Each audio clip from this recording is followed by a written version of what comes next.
to the flow state. Flow state.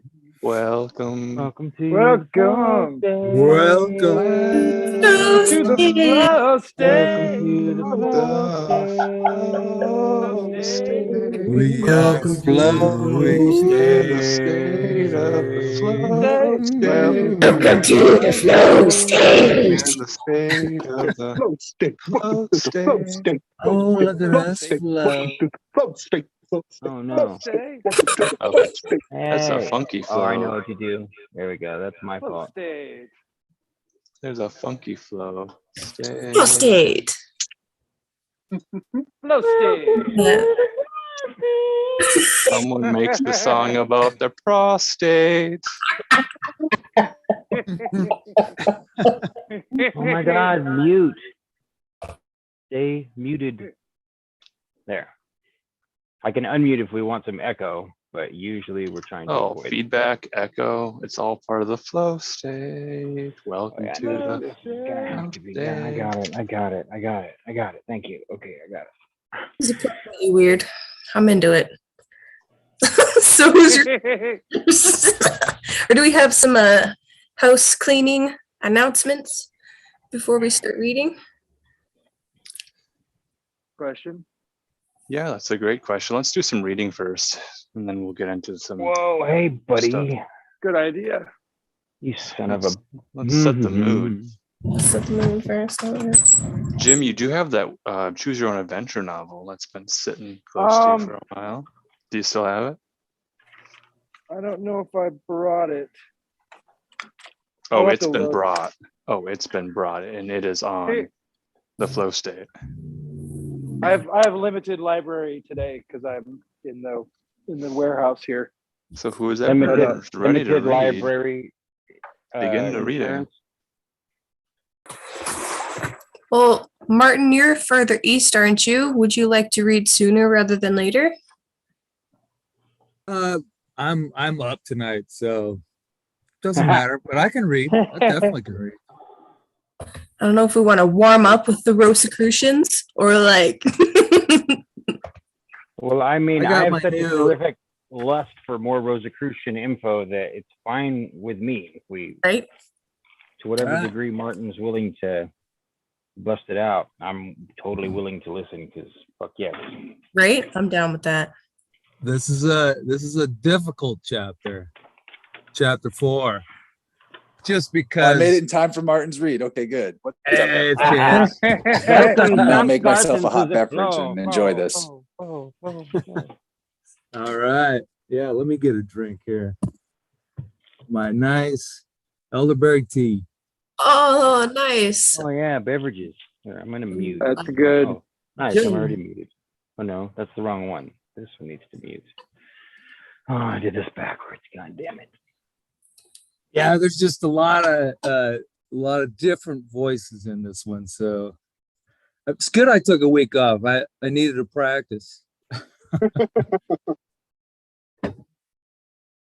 No, seriously, it was a rough week last week. I don't know what I slept 10-hour days. I never do that. I don't know what the hell was going on. Hey, clearly you needed it, so I'm glad that you took that. Yeah. It's like Yeah. the bear card coming up in the Oracle cards I did yesterday. Take time out. And the Four of Yeah. Swords. Exactly. I took time out last night in honor of that and watched a horrifically gory samurai movie. And it's really nice. Lone Wolf It and was- Cub. Lone Wolf and Cub, the second one. The baby card at the river Styx. So many ninjas get annihilated. Beautiful.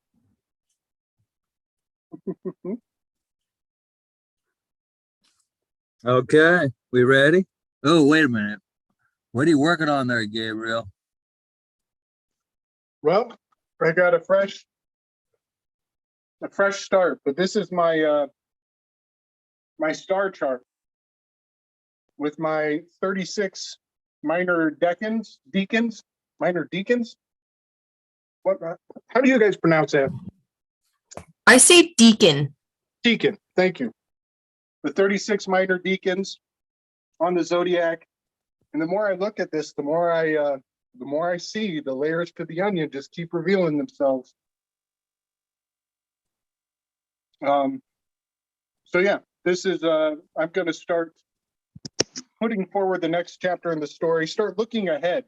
One thing I want to try to do with all this tarots and the diction of Aries, it should have predictive value.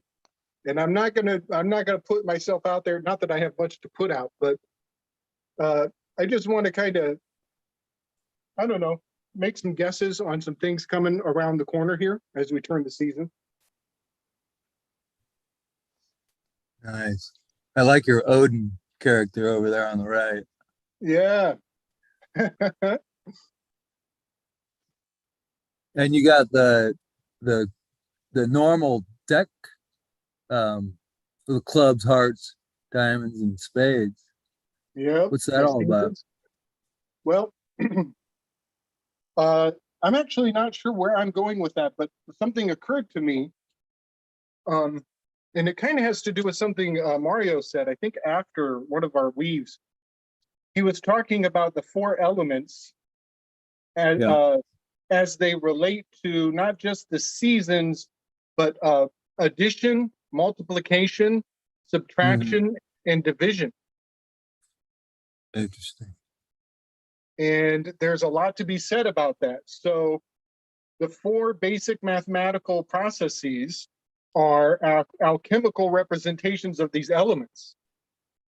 And from that, yes, and from that conversation, I have come to learn that the 4 stress responses of the human reptilian brain, the what is that, the amygdala, or no, Yep. the hypothalamus, the 4 fear responses also correspond with the 4 seasons. We What? have Flight, freeze, and please. fight, flight, freeze, and please. I put join. It's also seduce. Seduce is a real good way to articulate that one. But it's beautiful that they correspond with the elements of fire, wind, earth, and water. Wow. Yeah. Well, you know that they also correspond with the tarot suits, right? Right. The minor arcana. Yes. So yeah, it makes total sense. Yeah, I'm Very really cool. digging it. I got to find a way all to those correspond with the Kabbalah from high to low too. The worlds, there's 4 worlds of Kabbalah. Nice.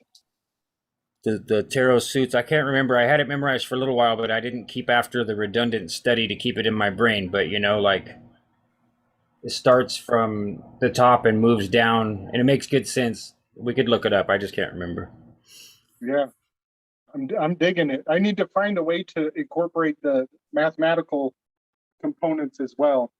Like how to just fit it in here for like a quick glance grab of all the information in one little spot. So I'm going to mute again, but before I do, I want to say that I'd like to see this thing on the piece of land about the size of 2 football fields.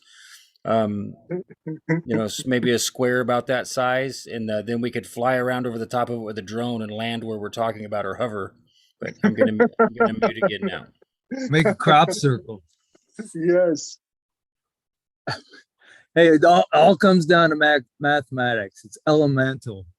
Yeah, I've been been listening to Steiner lately on YouTube. They do readings. It's really interesting because he did these readings a long time ago, and how they didn't have recording devices, right? So they just got the people together who were there, and they compiled all the talks. So fascinating. I don't know how the hell they did that, but it's really interesting. But the one I'm talking about, or the episode I'm talking about, it's called The Fourth Dimension.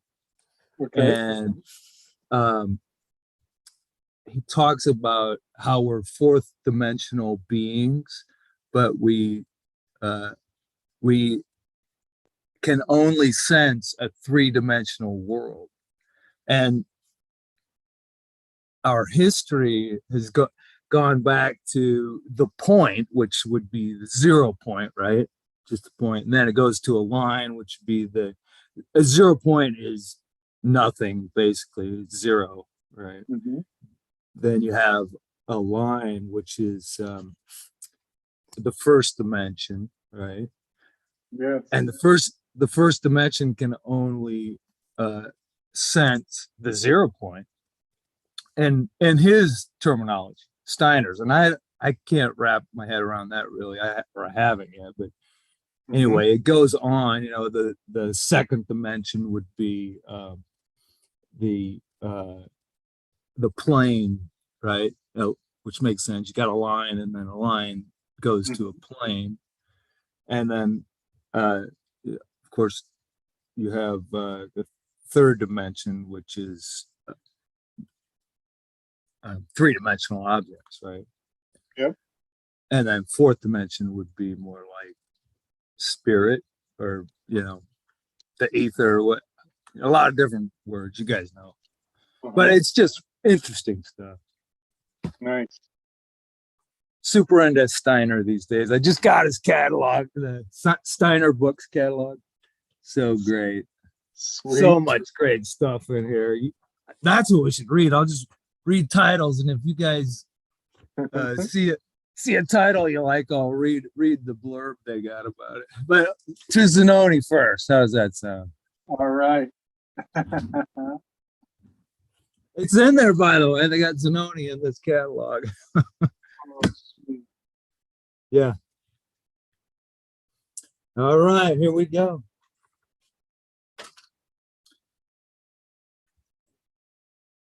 Should I do a little recap? So since we took 2 weeks off, just in case there's somebody out there listening who doesn't know. Yeah, I think there's a couple new people watching, so just a quick recap would probably be helpful. Yeah, so this book, Zanoni, A Rosicrucian Tale, by Sir Edward Bulwer Lytton, who is an English author in the 1800s.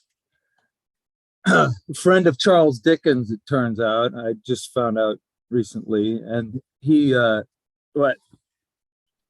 Bulwer Lytton was a very famous author in his day in England, well, all over, but he was admired by Dickens, and Dickens had him advise him on different stories of his, like A Christmas Carol, which I find fascinating.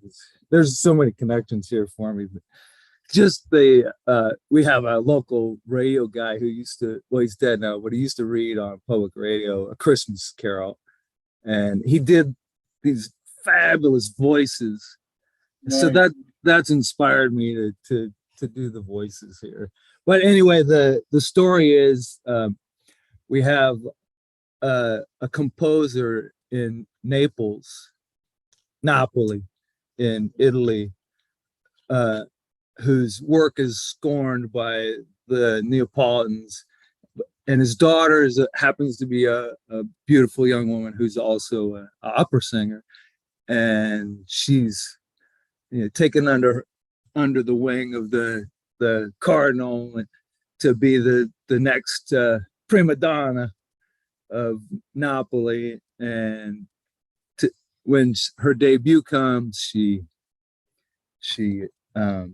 says, no, I'm not going to do it, because unbeknownst to her father, she wanted to sing his opera that everyone hated in Naples. And so finally she got the cardinal to acquiesce, and they do the opera, and it's going great. And then the crowd recognizes that it's Pisani is her father's name, Viola and Pisani. They recognize it's Pisani's working on it. They're like, oh, and we hate this guy. And it's boo. But then there's this mysterious new stranger in town, and And everybody knows this guy, there's something about this guy, right? He's wealthy and yeah. Ooh, ooh, ooh. And so he, he stands up and he's like, okay, hey, listen, we got to give this young woman her due. And they all, oh, yay. And that's all good, right? It's all good. So that pretty much gets us up to speed.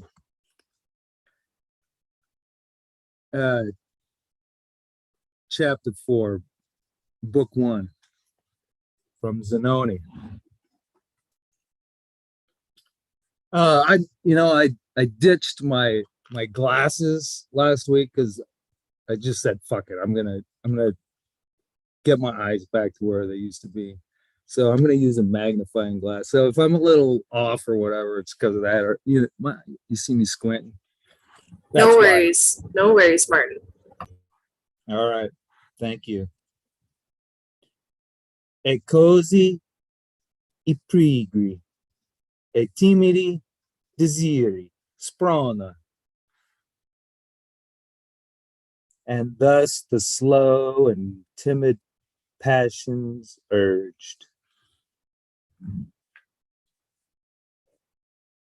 It was the custom of Pisani, except when the duties of his profession made special demand on his time, to devote a certain portion of the midday to sleep, a habit not so much a luxury as a necessity to a man who slept very little during the night. Sounds like us. In fact, whether to compose or to practice, the hours of noon were precisely those in which Pisani could not have been active if he would. His genius resembled those fountains full at dawn and evening, overflowing at night, and perfectly dry at the meridian. During this time, consecrated by her husband to repose, the Signora generally stole out to make the purchases necessary for the little household, or to enjoy, as what woman does not, a little relaxation and gossip with some of her own sex. And the day following this brilliant triumph, how many congratulations would she have to receive? At these times, it was Viola's habit to seat herself without the door of the house, under an awning which sheltered from the sun without obstructing the view, and there now, with the prompt book on her knee, on which her eye roves listlessly from time to time, you may behold her, the vine leaves clustering from their arching trellis over the door behind, and the lazy white-sailed boat skimming along the sea that stretched before. As she thus sat, rather in reverie than thought, a man coming from the direction of Posillipo with a slow step and downcast eyes passed close by the house, and Viola, looking up abruptly, started in a kind of terror as she recognized the stranger. She uttered an involuntary exclamation, and the cavalier, turning, saw and paused.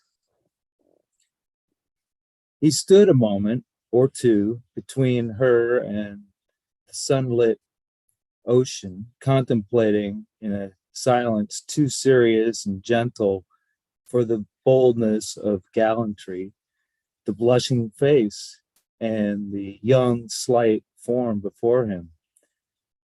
At length he spoke. "Are you happy, my child?" he said, in almost a paternal tone, "at the career that lies before you? From 16 to 30, the music and the breath, of applause is sweeter than all the music your voice can utter.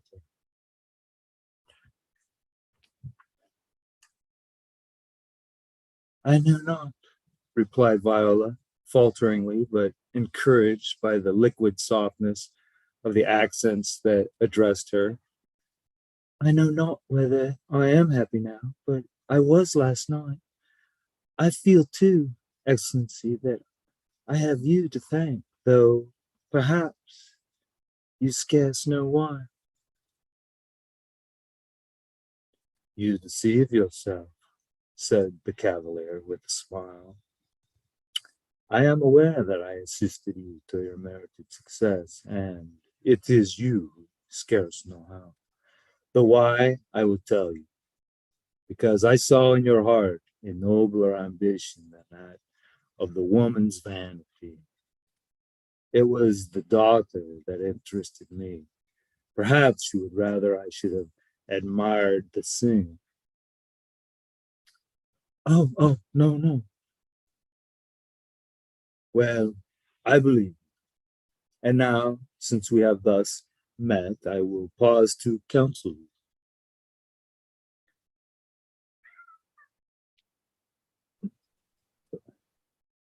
That was my cat.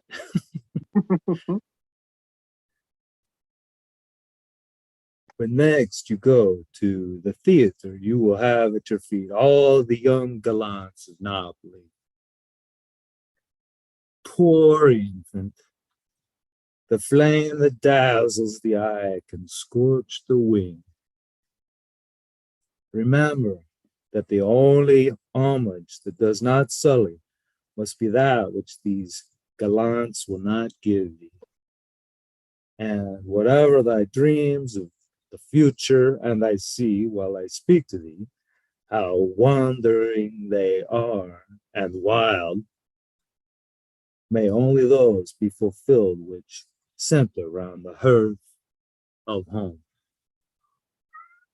He paused as Viola's breast heaved beneath its robe, and with a burst of natural and innocent emotions, scarcely comprehending, though an Italian, the grave nature of his advice, she exclaimed, "Ah, Excellency, you cannot know how dear to me that home is already. And my father? There would be no home, Signor, without him." A deep and melancholy shade settled over the face of the cavalier. He looked up at the quiet house buried amidst the vine leaves and turned again to the vivid, animated face of the young actress. "It is well," he said. "A simple heart may be its own best guide, and so go on and prosper. Adieu, fair singer."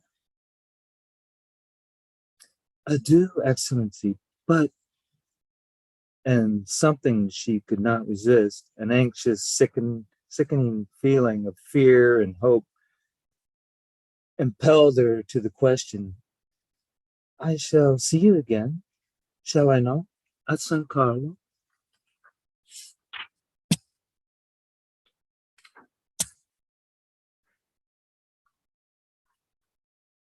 "Not at least for some time. I leave Napoli today."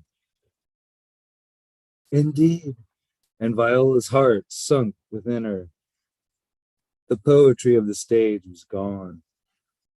"And," said the cavalier, turning back and gently laying his hand on hers, "and perhaps before we meet, you may have suffered, known the first sharp griefs of human life, known how little what fame can gain repays what the heart can lose. But be brave and yield not even to what may seem the piety of sorrow. Observe you yon tree in your neighbor's garden. Look how it grows up, crooked and distorted.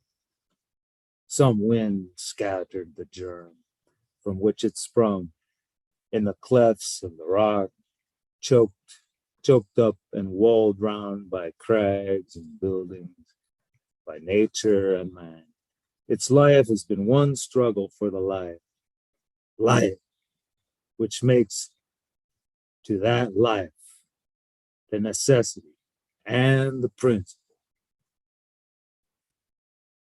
You see how it has withered and twisted, how meeting the barrier in one spot it has labored and worked stem and branches towards the clear skies at last. What has persevered it through each disfavor of birth and circumstances? Why are its leaves as green and fair as those of the vine behind you, which, with all its arms, can embrace the open sunshine? My child, because of the very instinct that impelled the struggle, because of the labor for the light, won to the light at length.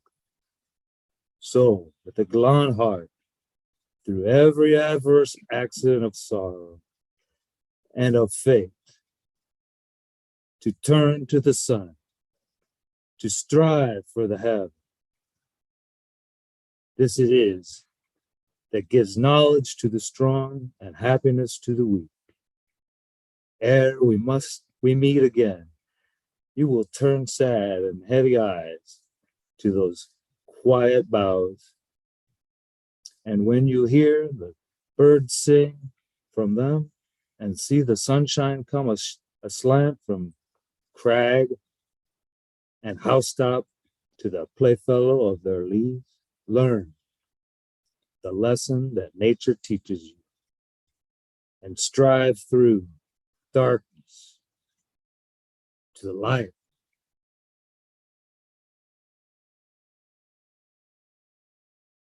As he spoke, he moved on slowly and left Viola wondering, silent, saddened with his dim prophecy of coming evil, and yet, through sadness, charmed. Involuntarily, her eyes followed him. Involuntarily, she stretched forth her arms as if by a gesture to call him back. She would have given worlds to have seen him turn, to have heard once more his low, calm, silvery voice, to have felt again the light touch of his hand on hers, as moonlight that softens into beauty every angle on which it falls, seemed his presence, as moonlight vanishes, and things assume their common aspect of the rugged and the mean. He receded from her eyes, and the outward scene was commonplace once more. The stranger passed on through that long and lovely road which reaches at last the palaces that face the public gardens and conducts to the more populous quarters of the city. A group of young, dissipated courtiers loitering by the gateway of a house which was open for the favorite pastime of the day, the resort of the wealthier and more high-born gamesters, made way for him, as with a courteous inclination he passed them by.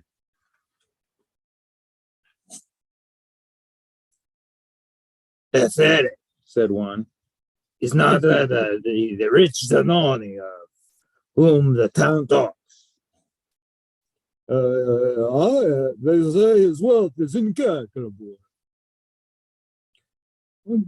"They say? Who are they? What is this authority? He has not been many days in Napoli, and I cannot yet find anyone who knows aught his birthplace, his parentage, or what is more important, his estates." "That is true, but he arrived in a goodly vessel, which they say is his own. See, no? You cannot see it here, but it rides yonder in the bay. The bankers he deals with speak with all of the sums placed in their hands. Whence he came? From the same seaport in the east. From some east seaport in the east. My valet learned from some of the sailors on the mole that he had resided many years in the interior of India. I am told that in India men pick up gold like pebbles, and there are valleys where the birds build their nest with emeralds to attract moths. Here comes a prince of gamesters, Chittox. Be sure that he already must have made acquaintance with so wealthy a cavalier. He has that attraction to gold which the Magna has to steal. Well, Chittox, what fresh news of the ducats of Signor Zanoni? Oh, said Chittox carelessly. My friend, he, hear him, his friend. Yes, yes. My friend, Zanoni, is going to Rome for a short time. When he returns, he has promised me to fix a day to sup with me. And I will then introduce him to you and to the best society of Napoli. Diavolo, but he is a most agreeable and witty gentleman. Pray, tell us how you come to so suddenly to be his friend. My dear Belgioso, nothing more natural. He desired a box at San Carlo, but I need not tell you that the expectation of a new opera, how superb it is, that poor devil, Pisani. Who would have thought it? And a new singer. What a face! What a voice!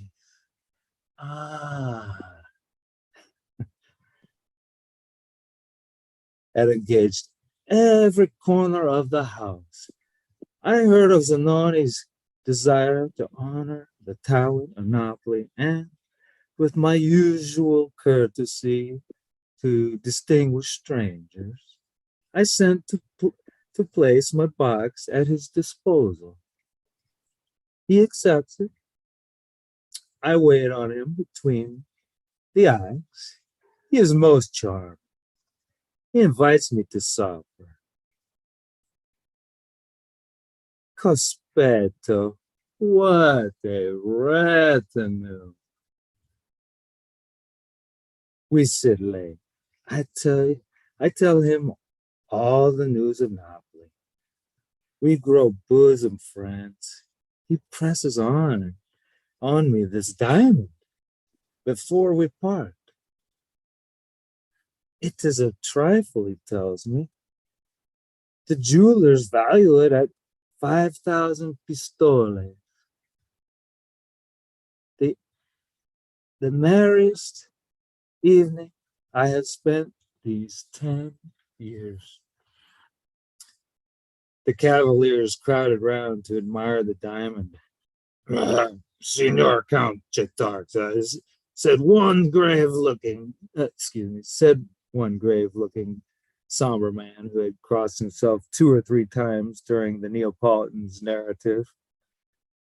Are you not aware of the strange reports about this person? Are you not afraid to receive from him a gift which may carry with it the most fatal consequence? Do you not know that he is a sorcerer?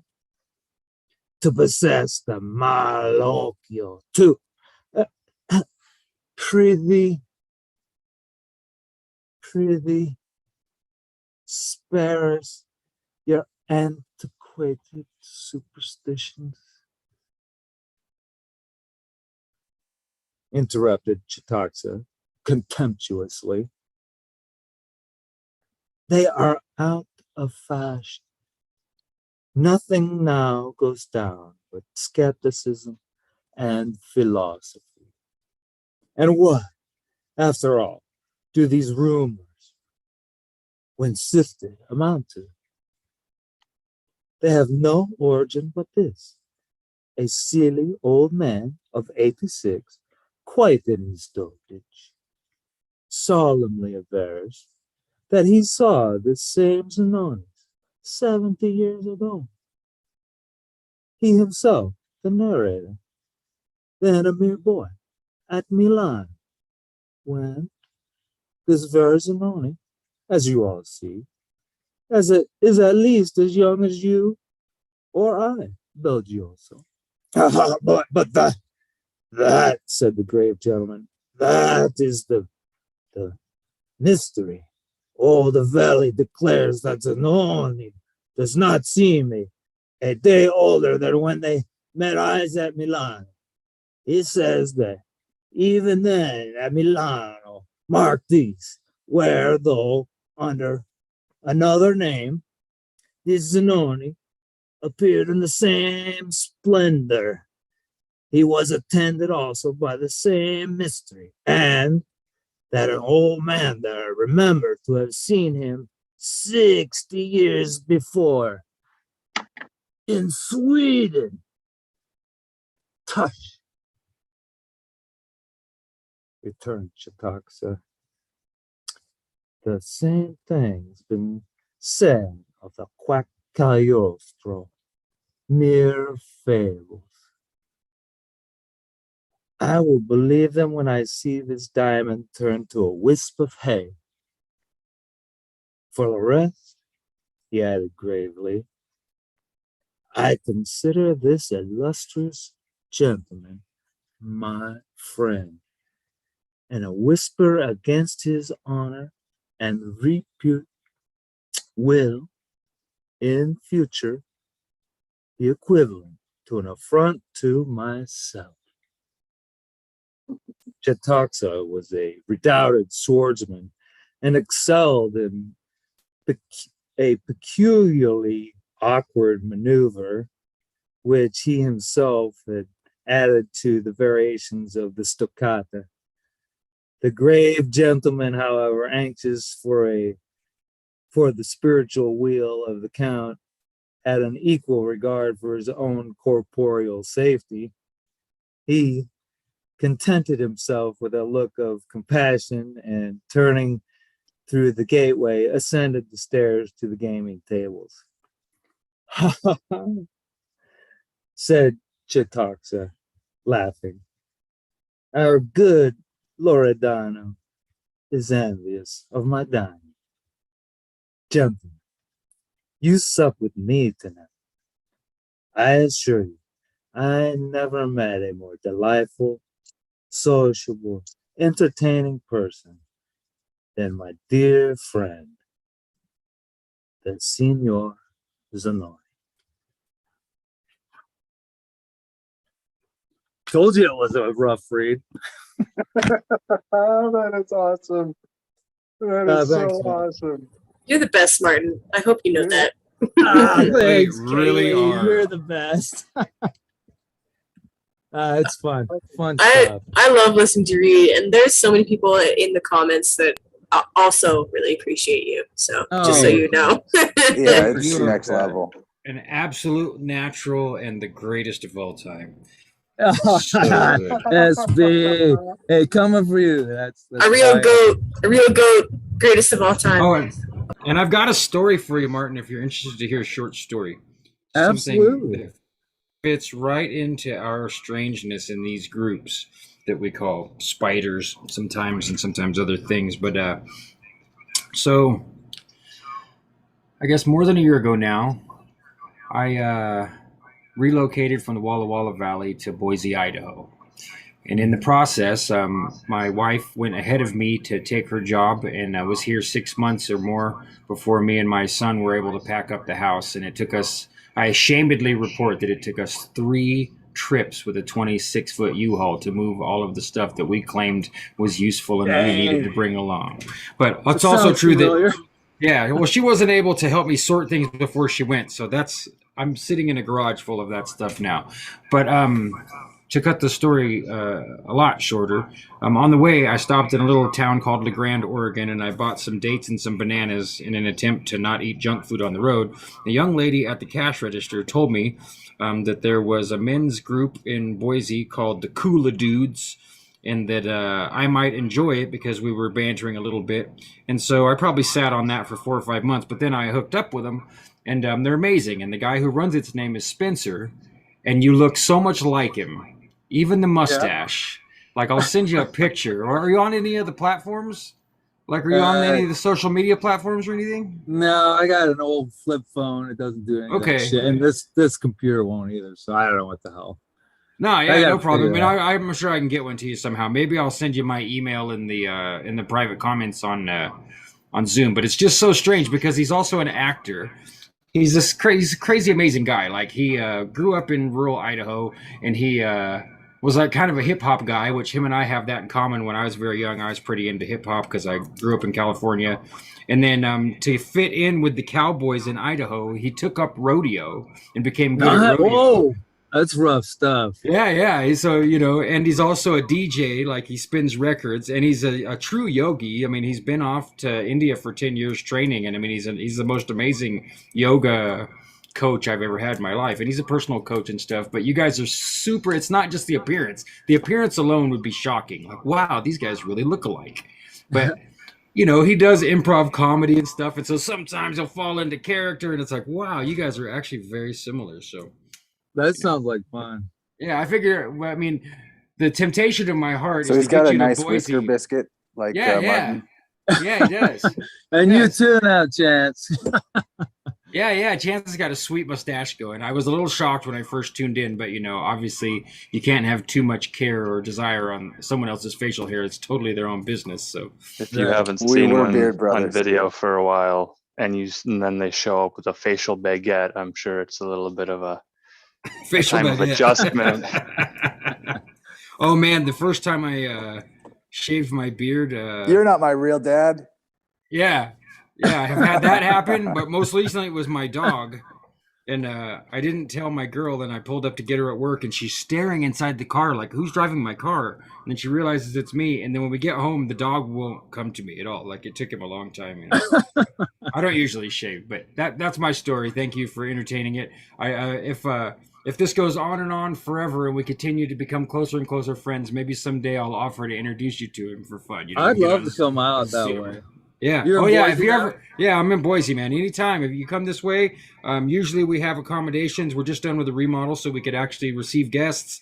But I mean, if you're over here, even if you're within a couple hours, let me know, and I'll drive to meet you just for no reason. We don't have to do anything. Right on, man. Just see each other face to face. That's. I love to travel, and it's been a while, so yeah. I need to do something like that.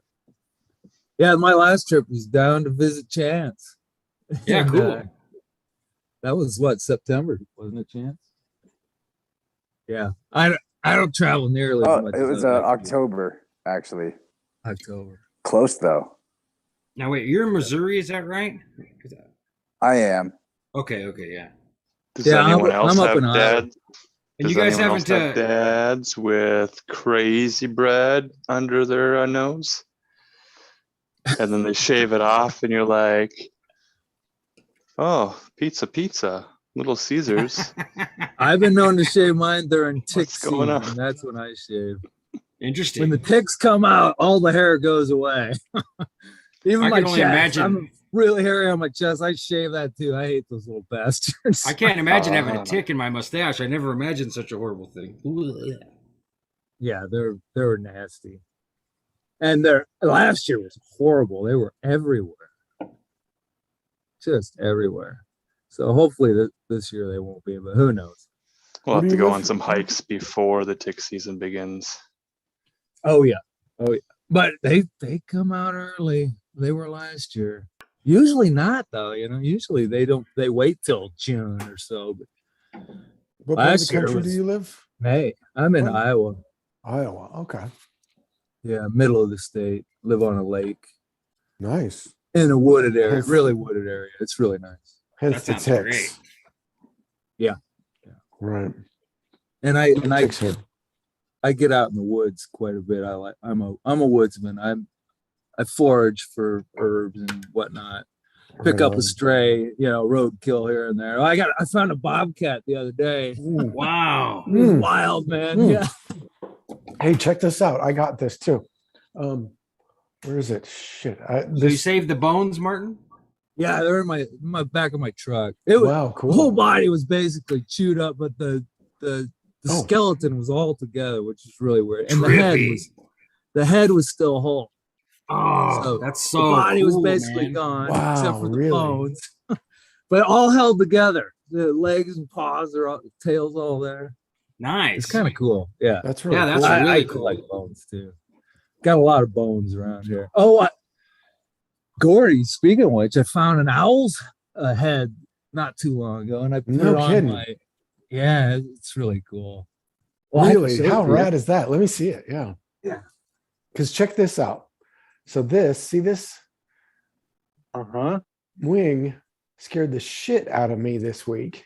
Oh man. I'll bet. That's a huge chunk. Yeah. Well, there were feathers, owl feathers oh yeah, look at that. Can we Is there a way to make? There you go. there Yeah. it is.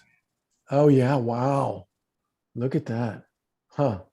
Oh, I thought of you because there was a huge roadkill on the side of the road right in the city. Like I looked, and it looked like it was an owl. But I'm not sure. It might have been some other raptor. But two raptors went after it, and one of them, because there was a little bird pecking at this carcass, and I'm right. I'm not downtown, but I'm very much in the concrete jungle, and there's a little bird pecking, and I look, and there's like a whole carcass there. I'm like, what the hell? I was really tempted to do that too, stop and throw it in the back of my truck, but such a dead bird. So Yeah, on my path.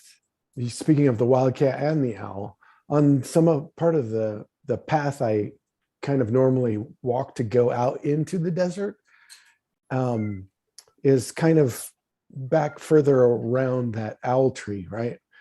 And last week I'd found the remnants of a hawk, a Harris hawk, like feathers all over the fucking place. I'm like, wow. Yeah. Because I'm thinking the owls have actually got this Harris hawk, because I've seen them go after a kestrel before, which was a badass. Like they tore Whoa, that shit yeah. up, man. They went after a kestrel. Wow. Yeah. Well, the kestrels will go after the hummingbirds, and hummingbirds have this kind of symbiotic relationship in the spring with owls. And it's only been observed in Arizona as far as like Audubon Society, like, science, documented science, observable bullshit is. Right. But there is a relationship with owls. And in the spring, when I sit with them, the hummingbirds will zip up and down in the trees. And the owls will play bouncer in the tree to the kestrels. They bring in, so the hummingbirds will bring in the kestrels, and the owls will eat the kestrels. Welcome to the concrete. We pick carcass every day.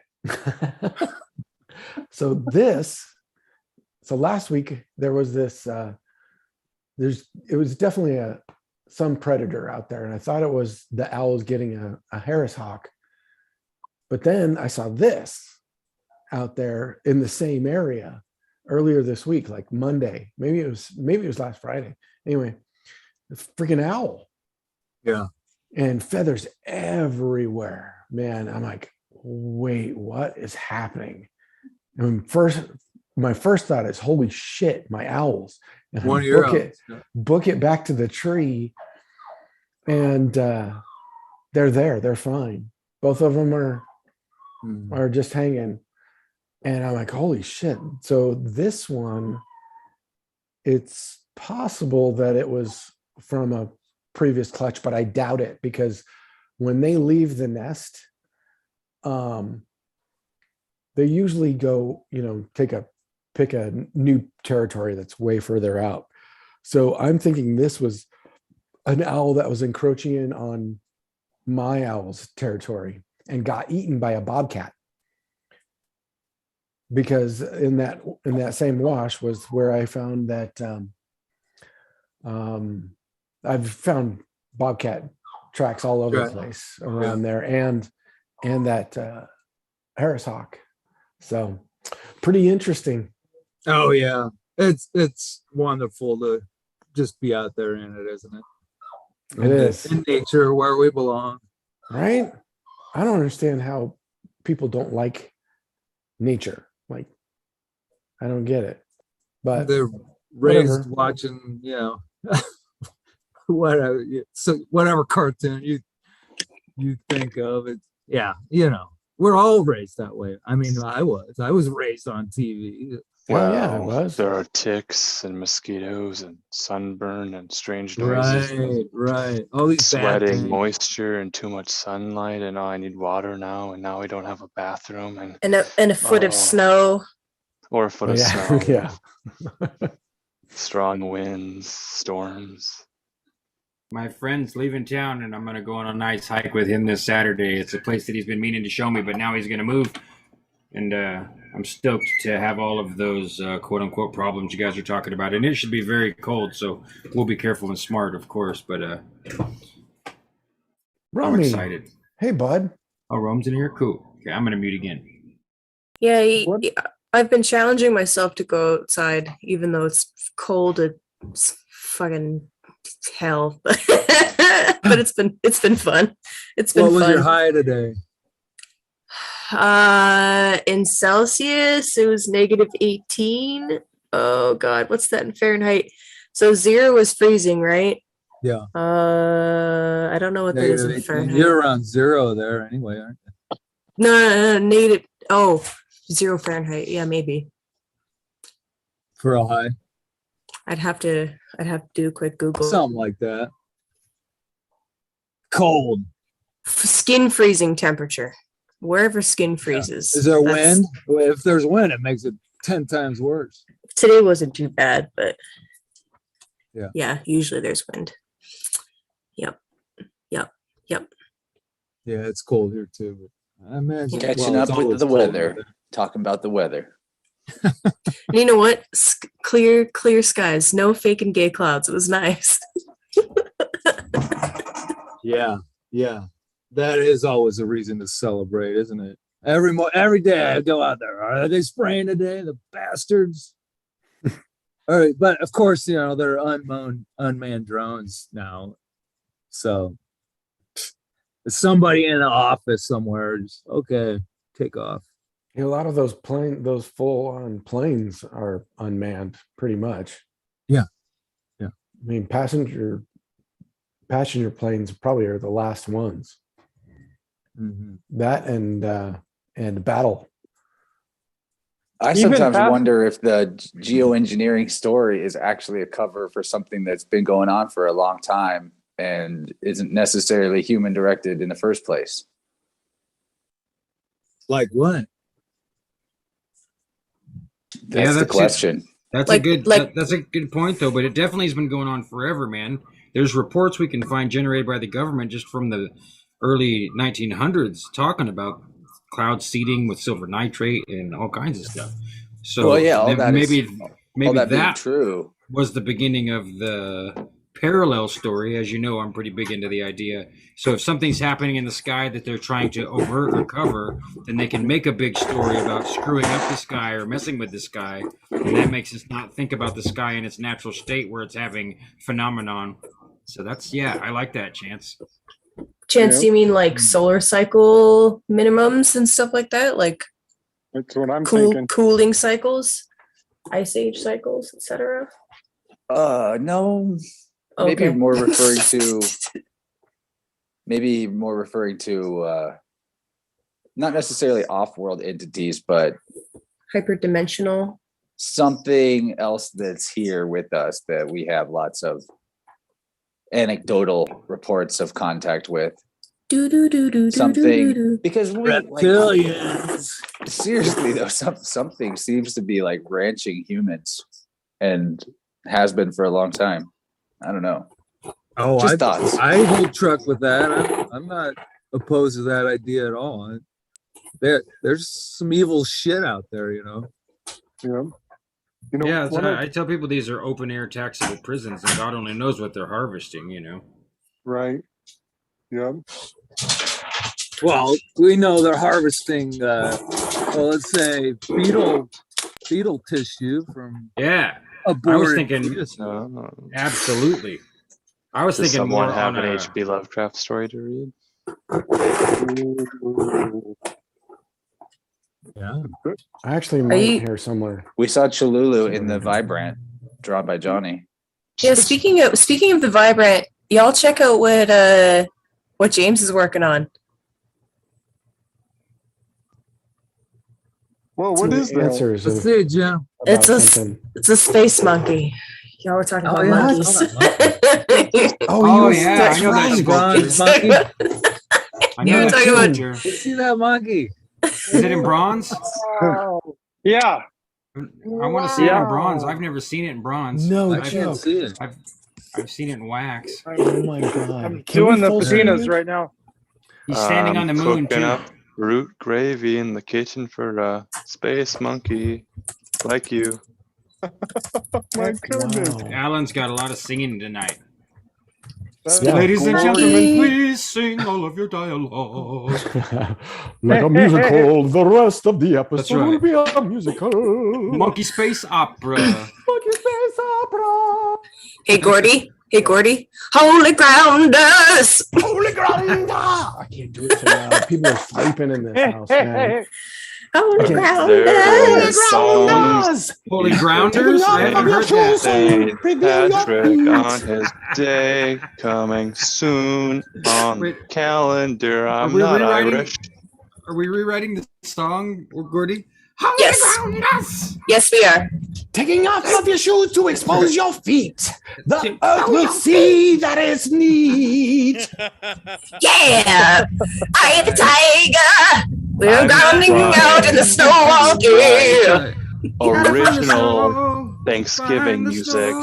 And you guys just keep bringing it down to the level of parody. The parody get I want you outside. to reach is higher consciousness. Parity, P-A-R-I-T-Y. Get on my level, guys. You gotta get Parody, upside. P-A-R-O-D-Y. No, I'm not weird. I'm not Al.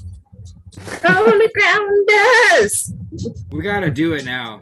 Yeah. Gordy, me and you will write up the lyrics, Peter, and then no. we'll do a Zoom together and find. I'm waiting to hear some Roman rhymes. Come on, Yeah, homie Romy. Romy's in here too. Begin the beatbox. Oh, find the karaoke. That's what I was gonna say. And Acoustic then guitar. we'll work it out. Right. Oh. Yeah. Okay. We're Clint tells singers, us. you just work it out. Clint tells us it's the year of the tiger. Year of the tiger. Anyway, sorry. Okay. Making notes. Kali Yuga. with your feet yoga. It's Kali Yuga. Oh, I love you guys. Oh shit. Oh my god, this whining ass dog. She's lost her mind. Welcome to pet noises. It's okay. Welcome. All pet noises are welcome here until they become 90 decibels or more. It's okay. Yeah, I started Just killing singing and time until someone starts to rhyme and read us a bedtime story. Maybe a nursery rhyme, maybe Mother Goose. Maybe there's a stork. Oh yeah, Humpty reading. Dumpty. I have piles of books I've moved out Dr. here. I should look Seuss. around. Oh, I've got Salvador Dali's 50 Rules of Magical Craftsmanship. I brought my Celestine Prophecy if you wanted to hear chapter 2. Ooh. Photography for the Ooh. joy of it. Ooh, I hear guitar. Your guitar. Yes. I started singing and then the husky came out like, are we gonna sing now? Like, whoa. Okay, people are in bed. Don't sing. Your dog sings? Yeah, we have a husky, so her singing is howling. Yeah, that's awesome. Hey, I have something I want to tell you guys about. I don't necessarily want to read any of it, but I My bought dog this. sings when I play harmonica. I I have to say can't that. see it. Here, I'll put it right here. Aw. I bought this Flat Earth magazine, and it's really suspicious. It was a long time ago. I ordered it and sent it to a friend, and then they didn't want it when I came to their house to visit, so I took it away. And maybe I'll make a video or something and post it on my channel. But it's so strange. It's like most of the guys that started in and are writing in here admit that they're not really flat earthers, but that they're just speculating. So it's really weird, But I wanted to tell you guys about it. It's called Flat Revival Magazine, and it's got Albert Einstein on the cover and a FEMA camp on the back in Denver, Flat Earth Music and Art, Denver, Colorado. And they called it FEMA camp.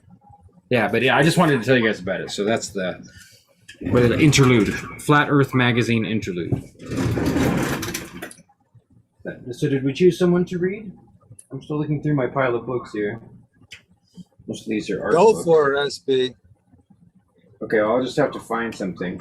I mean, Do the dolly. Do the Yeah. dolly? Okay, yeah, good idea. Oh, this too. This is an important book. I looked this up. Kaylee, you need to know about that book. It's called Sacred Symbols of the Ancients, the mystical significance of our 52 playing cards and their amazing connection with our individual birthdays. I saw the picture of that, and that is Yeah. exciting. I have to be careful with this edition because it's I'm actually into worth that. money. I'm into that. So here we go. Salvador Dali, 50 Secrets of Magical Craftsmanship. Make a little ring. Apropos for this group. Now, should we bibliomance or start from the beginning?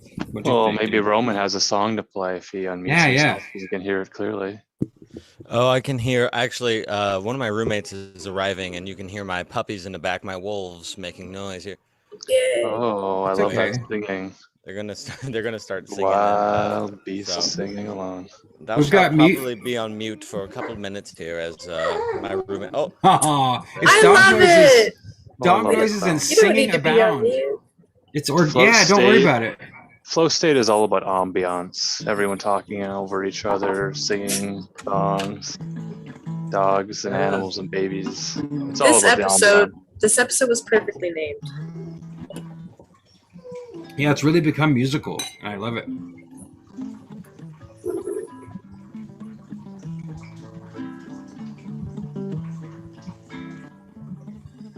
I wonder how far the latency is. How off am I from singing along properly with this? It's a catch-22, the latency from a guitar back to you. We need a flashing strobe light that blinks bright on the same side, on my side and your side. Then we'll be able to keep time. But then you gotta wonder, does the strobe light have latency? How latent is strobe light tonight? How latent is strobe light tonight? Does Gabriel have something for me tonight?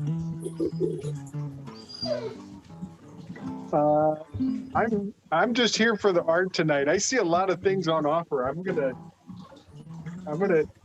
stick to the board and just listen. Let's queue up our next two readers so then they can prepare themselves for the reading. I am Yeah, I was- prepared, sir. I am prepared. Okay, looking through Kaylee here. can begin now. Who would like to read after Kaylee? I'll go next with Dali after Kaylee. Okay, Kaylee, then SB. And then after Kaylee finishes reading, let's have someone on deck. If we're gonna sports metaphor this thing tonight, we'll have someone at the plate ready Who's to next up to bat? swing a home run. And then someone will be on deck ready to bat next. And then maybe a switch hitter can be the third reader ready to hear something. I The love flow state take you there. I love the guitar in the background. That can stay. Yeah, just keep jamming, man. You're good. Yeah, you know what I mean? It's like, I totally dig it. I'm gonna mute myself. All right. So, chapter 2, Celestine Prophecy. Longer now. you want to give a really brief recap of the chapter 1 too? Yeah. Or I can. I'll give a brief recap of chapter 1. Chapter 1, essentially, it opens with this gentleman meeting up with a long lost love friend, perhaps Charlene, and she tells him about this mysterious manuscript that speaks of this prophecy of humans waking up to their higher spiritual selves, essentially. And there's some mystery and what would you say? Some mystery and some danger around this manuscript. Certain factions don't want this manuscript to come out. How's that? It's good. I have a theory that the manuscript is related to Carl Jung, but all of my theories are related to Carl Jung. Well, Carl Jung's a boss, so there you go. What does Mario say? Everything's the North Star, or everything's the North Pole? Polar symbolism? Polar symbolism, yeah. So maybe Yeah. Jung is the polar symbolism. Yeah. Maybe. It's all the same thing. Same thing. Okay. All right.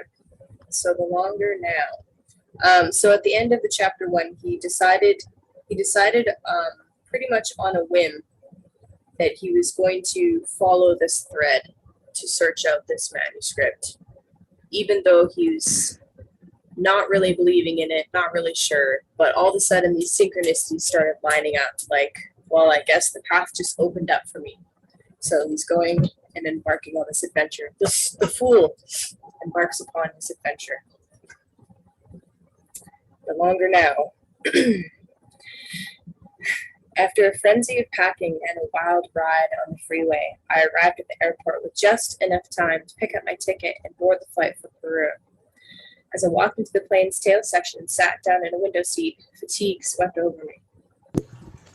I thought about a nap, but when I stretched out and closed my eyes, I found I couldn't relax. I suddenly felt nervous and ambivalent about the trip. Was it crazy to depart with no preparation? Where would I go in Peru? To whom would I talk? The confidence I had experienced at the lake was quickly fading back to skepticism. Both the first insight and the idea of a cultural transformation again seemed fanciful and unrealistic. And as I thought about it, the concept of a second insight seemed just as unlikely. Oh yes, the first insight. Let me just find what the first insight is exactly for you guys. First insight. Didn't it have to do with the synchronicities, Yes. people paying attention to synchronicities and noticing more of them and Yes. causing them to accelerate? Pretty much, yes. Thanks, Chance. so I read pretty this much, book a gang of times years ago. Thanks. So yeah, pretty much exactly what we experience like every fucking week. So yeah, anyway. And as I thought about it, the concept of a second insight seemed just as unlikely. How could a new historical perspective institute our perception of these coincidences and keep them conscious in the public mind? I stretched out further and took a deep breath. Maybe it would be a useless trip, I concluded. Just a quick run to Peru and back. A waste of money, perhaps, but no real harm done. The plane jerked forward and taxied out of the runway. I closed my eyes and felt a mild dizziness as the big jet reached the critical speed and lifted into the thick cloud cover. When we reached cruising altitude, I finally relaxed and drifted into sleep. 30 or 40 minutes later, a stretch of turbulence woke me up and I decided to go to the restroom. As I made my way through the lounge area, I noticed a tall man with round glasses standing near the window, talking to a flight attendant. He glanced at me briefly, then continued speaking. He had dark brown hair and appeared to be about 45 years old. For an instant, I thought I recognized him, but after looking at his features closely, I concluded he was no one I knew. As I walked past, I could hear part of the conversation. Thanks anyway, the man said. I just thought since you travel to Peru so often that perhaps you had heard something about the manuscript. He turned away and walked toward the front of the plane. I was dumbstruck. Was he speaking of the same manuscript? I walked into the restroom and tried to decide what to do. Part of me wanted to forget about it. Probably he was talking about something else or some other book. I returned to my seat and closed my eyes again, content to write off the incident. Glad I didn't have to ask the man what he meant. But as I sat there, I thought about the excitement I had felt at the lake. What if this man actually had information about the manuscript? What might happen then? If I didn't inquire, I would never know.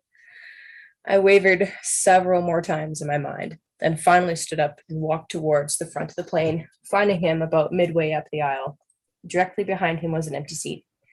I walked back and told an attendant I wanted to move, then gathered my things and took the seat. After a few minutes, I tapped him on the shoulder. "Excuse me," I said.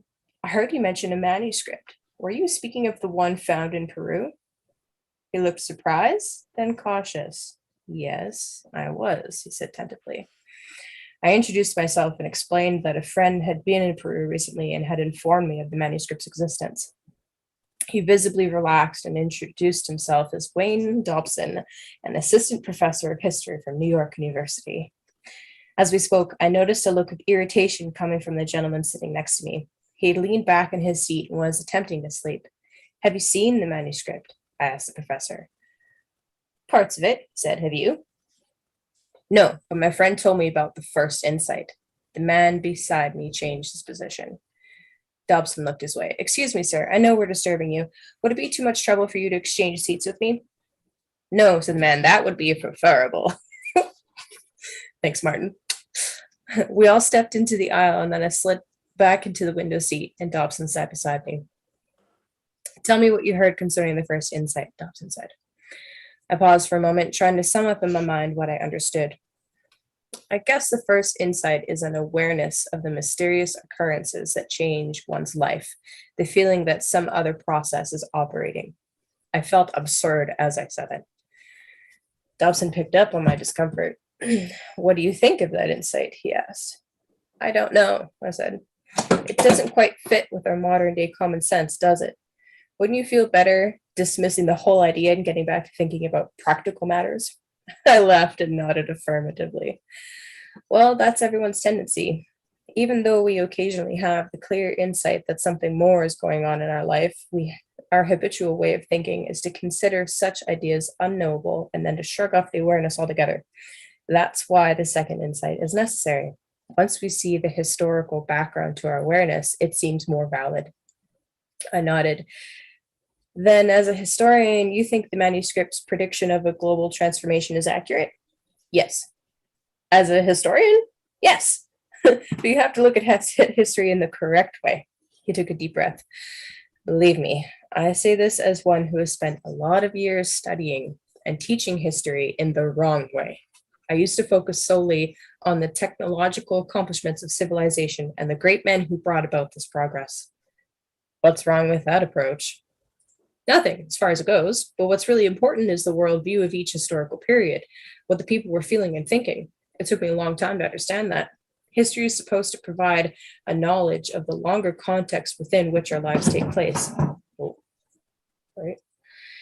"History is not just the evolution of technology, it is the evolution of thought. By understanding the reality of the people who came before us, we can see why we look at the world the way we do and what our contribution is towards further progress. We can pinpoint where we come in, so to speak, in the longer development of civilization, and that gives us a sense of where we are going." He paused, then added, The effect of the second insight is to provide exactly this kind of historical perspective, at least from the point of view of Western thought.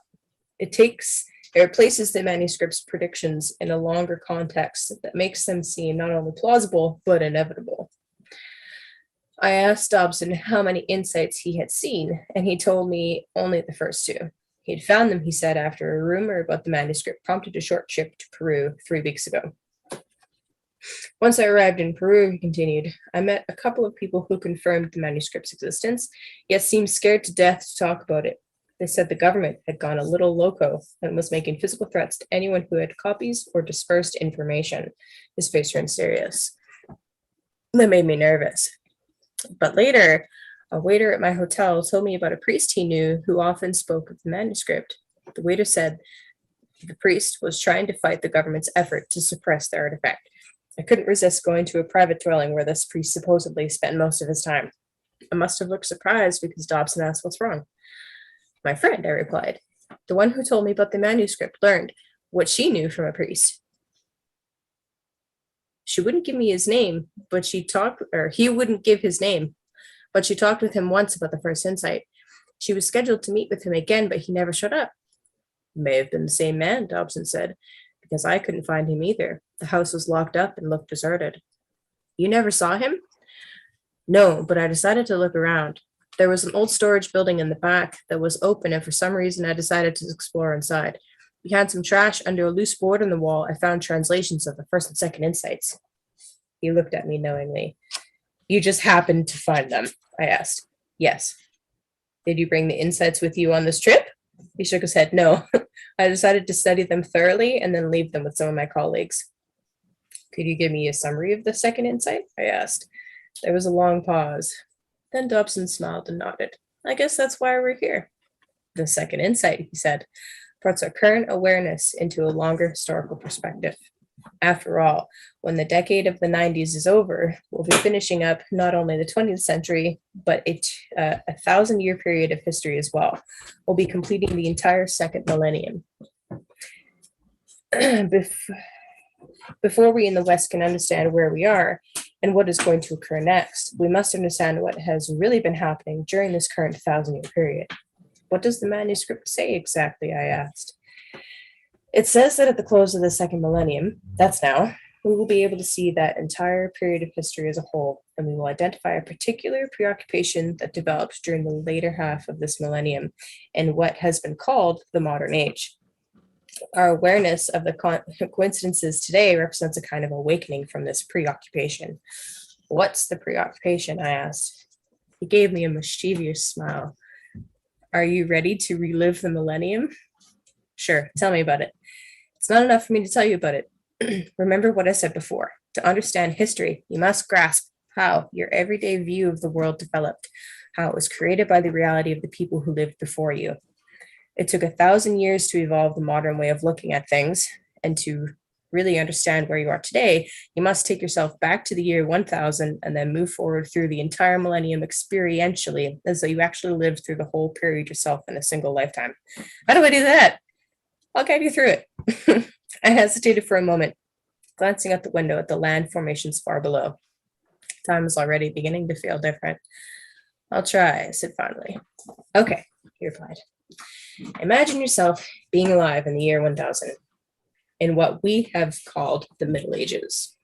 The first thing you must understand is that the reality of this time is being defined by the powerful churchmen of the Christian church. Because of their position, these men hold great influence over the minds of the populace. And the world these churchmen describe as real is, above all, spiritual. They are creating a reality which places their idea about God's plan for mankind at the very center of life. Visualize this, he continued. Find yourself in the class of your father, essentially peasant or aristocrat. And you know that you will always be confined to that class. But regardless of which class you're in or the particular work that you do, you soon realize that social position is secondary to the spiritual reality of life as defined by the churchman. Life is about passing a spiritual test, you discover. The churchman explained that God has placed mankind at the center of his universe, surrounded by the entire cosmos, for one solitary purpose, to win or lose salvation. And in this trial, you must correctly choose between two opposing forces, the force of God and the lurking temptations of the devil. But understand that you don't face this contest alone, he continued. In fact, as a mere individual, you aren't qualified to determine your status in this regard. This is the province of the churchmen. They are there to interpret the scriptures and tell you every step of the way whether you're in accordance with God or whether you're being duped by Satan. If you follow their instructions, you are assured that a rewarding afterlife will follow. But if you fail to heed the course they prescribe, well then, there is excommunication and certain damnation. Dobson looked at me intently. The manuscript says that the important thing to understand here is that every aspect of the medieval world is defined in otherworldly terms. All the phenomena of life, from the chance thunderstorm to earthquake to the success of crops or the death of a loved one, is defined either as the will of God or the malice of the devil. There is no concept of weather or geological forces or horticulture or disease. All of that comes later. For now, you completely believe the churchman. The world you take for granted operates solely by spiritual means. He stopped talking and looked at me. Are you there? Yes, I can see that reality. Well, imagine that reality now beginning to break down. What do you mean? The medieval worldview, your worldview, begins to fall apart in the 14th and 15th centuries. First, you notice certain improprieties on part of the churchmen themselves, secretly violating their vows of chastity, for example, or taking gratuities to look the other way when government officials violate scriptural laws. These improprieties alarm you because these churchmen hold themselves to be the only connection between yourself and God. Remember, they are the only interpreters of the scriptures, the sole arbiters of your salvation. Suddenly, you're in the midst of an outright rebellion. A group led by Martin Luther is calling for a complete break from papal Christianity. The churchmen are corrupt, they say, demanding an end to the churchman's reign over the minds of the people. New churches are being formed based on the idea that each person should be able to have access to the scriptures personally and interpret them as they wish, with no middlemen. As you watch in disbelief, the rebellion succeeds. The churchmen begin to lose. For centuries, these men defined reality, and now before your eyes, they are losing their credibility. Consequently, the whole world is being thrown into question. The clear consensus about the nature of the universe and about humankind's purpose here, based as it was on the churchman's description, is collapsing, leaving you and all the other humans in Western culture in a very precarious place. After all, you've grown accustomed to having an authority in your life to define reality, and without that external direction, you feel confused and lost. If the churchman's description of reality and the reason for human existence is wrong, you ask, then what is right? You pause for a moment. Do you see the impact of this collapse on the people of that day? I suppose it was somewhat unsettling, I said, to say the least, he replied. There was a tremendous upheaval. The old world view was being challenged everywhere. In fact, by the 1600s, astronomers had proved beyond a doubt, supposedly, that the sun and stars did not revolve around Earth as maintained by the Church. Clearly, the Earth was only one small planet orbiting a minor sun in a galaxy that contained billions of such stars. You lean towards me. This is important. Mankind has lost its place in the center of God's universe. See the effect this had?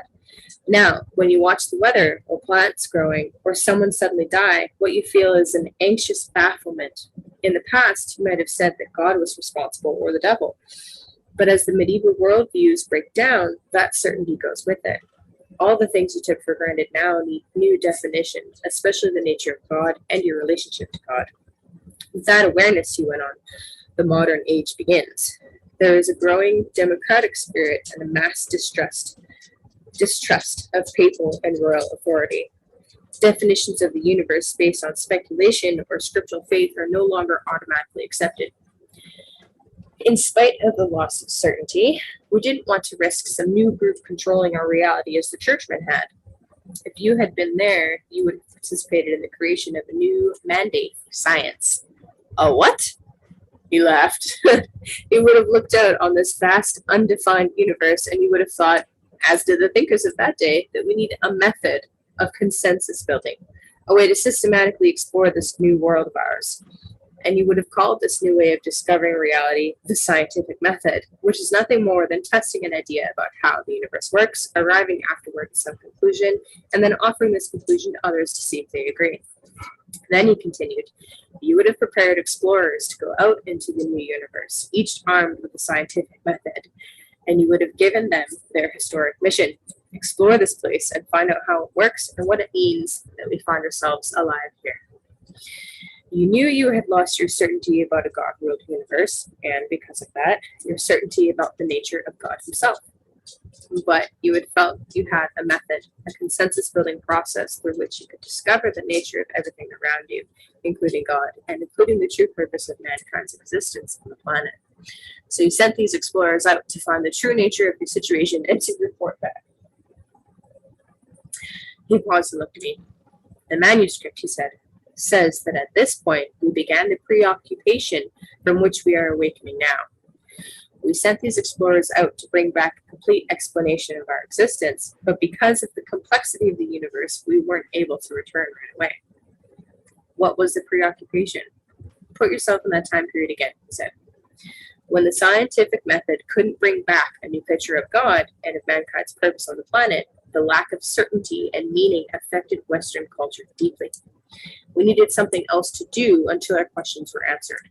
Eventually, we arrived at what seemed to be a very logical solution. We looked at each other and said, well, since our explorers have not yet returned with our true spiritual situation, why not settle into this new world of ours while we're waiting? We're certainly learning enough to manipulate this new world for our own benefit. So why not work in the meantime to raise our standard of living, our sense of security in the world? He looked at me and grinned, and that's what we did. 4 centuries ago, we shook off our feeling of being lost by taking matters into our own hands and focusing on conquering the earth and using its resources to better our situation. And only now, as we approach the end of the millennium, can we see what happened. Our focus gradually became a preoccupation. We totally lost ourselves in creating a secular security and economic security to replace the spiritual one we had lost. The question of why we were alive, or what was actually going on here spiritually, was slowly pushed aside and repressed altogether. He looked at me intensely and said, working to establish a more comfortable style of survival has grown to feel complete in and of itself as a reason to live, and we've gradually, methodically forgotten our original question. We've forgotten that we still don't know what we're surviving for.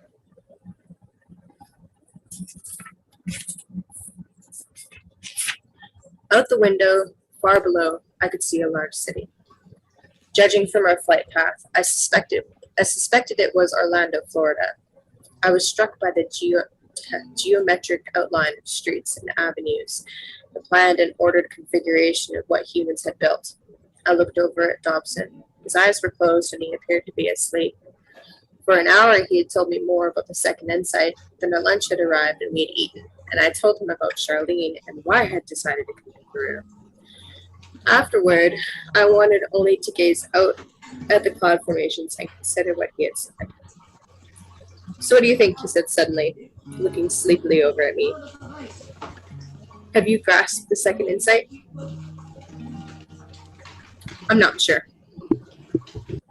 He nodded towards the other passengers. Thanks, Romy. He nodded towards the other passengers. Do you feel as if you have a clear perspective on the human world? Do you see how preoccupied everyone has been? This perspective explains a lot. How many people do you know who are obsessed with their work, who are type A or have stress-related diseases and who can't slow down? They can't slow down because they use the routine to distract themselves, to reduce life to only its practical considerations. And they do this to avoid recalling how uncertain they are about why they live. The second insight extends our consciousness of historical time, he added. It shows us how to observe culture, not just from the perspective of our own lifetimes, but from the perspective of the whole millennium. It reveals our preoccupation to us and so lifts us above it. You've just experienced this longer history. You now live in a longer now. When you look at the human world now, you should be able to clearly see this obsessiveness, the intense preoccupation with economic progress. But what's wrong with that? I protested. It's what made Western civilization great. He laughed, Lily. Of course, you're right. No one is saying it was wrong. In fact, the manuscript says that preoccupation was a necessary development, a stage in human evolution. Now, however, we've spent enough time settling into the world. It's time now to wake up from the preoccupation and reconsider our original question. What's behind life on this planet? Why are we really here? I looked at him for a long time, then asked, do you think the other insights explain this purpose? Thompson cocked his head. I think it's worth a look. I just hope no one destroys the rest of the manuscript before we have a chance to find out. How could this Peruvian government think they could destroy an important artifact and get away with it? I asked. They would do it covertly, he replied. The official line is that the manuscript doesn't exist at all. I would think that the scientific community would be up in arms. He looked at me with an expression of resolve. We are. That's why I'm returning to Peru. I represent 10 prominent scientists, all of whom demand that the original manuscript be made public. I sent a letter to the relevant department heads within the Peruvian government telling them that I was coming to see coming and that I expected cooperation. I see. I wonder how they will respond. Probably with denials, but at least it will be an official start. He turned away deep in thought, and I stared out the window again. As I looked down, it dawned on me that the airplane on which we were riding contained within its technology 4 centuries of progress. We had learned much about manipulating the resources we had found on Earth. How many people it amused, how many generations did it take to create the products and the understanding that enabled this airplane to come into being, and how many spent their whole lives focused on one tiny aspect, one small step, without ever lifting their heads from that preoccupation.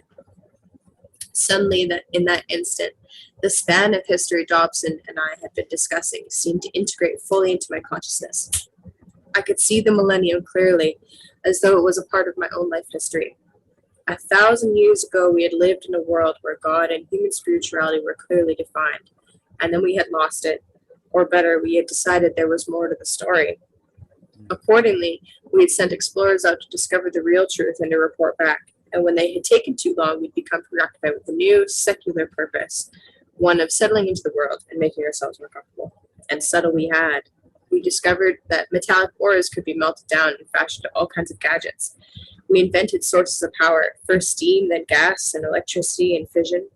We systemized farming and mass production, now commanded huge stores of material goods and vast networks of distribution. Propelling it all was the call to progress, the desire of the individual to provide his own security, his own purpose, where he was waiting for the truth. We had decided to create a more comfortable and pleasurable life for ourselves and our children, and in a mere 400 years, our preoccupation had created a human world where all the comforts of life could now be produced. The problem was that our focused, obsessive drive to conquer nature and make ourselves more comfortable had left the natural systems of the planet polluted and on the verge of collapse. We couldn't go on this way. Dobson was right.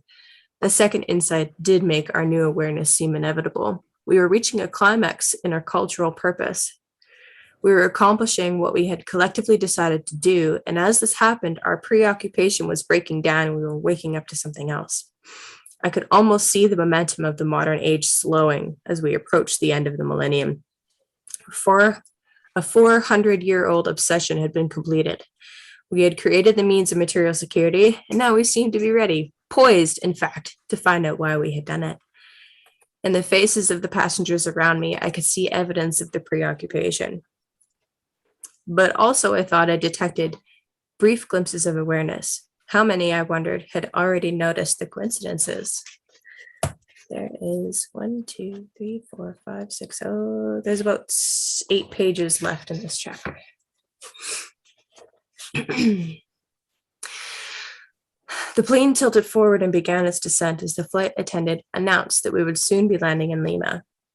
I gave Dobson the name of my hotel and asked where he was staying. He gave me the name of his hotel and said it was only a couple miles from mine. What's your plan? I asked. I've been thinking about that, he replied. The first thing, I guess, is to visit the American embassy and tell them why I'm there, just for the record. Good idea. After that, I'm going to speak with as many Peruvian scientists as I can. The scientists at the University of Lima have already told me that they have no knowledge of the manuscript, but there are other scientists who are working at various ruins who may be willing to talk. What about you? What are your plans? I have none, I replied. Do you mind if I tag along? Not at all. I was going to suggest it. After the plane landed, we picked up our luggage and agreed to meet later at Dobson's hotel. I walked outside and hailed a taxi in the fading twilight. The air was dry and the wind very brisk. As my cab drove away, I noticed another taxi pull up quickly behind us, then lag back in the traffic. It stayed with us through several turns, and I could make out a lone figure in the back. A rush of nervousness filled my stomach. I asked the driver, who could speak English, not to go directly to the hotel, but drive around for a while. I told him I was interested in sightseeing. He complied without comment. The taxi followed. What was this all about? When we arrived at my hotel, I told the driver to stay in the car and opened my door and pretended to be paying the fare. The taxi following behind us pulled up to the curb some distance away, and the man stepped out and walked slowly towards the hotel entrance. I jumped back into the vehicle and shut the door, telling the cabbie to drive on. As we sped away, the man walked into the street and watched us until we were out of sight. I could see my driver's face in the rearview mirror. He was watching me closely, his expression tense. Sorry about this, I said. I've decided to change accommodations. I struggled to smile, then gave him the name of Dobson's Hotel, although part of me wanted to go straight to the airport and take the first plane back to the States. A half block short of our destination, I had the driver pull over. Wait here, I told him. I'll be right back. The streets were filled with people, mostly native Peruvians, but here and there I passed some Americans and Europeans. Something about seeing tourists made me feel safer. When I was within 50 yards of the hotel, I stopped. Something wasn't right. Suddenly, as I watched, gunshots rang out and screams filled the air. The crowd in front of me flung themselves to the ground, opening up my view down the sidewalk. Dobson was running towards me, wide-eyed, panicked. Figures behind him pursued. One fired his gun into the air and ordered Dobson to halt. As he ran closer, Dobson strained to focus, then recognized me. Run, he yelled. For God's sakes, run! I turned and ran down the alley in terror. Ahead was a vertical board fence, 6 feet high, blocking my way. When I reached it, I leaped as high as I could, catching the top of the boards with my hands and flinging my right leg over the top. As I pulled my left leg over and dropped to the other side, I looked back down the alley. Dobson was running desperately. More shots were fired. He stumbled and fell. I continued to run blindly, leaping piles of trash and stacks of cardboard boxes. For a moment, I thought I heard footsteps behind me, but I didn't dare look back. Again, the alley ran into the next street, which was also crowded with people, seemingly unalarmed. As I entered the street, I dared a glance to my rear, my heart pounding. No one was there. I walked hurriedly down the sidewalk to my right, trying to fade into the crowd. Why did Dobson run? I asked myself. Was he killed? Wait a minute, someone said in a loud whisper from behind my left shoulder. I started to run, but he reached out and grabbed my arm. Please, wait a minute, he said again. I saw what happened. I'm trying to help you. Who are you? I asked, trembling. I'm Wilson James, he said. I'll explain later. Right now, we have to get off these streets. Something about his voice and demeanor calmed my panic, so I decided to follow him. We walked up the street and into a leather goods store. He nodded to a man behind the counter and led me into a musty spare room in the back. He shut the door and closed the curtains. He was a man in his 60s, although he seemed much younger. A sparkle in his eyes or something. His skin was dark brown and his hair was black. He looked of Peruvian descent, but the English he spoke sounded almost American. He wore a bright blue t-shirt and jeans. You'll be safe here for a while, he said. Why are they chasing you? I didn't respond. You hear about the manuscript, aren't you? How did you know about that? I guess the man with you was here for that reason too. Yes, his name was Dobson. How did you know there were two of us? I have a room over the alley. I was looking out the window as they were chasing you. Did they shoot Dobson? I asked, terrified by what I might hear in reply. I don't know, he said. I couldn't tell. But once I saw you had escaped, I ran down the back steps to head you off. I thought perhaps I could help. Why? For an instant, he looked at me as though he was uncertain how to answer my question. Then his expression changed to one of warmth. You won't understand this, but I was standing there at the window and thoughts about an old friend came to me. He's dead now. He died because he thought people should know about the manuscript. When I saw what was happening in the alley, I felt I should help you. He was right. I didn't understand, but I had the feeling he was being absolutely truthful with me. I was about to ask another question when he spoke again. We can talk about this later. I think we'd better move to a safer place. Wait a minute, Wilson, I said. I just want to find a way back to the States. How can I do this? Call me Will, he replied. I don't think you should try the airport. Not yet. If those start looking for you, they will be checking there. I have some friends who live out of town. They will hide you. There are several other ways of the country you can choose. When you're ready, they will show you where to go. He opened the door to the room and checked inside the shop, then walked outside and checked the street. When he returned, he motioned for me to follow. We walked down the street to a blue Jeep that Will pointed out. As we got in, I noticed that the back seat was carefully packed with foodstuffs and tents and satchels as if for an extended trip. We rode in silence. I leaned back in the passenger seat and tried to think. My stomach was knotted with fear. I had never expected this. What if I had been arrested and thrown into a Peruvian jail or killed outright? I had to size up my situation. I had no clothes, but I did have money and one credit card, and for some reason I trusted Will. What had you and who was it, Dobson, done to get those people after you? Will asked suddenly. Nothing that I know of, I replied. I met Dobson on the plane. He's a historian and he was coming down here to investigate the manuscript officially. He represents a group of other scientists. Will looked surprised. Did the government know he was coming? Yes, he had written certain government officials that he wanted cooperation. I can't believe they tried to arrest him. He didn't even have his copies with him. He has copies of the manuscript? Only the first 2 insights. I had no idea there were copies in the United States. Where did he get them?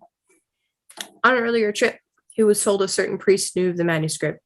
He couldn't find him, but he found the copies hidden in his house. Will looked sad. Jose.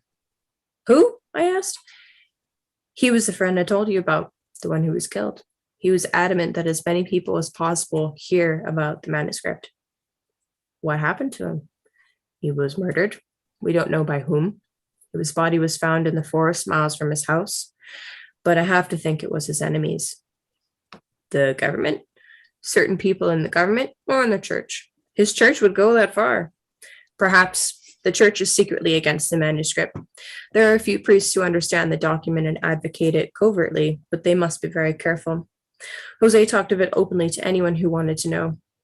I warned him for months before his death to be more subtle, to stop giving copies to anyone who came along. He told me he was doing what he knew he must. When was the manuscript first discovered? I asked. It was first translated 3 years ago, but no one knows when it was first discovered. The original floated around for years, we think, among the Indians until it was found by Jose. He alone managed to get it translated. Of course, once the church found out what the manuscript said, they tried to suppress it totally. Now all we have are copies. We think they destroyed the original. Will had driven east out of town and we were riding on a narrow 2-lane road through a heavily irrigated area. We passed several small plank dwellings and then a large pasture with expensive fencing. Did Dobson tell you about the first 2 insights? Will asked. He told me about the second insight, I replied. I have a friend who told me of the first. She talked to a priest at another time, to Jose, I guess. Do you understand these 2 insights? I think so. Do you understand that chance encounters often have a deeper meaning? It seems, I said, like this whole trip has been one coincidental event after another. That begins to happen once you become alert and connected with the energy. Connected? Will smiled. That's something mentioned further in the manuscript. I'd like to hear about it. Let's talk about it later, he said, indicating with a nod that he was turning the vehicle onto a gravel driveway. 100 feet ahead was a modest wood frame house. Will pulled up beneath a large tree to the right of the house and stopped. My friend works for the owner of a large farming estate who owns much of the land in this area, he said, and provides this house. The man is very powerful and secretly supportive of the manuscript. You'll be safe here. A porch light flicked on and a short, squat man who appeared to be a native Peruvian rushed out, smiling broadly and saying something enthusiastically in Spanish. When he reached the Jeep, he patted Will on the back through the open window and glanced pleasantly over at me. Will asked him to speak English, then introduced us. He needs a little help, Will said to the man. He wants to return to the States, but he'll have to be very careful. I guess I'm going to leave him with you. The man was closely looking at Will.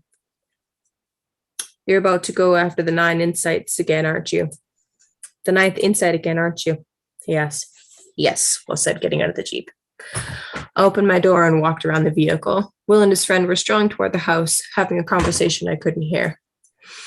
As I walked up, the man said, I will start the preparations, then walked away. Will turned to me. What did he mean, I asked, when he questioned you about a 9th insight? There is part of the manuscript that has never been found.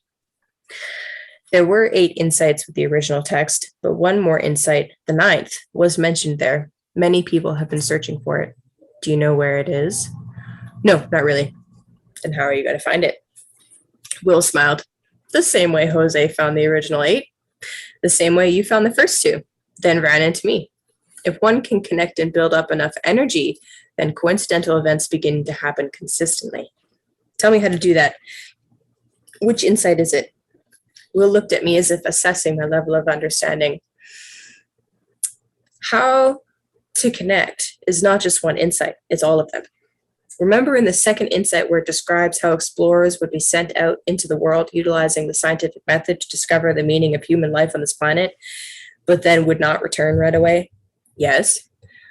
Well, the remainder of the insights represent the answers finally coming back, but they aren't just coming from institutional science. The answers I'm talking about are coming from many different areas of inquiry. The findings of physics, psychology, mysticism, and religion are all coming together into a new synthesis based on perception of the coincidences. We're learning the details of what the coincidences mean, how they work, and as we do, we're constructing a whole new view of life, insight by insight. Then I want to hear about each new insight. I said, can you explain them to me before you go? I found it doesn't work that way. You must discover each one of them in a different way. How? It just happens.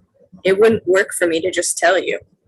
You might have the information about each of them, but you wouldn't have the insights. You have to discover them in the course of your own life. We stared at each other in silence. Will smiled. Talking with him made me feel incredibly alive. Why are you going after the 9th insight now? I asked. It's the right time. I have been a guide here, and I know the terrain, and I understand all 8 insights. When I was at my window over the alley thinking of Jose, I had already decided to go north one more time. The 9th insight is out there, I know it. And I'm not getting any younger. Besides, I've envisioned myself finding it and achieving what it says. I know it is the most important of the insights. It puts all the others into perspective and gives us the true purpose of life. He paused, suddenly looking serious. I would have left 30 minutes earlier, but I had this nagging feeling that I had forgotten something. That's precisely when you showed up. We looked at each other for a long time. You think I'm supposed to go with you? I asked. What do you think?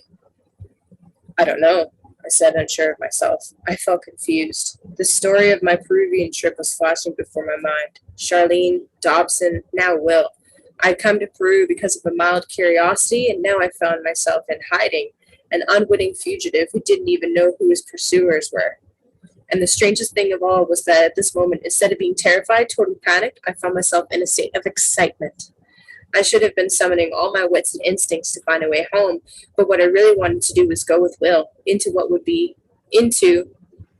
would undoubtedly be more danger. As I considered my options, I realized in reality I had no choice. The second insight had ended any possibility of going back to my old preoccupations. If I was going to stay aware, I had to go forward. I planned to spend the night, said Will. So you will have until tomorrow morning to decide. I've already decided, I told him. I want to go. End of chapter. I love it. Man, I was gifted this book in, oh God, what year was that? I was still getting clean off drugs, so memories are fuzzy, but yeah, I don't know. I related hard then, I relate even harder now. I love it. I wonder if maybe this book is the origin to the phrase, idiom, expression, no way, Jose. You're not believing about the insights.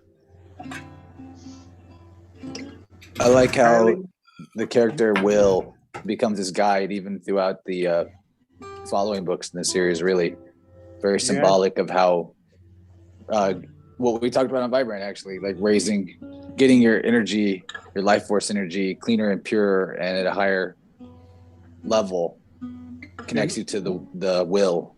Yes. And what other world-altering novel has a main character named Wilson? 1984. Oh, snap. And the main character in Celestine Prophecy never gets named, which is interesting too. Wilson is a sports ball, and Tom Hanks kicks it around and realizes, hey man, you're my friend. I can't be beating on you anymore. Wilson! What's the name of that story? That's what popped in my mind when you asked. I think that's Dennis the Menace. That's the menace. I appreciate anyone interjecting something to distract us from Tom Hanks.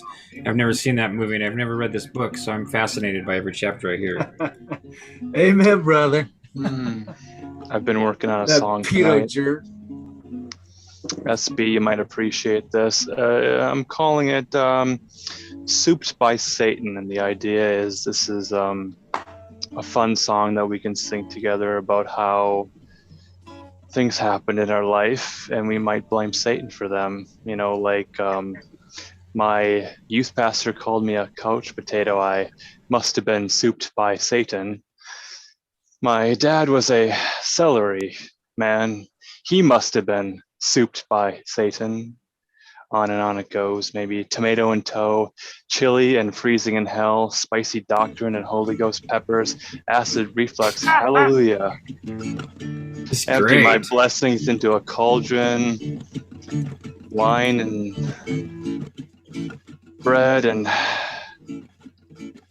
Holy Communion. Just some ideas I'm throwing out there. If you guys want to throw something into the cauldron to help with the Soup by Satan song, or maybe you're stewed by Lucifer. I don't know. We'll figure it out. Must have been souped by Satan. Must have been souped by Satan. Souped by Satan. I think stewed by Lucifer. It's pretty cool, stewed by Lucifer. That works too, but I'm souped by Satan. Yeah, it's great. I love the idea. It sounds like a really good song. Do you guys ever go to Vespers to pray and worship? And maybe you lit a candle, but maybe you were gaslighted at the Bible study. You must have been souped by Satan. Must have been souped by Satan. Now that's a great idea to in a fiction novel. You could have all of the lights in the church that you have to light be gaslight instead of regular candles. Oh. For the nice little metaphor there, you know. The church had gaslighting. Okay, I'm gonna stop singing now. Oh, I'm supposed to read next, huh? Okay, where's my book? Are you guys prepared for more reading? Or is there a digression that is required prior? Oh yeah, we love all the music. I see some guitars in video. Awesome. And we Must love have been that souped by ambiance. Soup by Satan.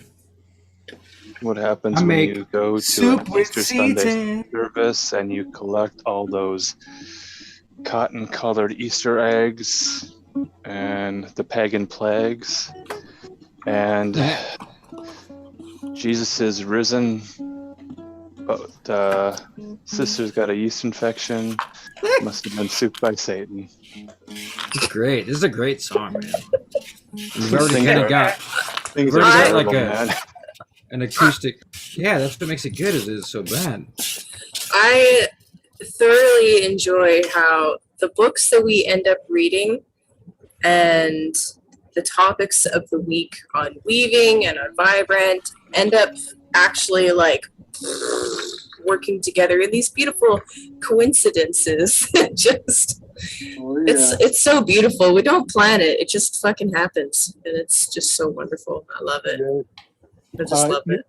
You know, I think I was on Homie Romy's show earlier this week, and I was talking about Celestine prophecies. Oh, you were? Yeah, Wait, man. True, baby. That's true. Were you also talking about cancer and Hong Kong?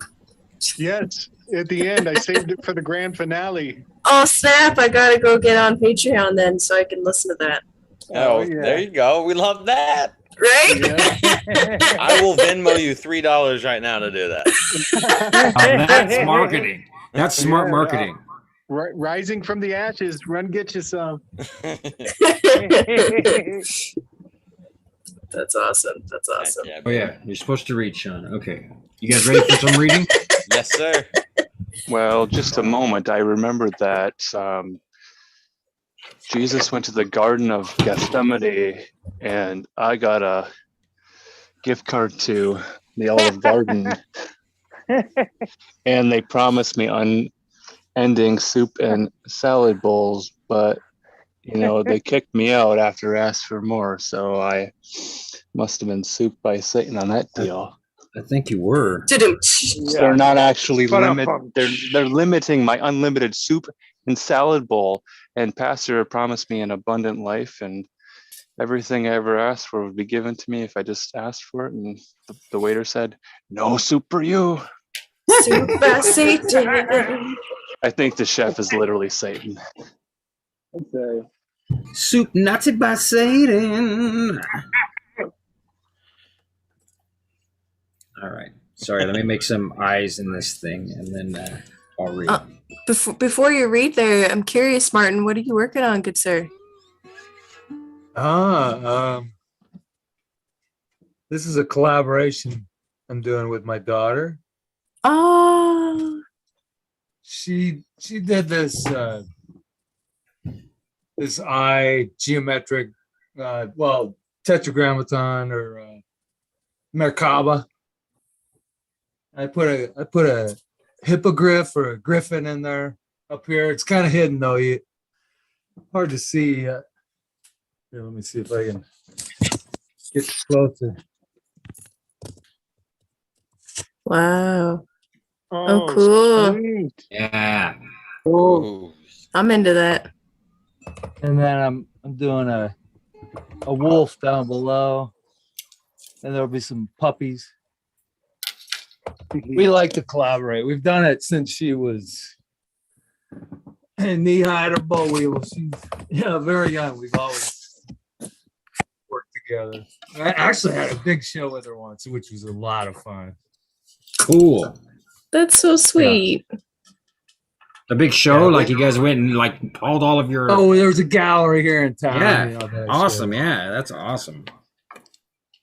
Yeah, but yeah, she's totally into sacred geometry. So she did, I do these wooden plates, like disc plate, whatever, for my table, my crystal table. That I think you guys saw. Really cool design. It's another Merkaba. She's into the Merkaba. But it turned out really nice. I should show you guys that. I'll go grab it. It's kind of hard to see, but it's burned on, pyrographed. Yeah, I want to see it. Yeah. I want to see it really bad.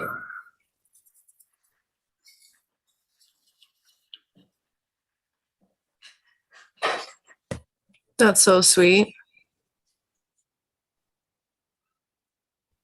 Martin is a huge blessing and one of the most intriguing characters I've run into for a very long time. Oh. I have my moments. So I don't know if you can. It's really hard. Beautiful. Oh yeah, you can see it. It's cool. Oh wow. Yeah, I make my own lacquer, with the lac bug shells and yeah, that's you harvest the bugs yourself. Kind of pop. Lac bug, from Southeast Asia. That's what lacquer comes from. Is the shell. So you said you buy the bugs and make them yourself? Oh yeah, I go out to Southeast Asia and just pick them off the ground. You're a rare human. I believe you. No, I don't. I buy it. Dude, that is so cool. And I put it in Everclear. This is it right here. Yeah. And that's about I'd say 15 layers. It takes about 30 minutes for a layer to dry, so it's not too bad, But it really makes it gives it this, which that's the hard thing to see. It gives it this really kind of almost a pearlescent, quality. It's a clean shine. Yeah. That's fabulous. Oh, thank you. Clean shine, is that what you said? Somebody said it. It's a clean shine. That's was a clean really shine. Yeah. It's fun stuff. I love it. We have some very cool people in this community. We do. Yeah, This is my tribe. You guys are Yeah. my tribe. Here, here, amen. I feel the same way. I'm filled with so much love, you guys. You guys. Same, for real. No love. And no light. What would the opposite of souped by Satan be? Salad by God. There you go. Breadsticks by Seraphim. Salad by God. Eating salad Yeah. with No, guys. angels. Jesus juices. Jesus. Cold Yes, pressed, he does. cold pressed organic vegetables and fruit juice. Juiced by No, Jesus. Juice by That's Jesus. King of the juice. That's good. King of the Juice. That's really good. Juice by Jesus. King of the Juice. You guys see and see It'd him. be a whole album, yo. Juice. It already is. We just have to do the hard steps of continuing recording little Music pieces of it here and there. inspired by Weaving Spiders Welcome presents a placenta casserole production of Souped by Satan and other Holy Ghost recipes. Holy grounders. That's right. It's a juicy conspiracy. You know, the best reason to attend a church on Sunday is to stick around for the potluck afterwards. We had a cool Christian band, okay? I liked that. All right. With special That happens guest too. Skillet. It'd be really great to go back and find some of these Christian bands that were raised in churches and now they're old men, and we could interview them about worship music in the 1980s. It's funny you say that because I had that idea, Alan. Wow, I can't believe you just said that out loud. I mean, I can because we are this tribe, but I was imagining trying to get a hold of Michael Sweet and see if he would come on Weaving Spiders Welcome and talk to us. That would be the most incredible thing. We could Maybe I'll, manifest that. maybe I'll see. I got a guy. I know a guy. You got a guy who knows Michael Sweet? He's a musician. Sure. I work in the belly of the beast. Actually, I work for the Catholic Church. I'm a caretaker Nice. caretaker at a Catholic youth camp. You know, Cool. Very So- cool. it's a blast. I mean, besides all the religious bullshit. Yeah, we remind people on Right. Weaving Spiders Welcome, we don't throw out the baptismal water with the baby Jesus. There's good things in Christian communities, Absolutely, and we like to acknowledge them. absolutely. Well, I wouldn't work here if I didn't think that. Right. Yeah, you really but, do know a guy that might know Michael Sweet? Well, he's a musician, but I actually went to high school with him, and he's just, yeah, I don't know. He'd be fun to get out there and, play some music, whatever. Yeah. Well, I mean, we could always start just by inviting your friend on if he's interested. I mean, he counts as a Christian rock and roller, right? Yeah. Yeah. So him and I are in the same category. Only I've always been souped by Satan on what music I choose to play and perform. Now I've got maybe one or two hymns I've ever tried to learn, and I never did really get the heart and soul behind them. But I can play the shit out of a bunch of Bob Dylan and John Prine and old rock and roll and metal songs. And I'll tell you guys a secret. I can play "Wrecking Ball" by Miley Cyrus on the acoustic guitar and sing it in the key that she plays it in. Nice. All right, I'm going to read now. Do some twerking. Let's see, right there. You see that? Okay. Set this down. Pick this up. So, everyone's ready? Ready for some reading? Oh yeah. Let's go. So, this book, once again, is called 50 Secrets of Magic Craftsmanship by the well-known painter and sculptor and insane person, Salvador Dali. And some little bird whispered in my ear and said, Sean, just start with chapter 3. So we're going to start here with chapter 3. Chapter 3, of whether or not and when the painter must make love, of how a masterpiece must be realized in 6 days and no more, in which is described the manner very complicated but essential to the painter of constructing a telescope with the skeleton of a sea urchin, by means of which he will be able to know the moment when he must cease to work on his picture, considering it as finished, of why the painter must be a happy man, of the painter's ménage à trois, of his mistress, and of his love life in general, of how Gala loves painting and how painting loves Gala, of the very simple manner of constructing an anerarium. Let me get that right. Aranarium, an aranarium, and of the ineffable emotions which the painter may derive from its retrospective use, of the comparison most bizarre but full of truth between the head of a painter and a ruminating camel, of which the hump is occupied by the monstrous brain of the former, and of which the mouth is highly digestive, which the mouth is his digestive eye, which, like a lamp, gives light, of the surest manner of painting masterly landscape. Okay, so obviously those were all the pieces telling what's in the chapter to come. Now we'll start a little more properly.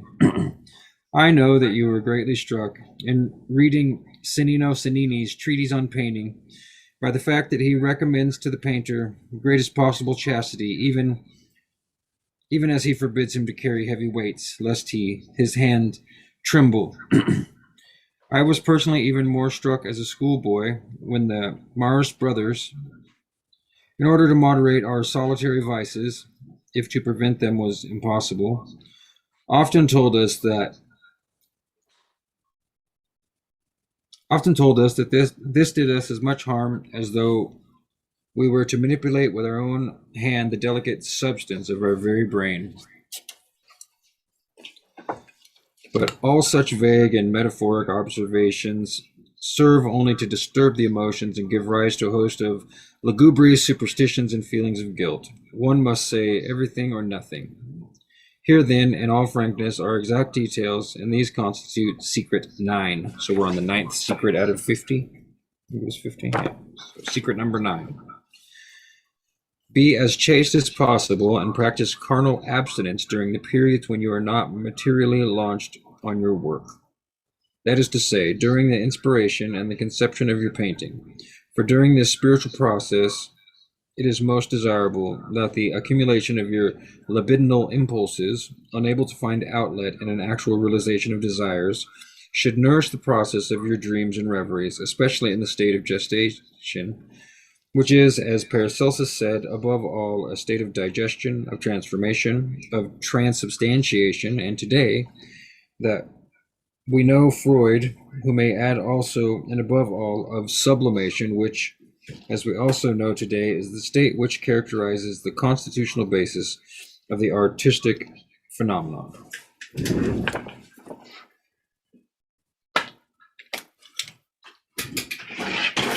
Sorry, I had something in front of the heater and I needed to move it. On the other hand, and contradicting the fear expressed by Cennini that the painter's hand would tremble in consequence, I shall tell you that precisely at the moment of placing yourself really before your canvas in order to begin to paint, it will be very desirable that you should establish the regular habit of making love once a day at the least. And note also this, that you must never do it in the morning, but immediately after the slumber with a key. So I can interrupt here. He describes a technique to fall asleep with a key in your hand so that you just barely start to drift into the liminal space and the key falls into a bowl and wakes you back up. So this is one of the other secrets. So slumber with a key, and once more according to your disposition before going to sleep. So that's a hump in the afternoon, hump in the evening. Remember then, abstinence during this period of conception and love during your periods of realization. For you know already that while you are working, all anxiety must be absent from your spirit, since I have already explained that you must execute your work in a half-waking state, lulled by zephyrs of memories, mingled with regardings mingled with readings that are sufficiently monotonous so that you will barely hear them. Oh yeah, I forgot it. He says to have someone read aloud while you work in this book. So a lot of these secrets apparently we've already figured out, you guys. So, but that's also in there. So, what was it? Half-waking state, lulled by zephyrs of memories mingled with readings that are sufficiently monotonous so that you will barely hear them. This state is exactly the one which the regular gratification of your carnal desires will procure you, whereas during your period of conception, these must appear to your imagination by turns as if torn from the fiery and drooling parchments of the annals of demonology and caressed by the downy scores of the solfeggio of cherubs. On the contrary, when you are actually painting, when you are realizing, these same carnal images must appear real to you in their full reality, and instead of tearing pages of chimerical love from deceptive time, it will seem to you that you are simply tearing out leaves of the calendar. For you will have nailed a calendar to your wall. The calendar will regulate and guide your work. Unlike the poet, the painter cannot simply say, I must do it. It is not enough to suffer. This suffering must be made measurable. The material time for the painter is marked by the clock of pain.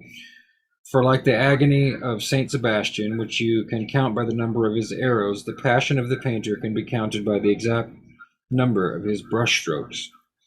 You must mark on your calendar beforehand the course your work is to follow, and afterwards mark each point in the progress of its execution. Thus the painter's calendar will be riddled with notations. Thursday afternoon completed the expression of her smile! Exclamation point. Tuesday from 8 to 10 filled in the sky. From 10 to noon began the sea. The painter Jose Maria Sert once informed me that he had counted the interruptions in the fresco of the burning of the Borgo, deducting from them that this gigantic work was finished in exactly 6 days. I'm unable to verify this for myself, but it is in any case possible, since severe calculations based on pictorial technique have convinced me that the most important work can and must be resolved in exactly 6 days. There's some handwriting. There's a note with some handwriting, but Dali's handwriting is atrocious. I would have to take my glasses off, so I'm going to skip it. One may go on finishing it endlessly, but at the end of 6 days, the picture will have been executed to the point where it can be seen, all filled in, and such as its destiny has willed it to be. 1 day more is not only unnecessary, but is a dangerous symptom that the masterpiece is already foredoomed to failure. I should despise you if you were to regard as trivial the mention of the calendar in conjunction with the word love. You must know that the entire passion of the painter is inscribed in the calendar. Even as God created the world in 6 days, so the painter must realize, I do not say finish, his work in 6 days. Not a day more, not a day less. And this is indispensable if the work is to be a masterpiece. Know, then, that the requirement that your work be realized in 6 days constitutes secret number 10 of this book. The most complex case is that of a painting which represents human figures in a natural, architectural, or fantastic setting. There is no more complicated subject in painting. The painter who begins his session before the easel at 8 o'clock in the morning can easily give in great care to shading and brushing out, finish any sky by 1 o'clock. I give you an hour for lunch, half an hour as the maximum, which the wake of your slumber with the key should last. I authorize a half hour for love. You see that I'm making generous allowances for everything, but I want you to be seated again before your easel, palette in hand, at 3.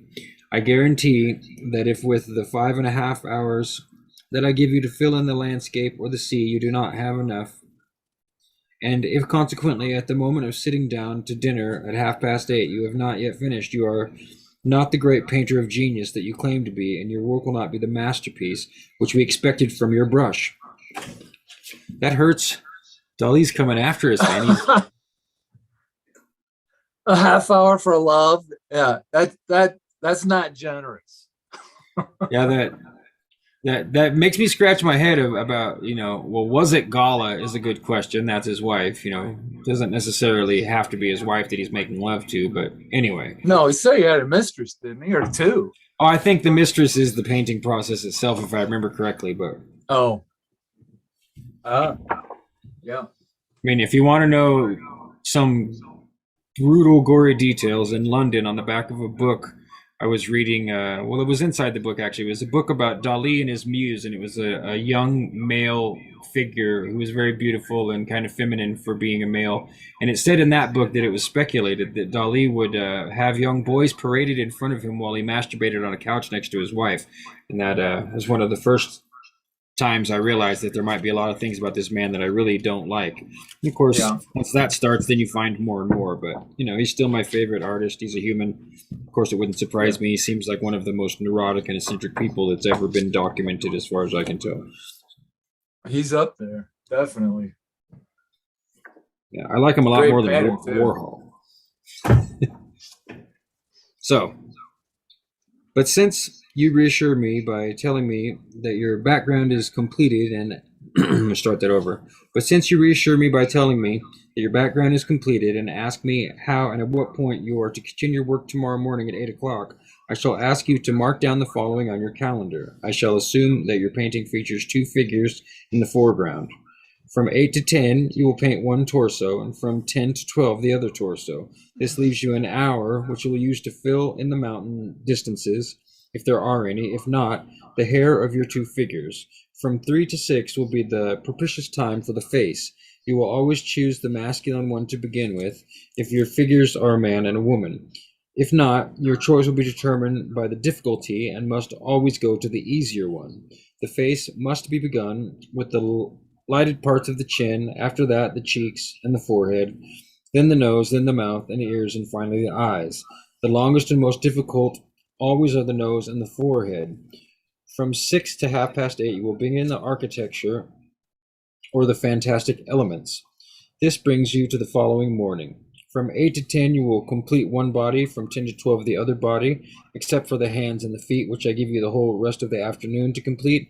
For since these terminate the extremities, you will be able to execute them more effectively at this hour than, for instance, the architectural elements, which fatigue might render awkward and arduous. You may now spend the whole morning of your 3rd day working exclusively over your figures, with any other order than that of lingering over the details that appeal to you.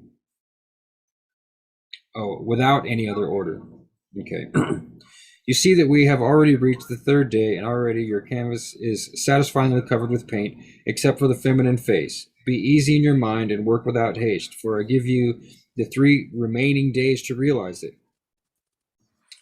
You see how comprehensive I am. I've not wanted to encumber you with the architectural elements, for these need only to be well traced out. You will find that you have executed them in your spare moments without quite knowing how.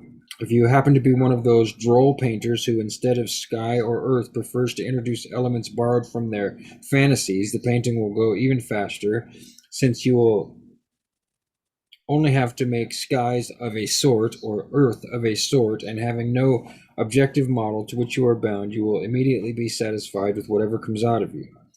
But you won't do this if you are projecting a masterpiece, inasmuch as you know from the whole experience of the history of art that the greatest enemy of a pictorial masterpiece is fantasy, and that even the most divine imagination exacts of you only that you become consubstantially, biologically, and inquisitorially a slave of reality. After the realization of your painting, it is necessary to finish it, and sometimes even to patch it up. And here is the mystery. If 6 days have been more than sufficient for you to realize your painting, it may sometimes take you several years to finish it, since it has never been known exactly when a painting is finished, or even if a single painting exists, which is.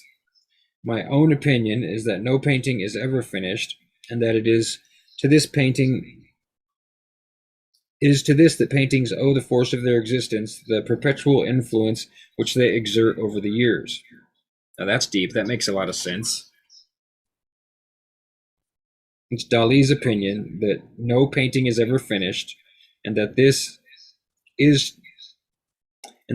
to this that paintings owe the force of their existence, the perpetual influence which they exert over the years. Okay, let's keep going here. If it is humanly humanly impossible to know whether your picture is finished, it will be almost as difficult for you to know when you must stop working on it. There comes a point where you run the risk of over-laboring and over-refining it instead of finishing it, and thus ruining your work in the most disastrous fashion. Hence, you must know exactly at what precise moment you must definitively remove your picture from your easel and stop painting on it. For this, your own feeling does not suffice and may often deceive you. Remember how many times you've bitterly regretted having continued to overpolish your work and thereby having spoiled it irredeemably.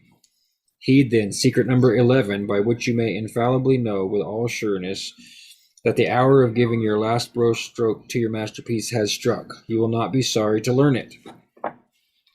Before initiating you into this secret, however, there are several expedients that you may have recourse to as you reach the stage at which you consider your picture to be nearing its final form. At the end of these sessions, you should make a habit of observing the reflection of your picture in a mirror with a scrutinizing eye. This will help you considerably, seeing what is on the left and on the right and vice versa, to determine its defects with more accuracy, especially to discover things which are out of balance or out of proportion. And Jim Maiden taught me that trick. Thank you very much, Jim.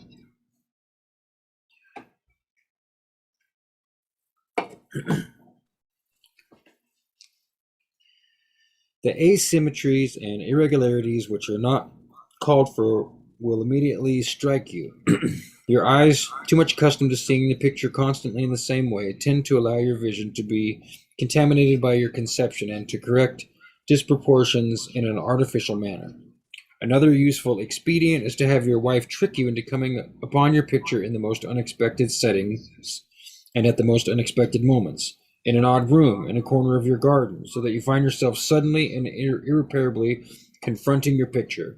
Such brutal surprises are very effective in tearing from your eyes the bandage which your affection for your work often contrives to weave in the course of the long sessions which you have spent at your work, even though you strive conscientiously to render the beautiful rather than to try to persuade yourself charitably that this is what you are really doing. But I shall assume that your picture has resisted all of these tests and still others, like the fascinating one of representing it to yourself in imagination in the course of a prolonged reverie, hanging in a museum next to one of your preferred Raphaels. And I shall assume that in spite of all this, convinced though you are of its beauty, you cannot make up your mind, you cannot muster the courage to stop working on it definitively, and finally to inscribe your signature on a certain spot, which is often so difficult and anguishing to choose. It is precisely at this moment of doubt that you should have recourse to my secret. Pay careful attention now to what is to follow, for it is thus that you must proceed. Take the skeleton of a sea urchin of an unusually large size. Against the pentagonal aperture formed by what is known as Aristotle's lantern, place the concave face of a crystal lens which may be secured in place with a little wax.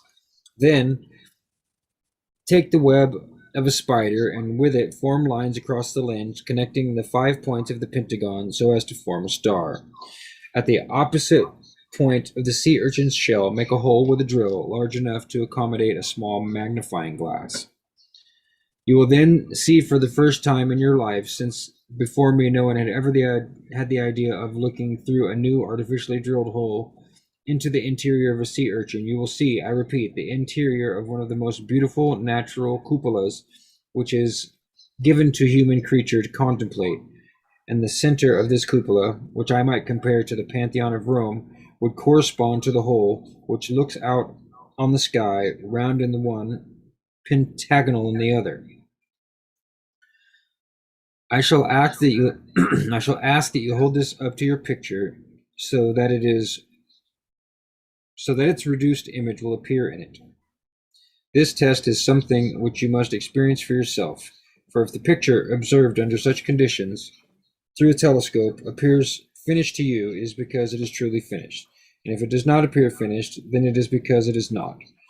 For you see it really surrounded and pressed, as it were, between the teeth of the perfection of a closed and finite world, in the center of the veritable monarchy which governs the painter, as will become transparent to you in the last chapter, in which I shall deal at length which I shall deal at the length which it deserves, with the morphology and the aesthetic transcendency of the skeleton of the sea urchin, and with Aristotle's lantern in particular.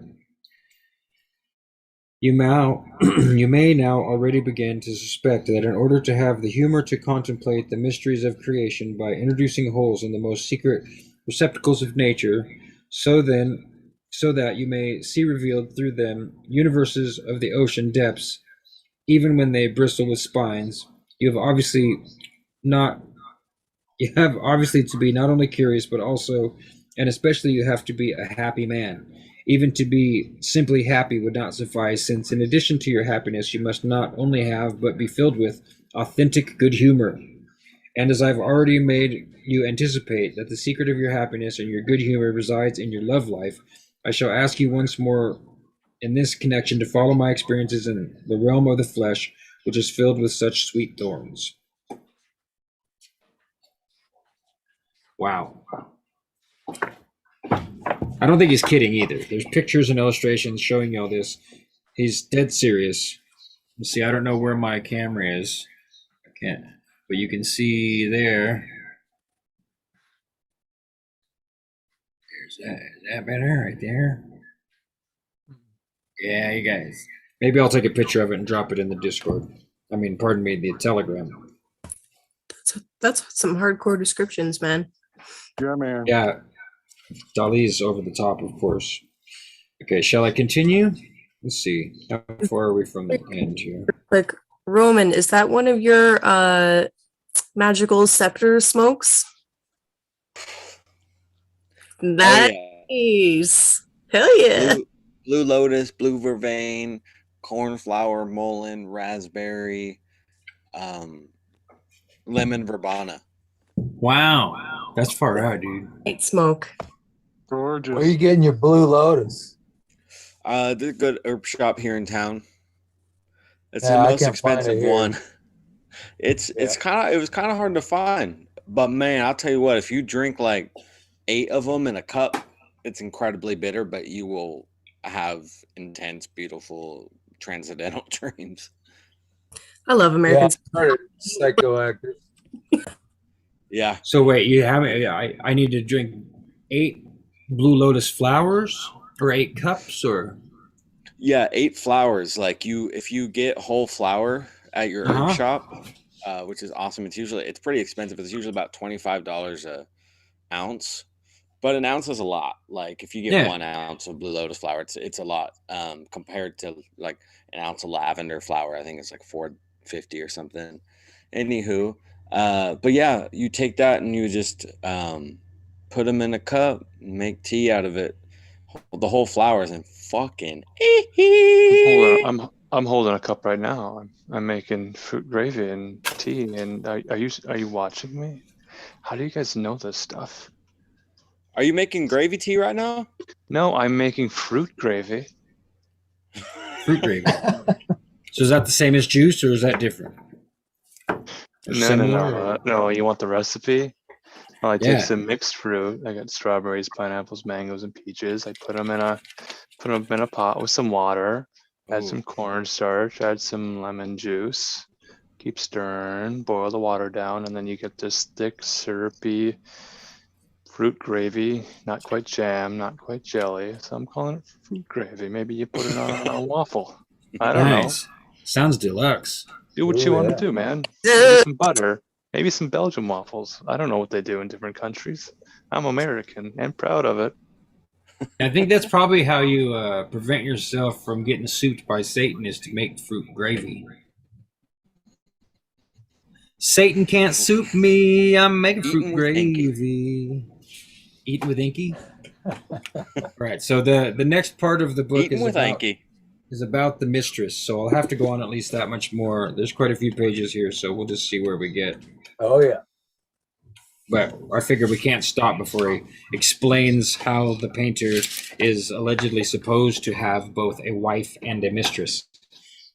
In all other contexts I've ever heard, this is always a bad idea. It's not that men don't do it, and even women too, but it's always, I've never heard someone say it's required. So let's hear. The moment has come To reveal to you my secret number 12, every painter must have a wife and a mistress, but all three must live together and live in the most perfect harmony. You realize immediately that this involves a menage a trois. With your legitimate wife, you must begin to cohabitate at the age of 12, and at this moment she will be exactly 1,300 years old. Her name is Painting. Her cheeks are fresh as a rose, her breasts are the roundest that has ever been given to you to contemplate, and you would take her at the most for 36. And you must know that she will never age. In order that your marriage with Painting shall be a happy marriage, your love must not, as you must think, be absolutely reciprocal. Okay, so your love must not, as you might think, be absolutely reciprocal, though. It is quite necessary that it be shared. Remember the unhappy love of Cézanne with his Painting. He worshipped her so completely, and she, ungrateful that she was remaining utterly indifferent. On the other hand, remember the uninterrupted honeymoon of Raphael with his Painting. In my own case, I must avow frankly that Painting loves me more than I love her, and she is often put out with me, for each time that I neglect her a little in order to write, I feel her languish, even when, as I'm doing now, I write only about her. I know that she will overwhelm me with bitter reproaches, for Painting cannot be satisfied with words. Which the wind sweeps away. She wants you, my dear friend, to possess her at least 3 times a day, and not a single night will she fail to slip into your bed. This is why it will be so difficult for you to find a mistress, and at the same time, why she will become for you the rarest and most precious thing in the world if you succeed in finding her. So he's calling Gala his mistress. Rare and difficult because at all costs she must not be jealous of your Painting, but on the contrary, she must love her not only as much as you yourself do, but even more, and precious because, in spite of the fact that with Painting you will experience ecstasies, you have already understood that they are of a platonic nature. She cannot therefore gratify your libido, painter though you be.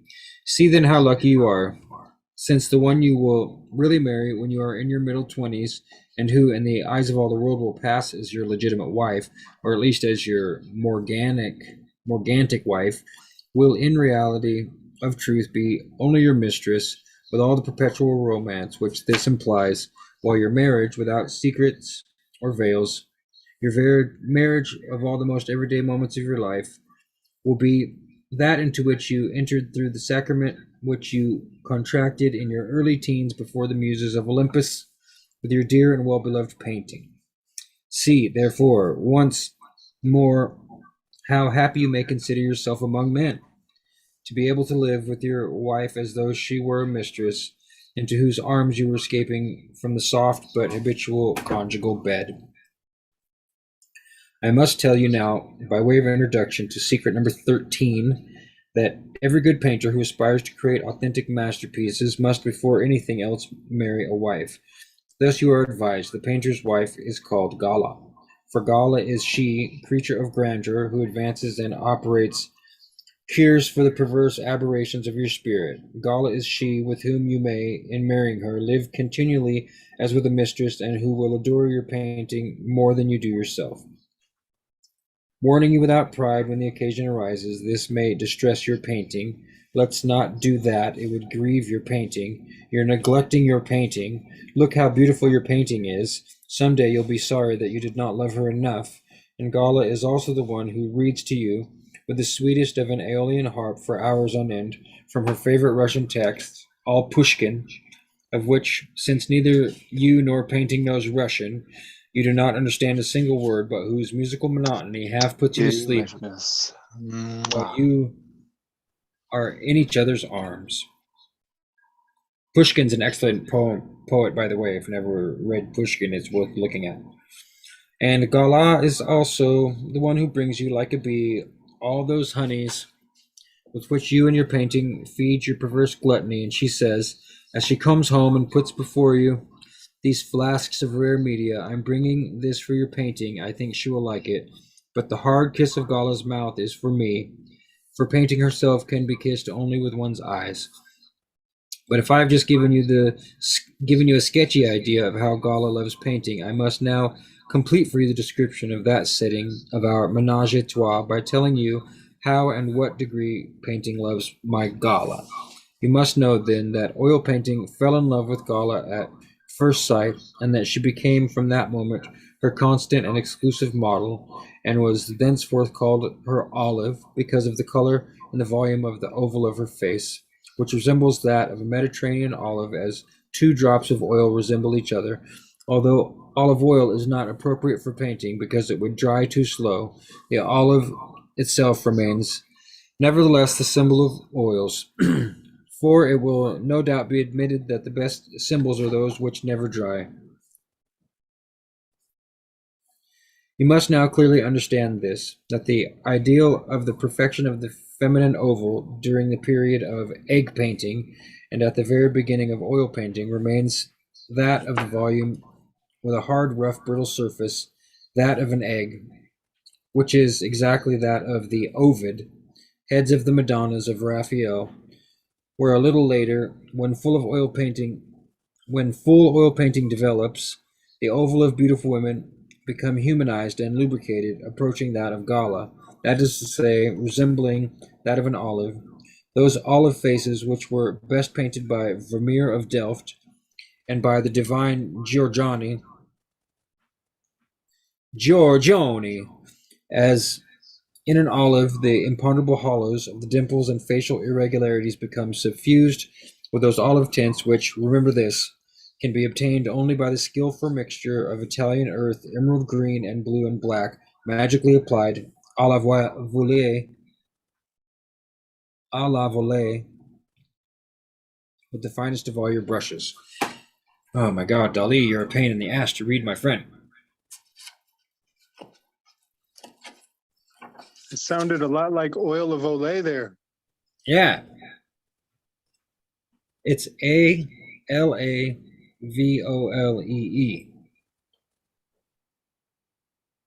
A la volie.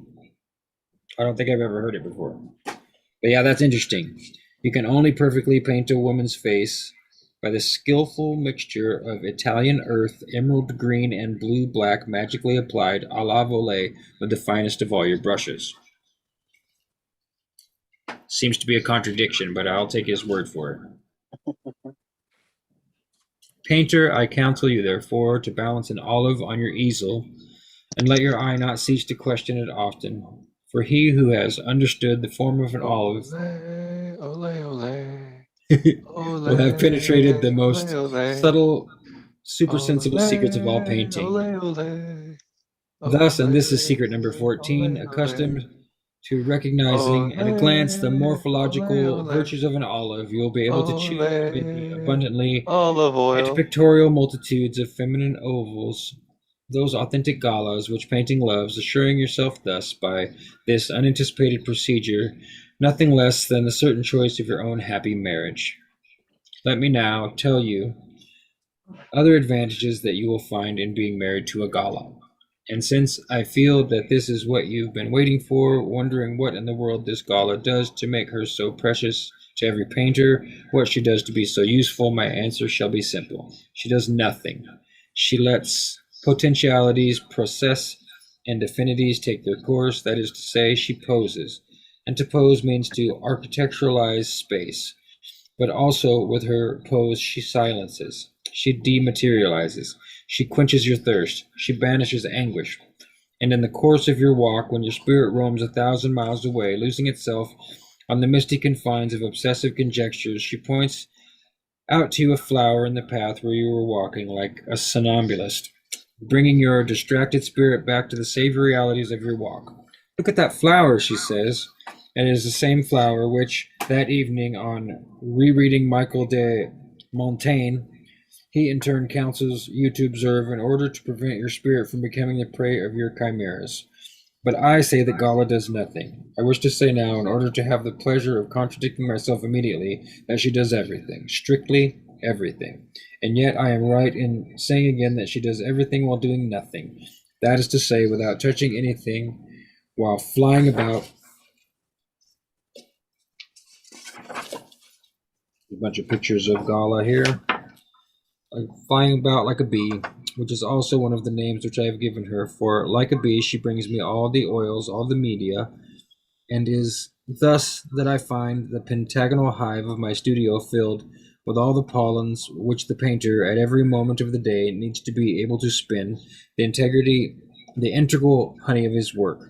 And when she lets her eyes rest on an object, Gala, the olive, becomes an observer, and her glance is inestimable. Its extreme acuteness, capable of seizing the difference of a hair in the mountain of a jewel, in the hair of a mounting of a jewel. So its extreme acuteness, capable of seizing the difference of a hair in the mounting of a jewel, caused the Duke de Verduna to exclaim that Gala had the eyes of a lynx. Now, if it is true that a painter's two eyes do not suffice him, and that he must often have recourse to other eyes, even though they may be less good than his, you can tell yourself that the greatest good fortune that can befall you in this regard is to live with a woman who possesses the eyes of a lynx. And finally, this is the place where I wish this to be written. It was Gala who re-inspired the renaissance of classicism which slumbered within me since my adolescence, who has surrounded me progressively, almost without my being aware of it, with all of the rare architectural documents of the Renaissance. One morning, toward the end of October in 1941, I was seated in my studio, and I was looking at a pomegranate divided in two halves, which I was holding in my hands, while with my tongue I was trying to work loose one of the little seeds which had become obstinately wedged between two teeth. It was at this moment that I understood the supreme beauty of the architecture of antiquity based on the biology of numbers. And I remembered very well that at that moment my tongue was pleasurably caressing my gums with the maximum of force, registering the relief of each of my upper teeth, as if this pressure could help me better understand and to remember my thought more and more clear, which seemed to spring from the very depth of my blood. This idea may be expressed thus: numbers are not bones, numbers are flesh. And with clenched teeth I uttered silent, vivace! With clenched teeth I cry again today, long live the roses of geometry, long live Vitruvius, long live Gala, long live the pomegranate of my life. Secret number 15 will be dedicated to the construction of aranariums. Here is the gist of the matter, in the fewest possible words, to give you solely a slight but sufficient glimpse of a new compendium of original methods of inspiration, for this book would become interminable if it were to explain and develop everything. Believe me when I advise you to guard your studio with the utmost rigor against the intrusion of any living creature besides your wife, that is to say, your Gala, with the exclusive exception of the spider, which, on the contrary, you must consider the true geometrist, the miniature Luca Pacioli, the intimate friend of the painter's hours of labor, and from whom you will derive much instruction and a continual feast for your eyes as well as your mind. So he's giving us a pat on the back there. We're pretty good, us these spiders. All right. Banished then to begin with monkeys, parrots, dogs, and cats, for these can but involve you in innumerable and unnameable disorders and miseries and filth, from the constant menace of finding irreparably smeared by a rapid, disagreeable tail swish of their dirty hairs, the archangelic smile which you had patiently achieved with 3,000 conscientious and airy tail swishes of the miniature badger hairs of your careful brush, to the flying about of their animal dust, and crowning the whole by their overwhelmingly depressing propinquity, even when, assuming the most favorable circumstances, these beasts are well behaved and unobtrusive. For when you feel yourself possessed, or when you possess the holy retinal furies of your inspiration, the stupid presence of a dog with its lachrymose sentimentality cannot but strike you as lamentably out of harmony with the cruel tension of your lucid spirit, which is one of the principal, vital, and fecund characteristics of every authentic creator. No, I won't read that line again. The company of the spider, on the contrary, will appear to you sympathetic, lucid, and cruel like yourself, and it will spin the mathematics which you, leaning over your easel, bear inscribed in the lines of tension of your own bones. Thus, no dog for you, but spiders, yes. Now, there's a line we can keep. No dog for you, but spiders, yes. And now that there and now that there do not exist in all creation two more contradictory secretions than the foul and supremely antigeometric drooling of a dog and the quintessential and mathematical saliva of the spider is one of the painter's good fairies, and its Ariadne thread will guide you at every moment in the menace-filled labyrinth of your studio. Begin then by learning the most simple and rudimentary manner of constructing your arenarium. I can never say it right. Arenarium. And wait a few moments before I tell you not only all the excellent and useful things which can be derived from these instruments, but also the unsuspected resources of pleasure which they contain. I promise you that the retrospective utilization of such arenariums not only will make you drool, but will, I swear to you, even make you weep. All right. I'm not going to keep reading because I don't want to say arenarium so many times, and that's all he's going to talk about next. And the word is Aranearium, and it's a rare word, and I have looked it up. I know what it is, but I don't know if I could describe it to you. It's like spider habitat. You're going to have to cultivate a spider habitat for the spider to live in. It's called, and let's do it one more time. Arenarium. All right. I'm feeling that's a stop and point, as Jim and I would say. When you stop and point, you have to stop and point. What card is that? Yeah. Salvadorian. Check out my Empress card, SB, with her pomegranates. Yeah. Mm-hmm.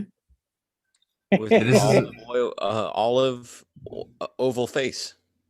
I had a bookmark. Don't forget your Ovaltine.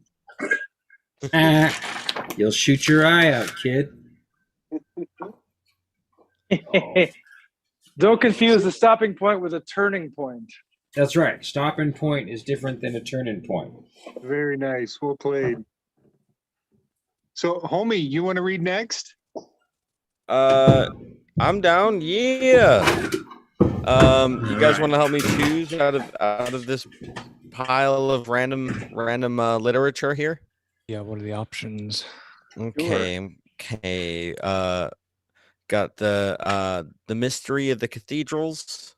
Ooh, that's a good one. Ooh, that's hard to see. Yeah. The theology of arithmetic. Ooh. We got the Corpus Hermeticum. Mm-hmm. Ooh, a celebrated drug classic, The Seven Sisters of Sleep. And a very fun book called The Penetralia, The Answers to Important Questions. Hardcover. Oh, I think you saved the best one for last. What is Yeah, I want the last one. Yeah? Oh, it's super fun to read. Okay. Okay, that sounds like it's about that time of the night where it's getting a little darker and the kids are asleep in their beds and the adults are ready to partake in some fruit gravy. And I realized I should have done this in a cast iron skillet because when I'm scraping the how it kind of congeals after the water kind of evaporates. If I could scrape that off the bottom of a cast iron skillet, I could add that iron and we can solve the iron deficiency problem. And I could sell this as a knockoff Flintstones vitamin situation. And everybody feels better. Not a bad gig. Selling kids random scrapings off the bottom of a pan sounds like giving dogs terrible, dried up, good for nothing kibble all day. Goddamn. Welcome to America, baby. Let's go. This is the freshest fruit gravy you'd ever imagine, made from frozen fruit ingredients. Thank bejeebies for freezers. And I added prunes for grandma. Everyone's happy. It's a fruit frenzy over here. We're having a potluck, and all of my church friends are invited. Looks like SB's rolling up some fruit leather over there. Got some fruit leather there, bud? Do you remember those commercials with the fruit by the foot? Yeah, it's ancient Fimo clay And so I keep adding oil and trying to press it together. You can see Oil. you see this white Olay. box here, how that's all clay that's so dry. I added a bunch of oil and it's still so dry that I don't know what I'm going to do with it. But I have one request before you decide what you're going to do with it. Can we all chant the Olay song like we're at a soccer match? yeah, you were doing that during my reading and it was distracting in the most wonderful way. Olay, olay. Can I get some Vuvuzela in here too? I forgot all about those things. The Vuvuzela. I've never been Famous- to a soccer game. The famous Vuvuzelas.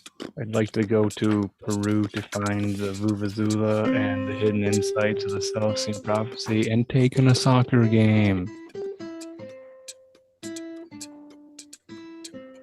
Wait, we got 2 different guitars? Sweet. Ryan Yes. can say hello now. Hello, Ryan. Hello.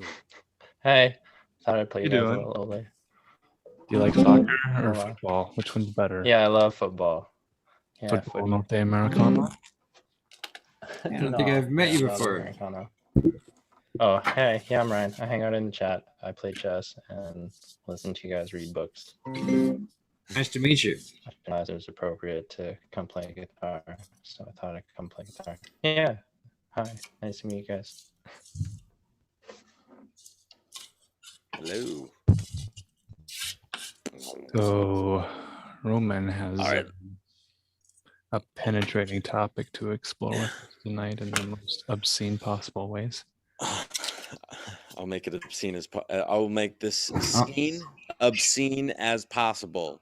That's one of my nicknames when I was a child. Ob, short for obscene, because my name is spelled S-E-A-N. And now I'm muting. Goodbye. Okay, here we go. All right. I'll try not to read too theatrically, but it's really fun too. So here we go.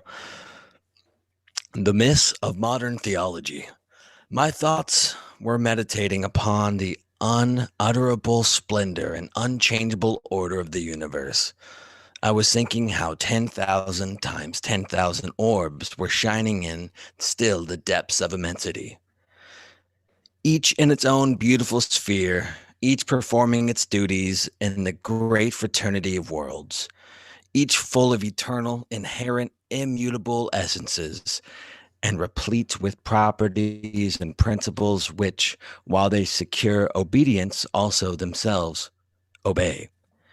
And then I contemplated the heart of hearts, the divine cause, the fountain source of all these ponderous, manifold, and beautiful existences. How the eternal cause acts to one end, but acts by various laws.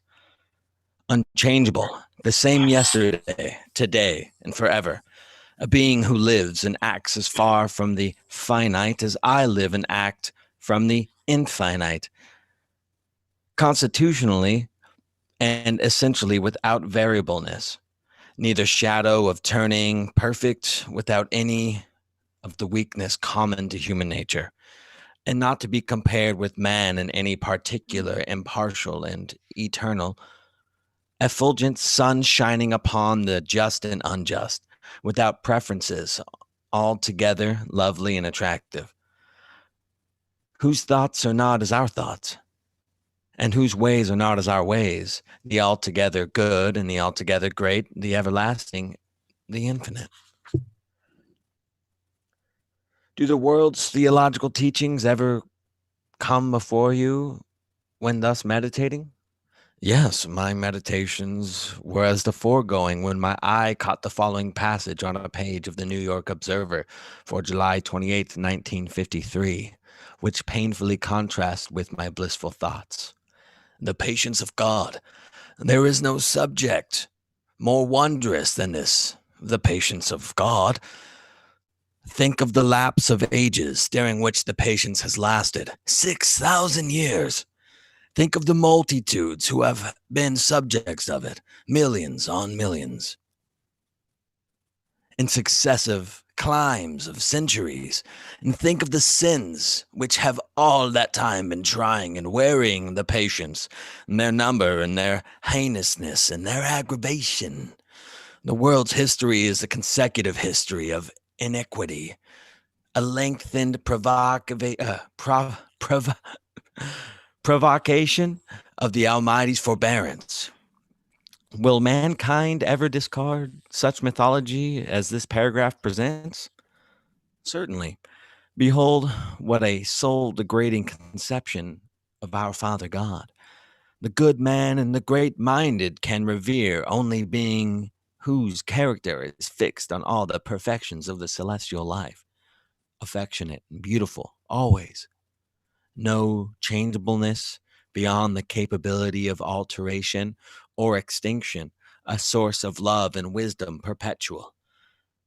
The New York Observer is unceasing in its efforts to spread old notions among the people. The patience of God? It sounds like a voice from the tombs of Oriental mythology. And the Egyptian gods, and many and beautiful, had human frailties.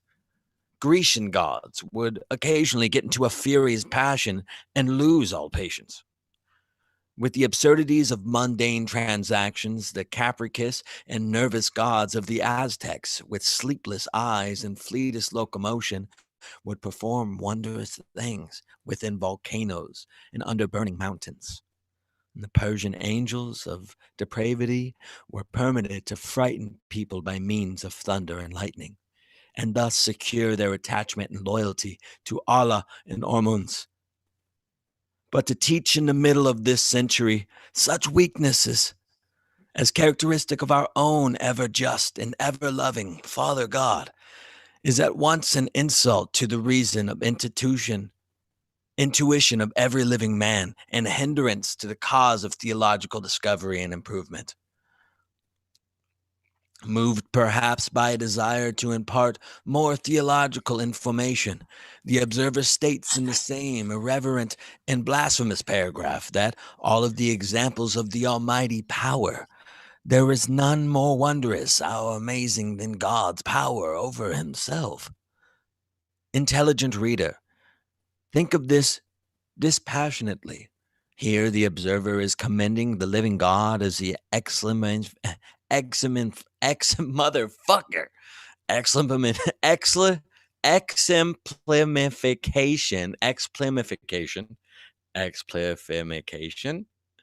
I'm throwing an extra M in there.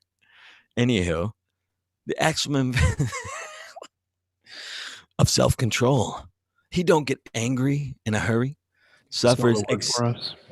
Huh? You said some expletives and then you were speaking about a word that we haven't heard. Can you spell the word for us so that we can put it in the chat?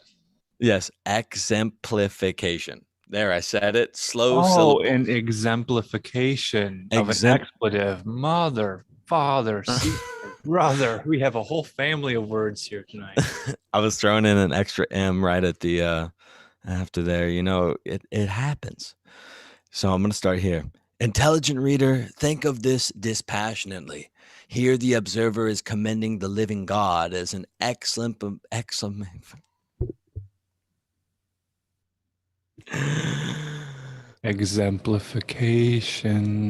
of self-control. He don't get angry in a hurry, suffers exceedingly with the shortcomings of puny man, is almost aggravated to destructive passion with sins of human beings, sins which can only injure the sinner. And yet, like a self-regulated philosopher, the Almighty controls his temper and is yet longer gentle with vulnerable offenders. What a miserable myth it is. That doctrine which is father to it must be totally depraved, corrupt in its every core. It will do, perhaps, for the uncivilized and undeveloped minds, but from all such degraded and degrading concepts of the great I am, let the good spirit of Father God deliver us. Theological myths are possibly pleasurable to the Observer people, that is, If one is to judge a tree by its fruit, or a religious publication by the odor and tone of its articles, nevertheless, let us work diligently for ultimate destruction of all such trees and all such mythological teachings, and do all we possibly can toward making the wilderness of modern theology to blossom as the rose. And suppose we conclude to issue a paper precisely unlike the New York Observer. How should we announce our intentions? If you desire to issue a harmonial paper with its columns wide open to a candid discussion of colossal ideas of universal reform, you should unroll your banner as the bosom of free air with this device: freedom of speech and liberty of the press. What does New York Observer teach in regard to the religious education of children?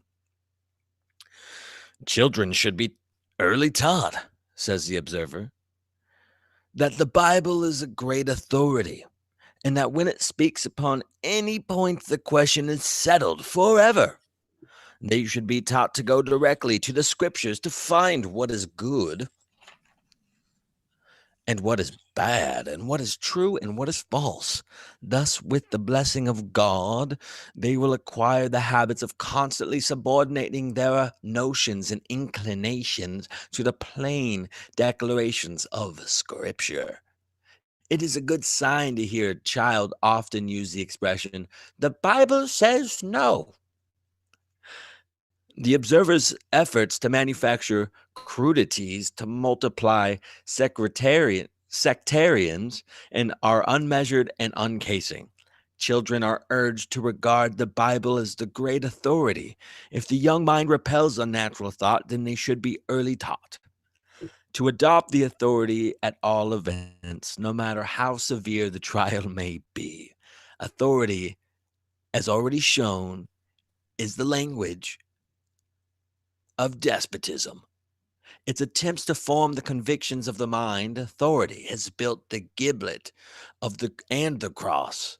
All that blackens the pages of history was originated by bigotry and sectarianism and a superstition whose only parent was arbitrary authority, opinion.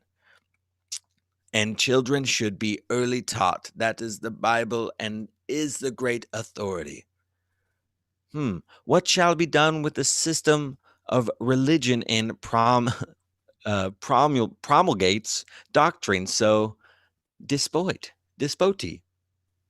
Okay, let's spell this word. What the fuck is this one, y'all? Despotie.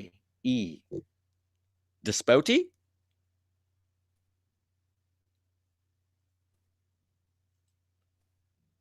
You got me. Dispote, D-I-S-P-O-T-E, is that what you said? Oh, no, Sounds despotic. French. Despotic. Oh, there you go, despotic. There you go. Okay, what is That's this? That makes sense with what you were saying. What is the word? I've never heard of despotic. Despotic is a despot is a person who takes over the leadership position by hook or by crook. You know, that right now all of the people on the right in the United States of America would consider Joe Biden a despot because they all supported Trumpy Pants and thought he was the winner. So for him to take his position unfairly and by crookedness would be despotism. So despotic is to act like a despot. That's okay. That fits in beautifully. Okay, with this most random chapter in the most random book. What shall be done with the system of religion which promulgates doctrines so despotic? What shall be done? The declarations of science must be denounced. Reason must be silenced. Experience upon its bended knees must confess to lies. Truth must conform. Virtue be vilified. Justice denied. And the whole nature of man must bow in resistless obedience to the dicta of arbitrary authority. Yeah, all this must be done in order to consistent receiver of theological monstrosities. It's fucking ridiculous. Crazy observer. The authority of mere opinion, and must be imposed upon the plastic mind of youth, pressed, regardless of all healthy resistance, into its very substance. The youth grows to manhood, and with the shackles upon him, his mind is in bondage to authority, and he cannot think. He worships not the truth, but the authority. And he is therefore a bigot and a slave. According to the New York Observer, the book is the final authority. The Bible may be, as it is, a combination of good things and bad things. It may present truth on one side and error on the other. But no matter, its authority must never be questioned. Poisonous and unnatural as the doctrine of authority is, it is not more pernicious than this, that when it, the Bible, speaks upon any point, the question is settled forever. Would the observer have this opinion early taught to the young mind as religion? Yes, and yet every enlightened person knows that the Bible is wrong in scores of things. Its geology is wrong, its chronology is wrong, its astronomy is wrong, it is wrong in many prophecies, and there are doctrines, precepts, and practices unfit for the child and to learn or the man to follow. In one place, we are informed that God is no respecter of persons, while in another place, Exodus 37, we read that it is the most horrible contradiction. Thus said the Lord God of Israel, put on every man his sword by his side, and go in and out from the gate to gate throughout the camp, and slay every man and his brother, and every man and his companion, and every man with his neighbor. In one part of the Bible, Matthew 7:12, we read that this most perfect of all laws, whatsoever ye that men should do to you, do you even so to them. But in another place, we read that the most unwholesome of all commandments, ye shall not eat of anything that dieth of itself. Thou shalt give it unto the stranger that is in thy gates, that he may eat it, or thou mayest sell it unto an alien. The observer esteems it a good sign to hear a child often use the expression, the Bible says no. How replete with absurdity is such a thought, that children without experience and are unable to form an intelligent idea of any great question should quote the Bible of totality of truth. Do you mean to teach the men are freely to examine and sit in judgment on the Bible? Certainly, when the Bible speaks upon any point, that point should be examined as freely as I now criticize the New York Observer. The Bible says a vast number of things which are wrong and unworthy of place in a book which claims to be the Word of God. On its pages are to be found good precepts and evil ones, truth and error, wisdom and ignorance. And the child that early learns to receive everything the Bible says is absolute truth has a painful and difficult lesson to unlearn in the after years. The Bible itself teaches us to prove all things and hold fast which is good. A book is certainly included in the category of things, so the Bible testifies against New York Observer, and not less in its own contents. Sectarians are already too numerous for the world's good, and there is scarcely a religious journal that in existence that calculated to increase the number more rapidly than the Observer. I hope, therefore, that some moral revolution will effectually reform it. Originally, these criticisms appeared in the New York Reformer over the author's nom de plume, Silonius. Next, that paper contained a rejoinder signed Senex, given to below, as a fair exposition of feelings of hostility experienced by those whose honest convictions are freely declared unsound and absurd. A word to Silonius by Senex, to the editor of the Reformer. The Bible says so. Yes, the Bible says so. This was the teaching of our early days, when we listened to the solemn admonition of a dearly loved, but now sainted mother. In the calm quiet of a New England Sabbath eve, the Bible says so has been our guiding star through many a dark and cheerless night of sorrow. The Bible says so is rung in our ears. With the attentive spirit, we have listened to its teachings. The fool hath said in his heart that there is no God. Thy word is a lamp to my path, and hold thou me up, and I shall be safe. God is a respecter of persons, for whosoever worketh righteousness shall be accepted of him. The way of the transgressor is hard, and children obey your parents in the Lord, for this is well pleasing in his sight. Are the doctrines of the modern school of progressive any more favorable to morals, virtue, or honesty in this old-fashioned New England teaching? The Bible says so.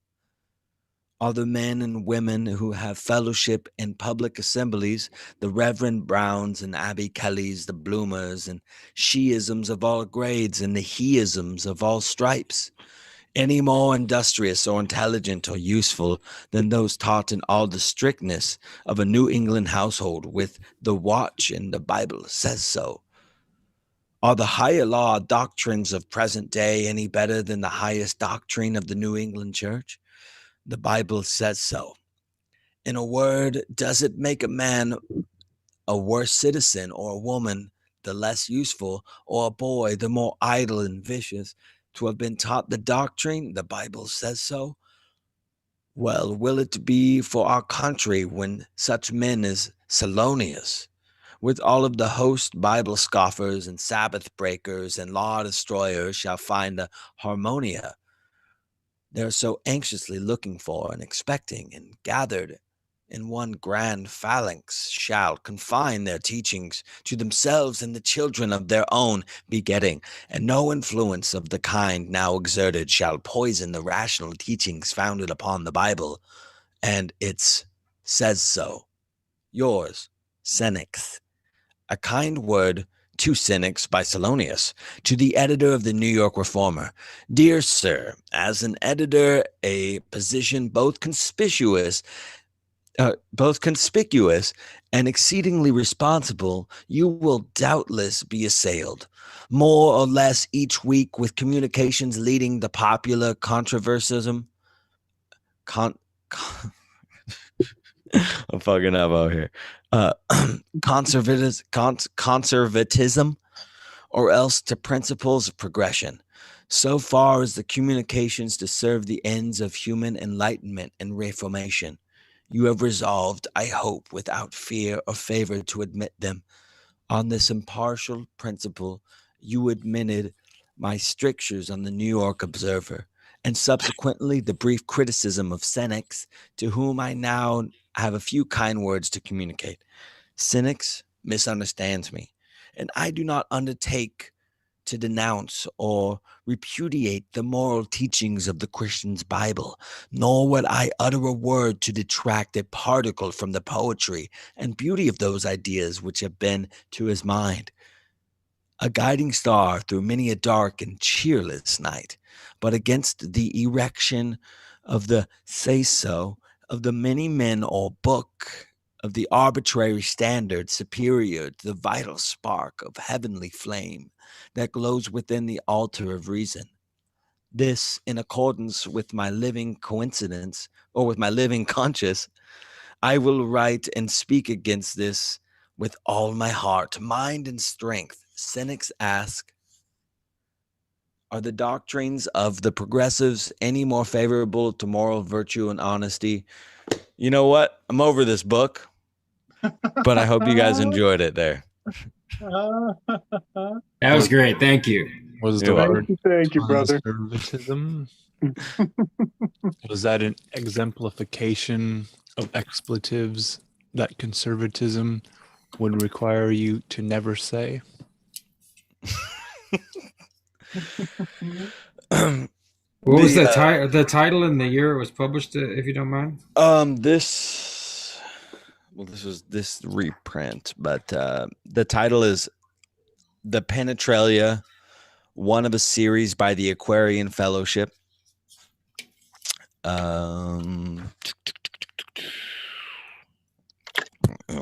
1858.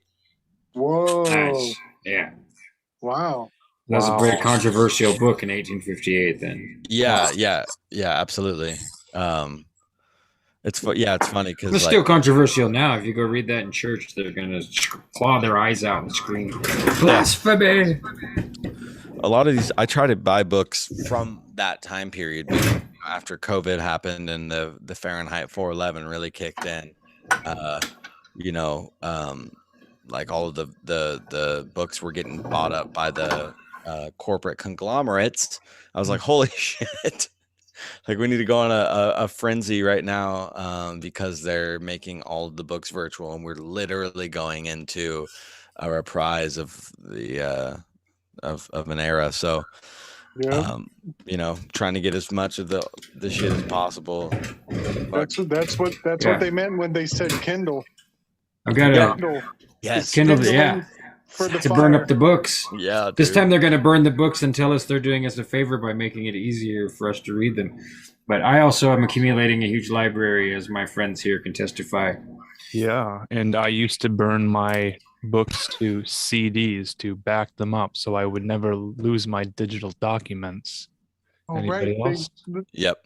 They literally call it burning it to CD. Yeah, burn your book. Burn your book to your CD. Wow. And good reading from SB, reading from Dali. I got some good words like transubstantiation and sublimation to add to the Souped by Satan song. I have a new verse, and I don't know if there's a rhyme or a reason to it, but it kind of goes alike this.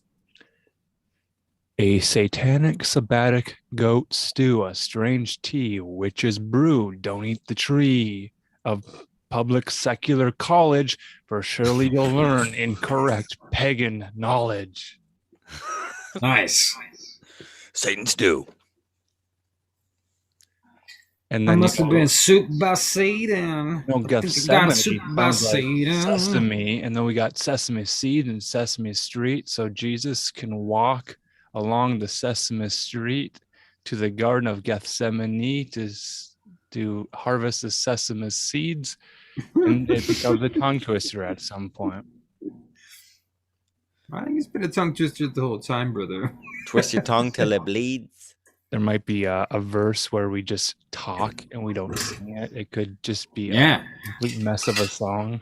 I had a song, Alan, that I sang Simlish for the verses, and then the kind of chorusy part was lyrics all about the song not having any words. Yeah, I don't know which part would be the bridge, which part would be the verse, or which part would be the chorus, and I don't think the listener needs to know either. No, it's not required anymore. I mean, they have a hook, souped by Satan. What else do they fucking want from us? There's your hook. That's what music is now, a hook. Don't believe me? Check out a rap album where they just take the hook and then they take turns making nonsense around it, and that's all the song is a hook. When they use songs that I really like as the hook, it annoys me. Like I was trying to shop in a store a couple days ago, and Supertramp comes on, or I think it does. Take a look at my girlfriend. She's the only one I got. But then, oh no, it's like some rappers have lifted this as their hook, only they've used almost the entire song for the hook, which I just consider to be offensive. And please don't anyone misunderstand me as being against sampling. Obviously, I am not, but weird. The world's become weird. Right, and there's infinite variations of music, and a lot of them are sampling the best hooks and lines and sinkers and fishing. Yeah, like for Kid Rock clicks on your sampling SoundCloud. Lynyrd Skynyrd. To me, that was the most offensive thing he could have possibly done. Like, what are you doing? Yeah, there's a lot of great creativity and a lot of cringeworthy SoundCloud rappers, and that's perfectly fine. If some talent will rise from the molasses and trudge their way out through the sticky, icky That's a music really industry. Really like that rise from the molasses, Alan. I like that a lot. I It reminds really, me of really. that 101 Dalmatians when the lady Cruella de Vil gets like dumped in the tar. Yeah. Yeah. You remember that shit? Yeah.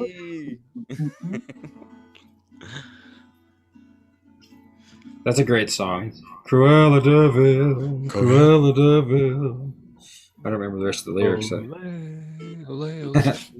Hey, now, do you guys have this issue where, like, you get a song and if you sing it or hear it, that it also spurns another song at the same time, like your brain's doing mashups? You know, SB, here's a thing I like to do on a Wednesday afternoon. I like to take my 5 favorite albums and begin by playing one, and then 10 seconds and start the next album. 10 more seconds pass, I start the next album, so I layer them, and then all of a sudden I have a wall of sound. So I was Yeah. doing that with Wagner's Flight of the Valkyries. Merker had an album, some Pussifer, a Tool, all the good stuff, some opera, some Now, are there other classical people music, around where you're doing Cocteau this? Twins. They probably heard it bleeding through my headphones, but that was the whole point. It's Oh, a you did this wall with of sound. headphones on. Oh my God. Okay, please go ahead. I want to hear the outcome. Yeah, and then I'm like, oh, maybe I should just record this to my mixer so then I can, find some interesting layers of music, because sometimes you have a male vocalist and a female vocalist, and a classical opera and a choir of angels all singing together, and sometimes it works out in really mysterious ways that it Yeah. sounds like it's working together. Sounds amazing. You definitely should record some, even if just for posterity here and there. Yeah, and then I play some of the binaural beats, some of that Monroe Institute stuff. So sometimes I leave my body. So it's there are ways to get high without illegally getting high. Try a wall of sound. Just try it sometime. Yeah, and that's a famous name of a technique by a murderous Jew named Phil Spector. Wall of sound. You know that song, I met him on a Monday and his name was Jim. To do run, run, run, to do run, run. Phil Spector perfected that full-bodied sound. He was the first one, I think, to really figure out how to use the stereo and all the panning and all of the production to get this really unified sound. Well, that's what the Cocteau Twins have said to have done at their concerts, when it was so loud and layered and there was so much going on. You have to feel the angelic choirs hitting your body, and then the music would take effect. Yeah, I believe it. I got a cool chapter about smoking tobacco from back in the day. Okay, yeah. If you don't mind still reading, I'll mute myself and continue to listen. Let's do it, because this actually blew my mind first time I read it. It's from the Seven Sisters of Sleep, right? Which Sleep is a goddess, the goddess of sleep. She had 7 sisters. They were very jealous of her control over man, because for some reason every human slept. So therefore sleep had control over all the humans. At some point they would bow down to the power of this goddess, the goddess of sleep. And This is literally closing your eyes and resting your head, and none of that funky missionary position stuff that people make babies with. That's a whole other type of sleep, baby. Yeah, no, this is that one where you lie down and let the sweet weighted blanket of existence do that, come down over you. Anywho, so then these 7 sisters are actually drugs. And so this book is about the history of humans and our long use of plant medicine and alchemy, our alchemical understanding of plants and expansion. And this is chapter 3, The Wondrous Weed, from the Seven Sisters of Sleep. Amongst Mahomedans, Oh yeah, I forgot. There's a lot of crazy fucking words in this book. God damn it. All right. Amongst Mahometans, the following legend is said to be accepted as an account of miraculous introduction of the wondrous weed to the world. Mahomet, passing the desert in winter, found a poor viper frozen on the ground. Touched with compassion, he placed it in his sleeve, where the warmth and glow of the blessed body restored it to life. No sooner did the ungrateful reptile find its health restored than it poked forth its head and said, "O prophet, I'm going to bite you." "Give me a sound reason, O snake, and I will be content." "Your people kill my people constantly. They're in war between your race and mine." "Your people bite my people. The balance between our kindred is even. Between you and me, nay, it is in my favor, for I have done you good. And that you may not do me harm, I will bite you." "Do not be so ungrateful." "I will. I have sworn by the Most High that I will." And at the name of the prophet no longer opposed the viper, but bade him bite on, and in the name of God the snake pierced his fangs in the blessed wrist, which the prophet, not liking, shook him off, but did him no further harm, nor would he suffer those near to him to destroy it, but putting his lips to the wound and sucking out the poison, spat it on the earth. From these drops sprang the wondrous weed, which is bitterness of the serpents quelled by the sweet saliva of the prophet. Happy Muslim, you have solved the mystery, and your heart feels no doubt. But Christian dogs despairingly sigh for some revelation from the past, whether through history or tradition, of the first of use of this plant. In vain we inquire who it was that first conceived and put in the practice of burning the large leaves of a weed and drawing in the smoke to spit it out again. Who it was that discovered the pleasure in the smoke, or who discovered the pleasure or amusement in tickling the nose with that titillizing dust, to enjoy the luxury of a sneeze, or find employment in blowing it out again. Ye, the shades of heroes departed, that hover the pine woods of the Saskatchewan,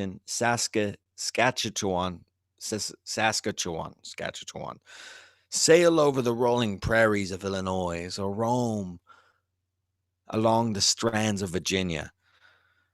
Tell us what illustrious progenitor of Cree or Mohawk we are to accord the honor of discovery more popular than any since the days of when Adam delved and Eve span. In default the shades giving us the required information, we must restore to the faint footsteps which the habit has left imprinted on the sands of time. Even the name by which it is called has been disputed and even denied, as of right belonging to tobacco. This word Humboldt informs us, like the words savannah, maize, magui, and manatee, belonged to the ancient language of Haiti or Saint Domingo, and did not properly denote the herb, but the pipe through which it was smoked. Tobacco, according to Oviedo, was indigenous to Hispaniola and much used by the native Indians, who smoked it from a tube in the shape of the letter Y, the two branches being inserted in the nostrils and a stem placed in the burning leaves. The plant was called cohiba, and the rude instrument by which it was inhaled called tobacco. Other fabulous accounts of the origin of this mystic name, which opens the heart and hand of the savage more readily than that of gold, to trace it to tobacco, a province of Yucatan in New Spain, whence it is stated to have been the first brought to Europe, or affinity is claimed for it with the island of Tobago of the Caribbees, where it grew wild in abundance, or its derivation, it's traced to Tabasco, which is in the island of Florida, In Mexico, it was called yetl. In Peru, sagri, meaning those languages, the herb or the herb par excellence, worthy of superiority over all other herbs which the earth ever produced from her bosom. It seems surprising that a vegetable production so universally spread should have different names among neighboring people. In North America, the Algonquin is named Sima, in the Huron, Onguya, and the same dissimilitude exists in languages of South American tribes of the Omuga Petima, the May Purajima, the Choquito Pace, the Velila Tusup, the Tamanak Kavai. One would have expected to found the names with less variation among such neighbors. It might be urged, perhaps, that these are all independent ancient names given by the tribe to the plant before they became acquainted with the existence of their neighbors. And it's evidence that its use was not derived from each other, nor the travelers passing among them. To these speculations, the theorist is welcome. There is little reason to doubt that tobacco is a plant indigenous to the New World. With the era, therefore, of Columbus, our knowledge of it will necessarily commence. With the Spaniards landed in the Navigator in Cuba in 1492, so I don't know about that date, by the way. Obviously, is written from a very European mind in the mid 1800s, by the way, too. So it's like pretty racist, but they found Cubans doing the same kind of thing as the voyager would now find them occupied in, making and smoking cigars. In the latter act, these Spaniards soon followed the Cuban people and did those also who landed in 1518 with Fernando Cortez in the island of Tobago. To still a greater extent, the honor of introducing this, the fairest of the seven sisters of sleep, to European society and soil is due, perhaps, to Hernandez, the naturalist, who brought the first seeds from Mexico. Humboldt states from the Mexican province of Yucatan. In 1559, they conveyed them to Spain. In the same time, unknown to Flamengo, introduced the illustrious visitor to Portugal. Of the introduction of tobacco into France, the more commonly received opinion is that the first seeds went to Catherine de' Medici from Portugal in 1560, and by Jean Nicot, the French ambassador to that country, that ever since it has borne its generic name, a memento of its patron. Other accounts attribute Father André Thevet, or some friend of his, the honor of introducing the raw material of the most accomplished snuff takers in Europe, and perhaps the first who ever indulged it to any extent. In Tuscany, tobacco was the first cultivated under Cosmo de' Medici, who died in 1574. It was originally raised by Bishop Alfonso Turboini from seeds received from his nephew, Niccolo Turboini, the ambassador of Paris. After him, it bore the name Herba Torberini, as in France it was called the Herbe de Lorraine. Very early before 1589, the Cardinal Santa Croce, returning from its nunciature in Spain and Portugal to Italy, carried with him thither tobacco, but he can scarce claim the honor of its introduction, although the exploit was commemorated by Castor Durante in the Latin verse. Thus, it would appear that this plant was brought from Mexico to Spain, whence it passed into France and this into Italy during the early part of the latter half of the 16th century. The first fucking Christ, hold on. Sorry, I got very dry mouth here. All right. Ricola. Whee! Smoking leaves, baby. Thus, it would appear that this plant was brought from Mexico to Spain, whence it passed into France, and thence into Italy during the early part of the latter half of the 16th century. The first introduction of tobacco into England has been claimed for a trinity of valiant knights, Sir Francis Drake, Sir John Hawkins, and Sir Walter Raleigh. In Bancroft's History of the United States, it is said the exiles of a year had grown familiar with the favorite amusement of the lethargic Indians, and they introduced into England the general use of tobacco. These exiles were brought home by Drake before Raleigh visited the New World, and the period of introduction of tobacco into this country by Sir Francis claims the date of 1560. For Sir John Hawkins' introduction, the time has been fixed at 1565. Whilst the earliest date assigned for its introduction by Sir Walter Raleigh in 1584, the same year in which proclamation was issued England against it. Humboldt states that the celebrated Raleigh contributed most to introduce the custom of smoking among the nations of the North. When Raleigh brought tobacco from Virginia to England, whose fields of it were already cultivated in Portugal, it was also previously known in France, where it was brought into fashion by Catherine de' Medici. As early as the end of the 16th century, bitter complaints were made in England of this imitation of the manners of a savage people. It was feared that by the practice of smoking tobacco, Englishmen would degenerate into a barbarous state. The cultivation of this narcotic plant preceded that of the potato in Europe 120 or 140 years. Camden, who informs us of these fears of the civilization of England, also states to Richard Fletcher, Bishop of London, a courtly prelate who died in 1596 by the use of tobacco, smothered the pipe and was handed from man to man around the table and his bears. And this bears certainly a great resemblance to the custom of the North American Indians, the chief smoking 2 or 3 whiffs, then passing it to his neighbor until one to the other and passes it around the circle and comes back again to the first smoker. M. Jorvin, a Frenchman who visited England in Charles II's time, says that the women who smoked tobacco as well as the men. From England, the practice of smoking was carried to the continent. Dutch students were first taught the art of smoking at the University of Leiden by the students from England. Hence, the greatest smokers in Europe derived their knowledge from the use of the pipe from the English. Lilly, in his autobiography, informs us that when committed to the guard room in Whitehall, he thought himself in regions far below, where the Orpheus sang and Pluto reigned. For some were sleeping, others swearing, others smoking tobacco, and in the chimney of the room were 2 bushels of broken tobacco pipes.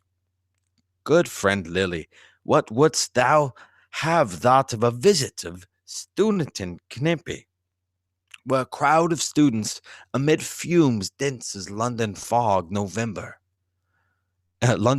November, scream and growl the well-known song, and smokes the fox tobacco, and smokes the fox tobacco, and smokes the leathery fox tobacco, sa, for tobacco, and smokes the fox tobacco, let them fill a pipe.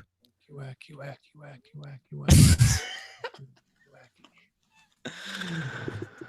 And then perhaps, let the reader inquire for himself of some descendant from the ancestors of the renowned Walter Van Twiller, the worthy head of the long pipe fraction. In 1601 was carried to Java, whence it spread over the east. It was also conveyed to Turkey and Arabia in the beginning of this century. El-Ishaqi states that the custom of smoking tobacco began to be common in Egypt between the years of the flight 1010 and 1012. And the Persian writers on Materia Medica, it appears to have been introduced into India in 1014. Towards the end of the reign of Jalaluddin Akbar Padshah from India, tobacco probably found its way to the Malayan Peninsula and China.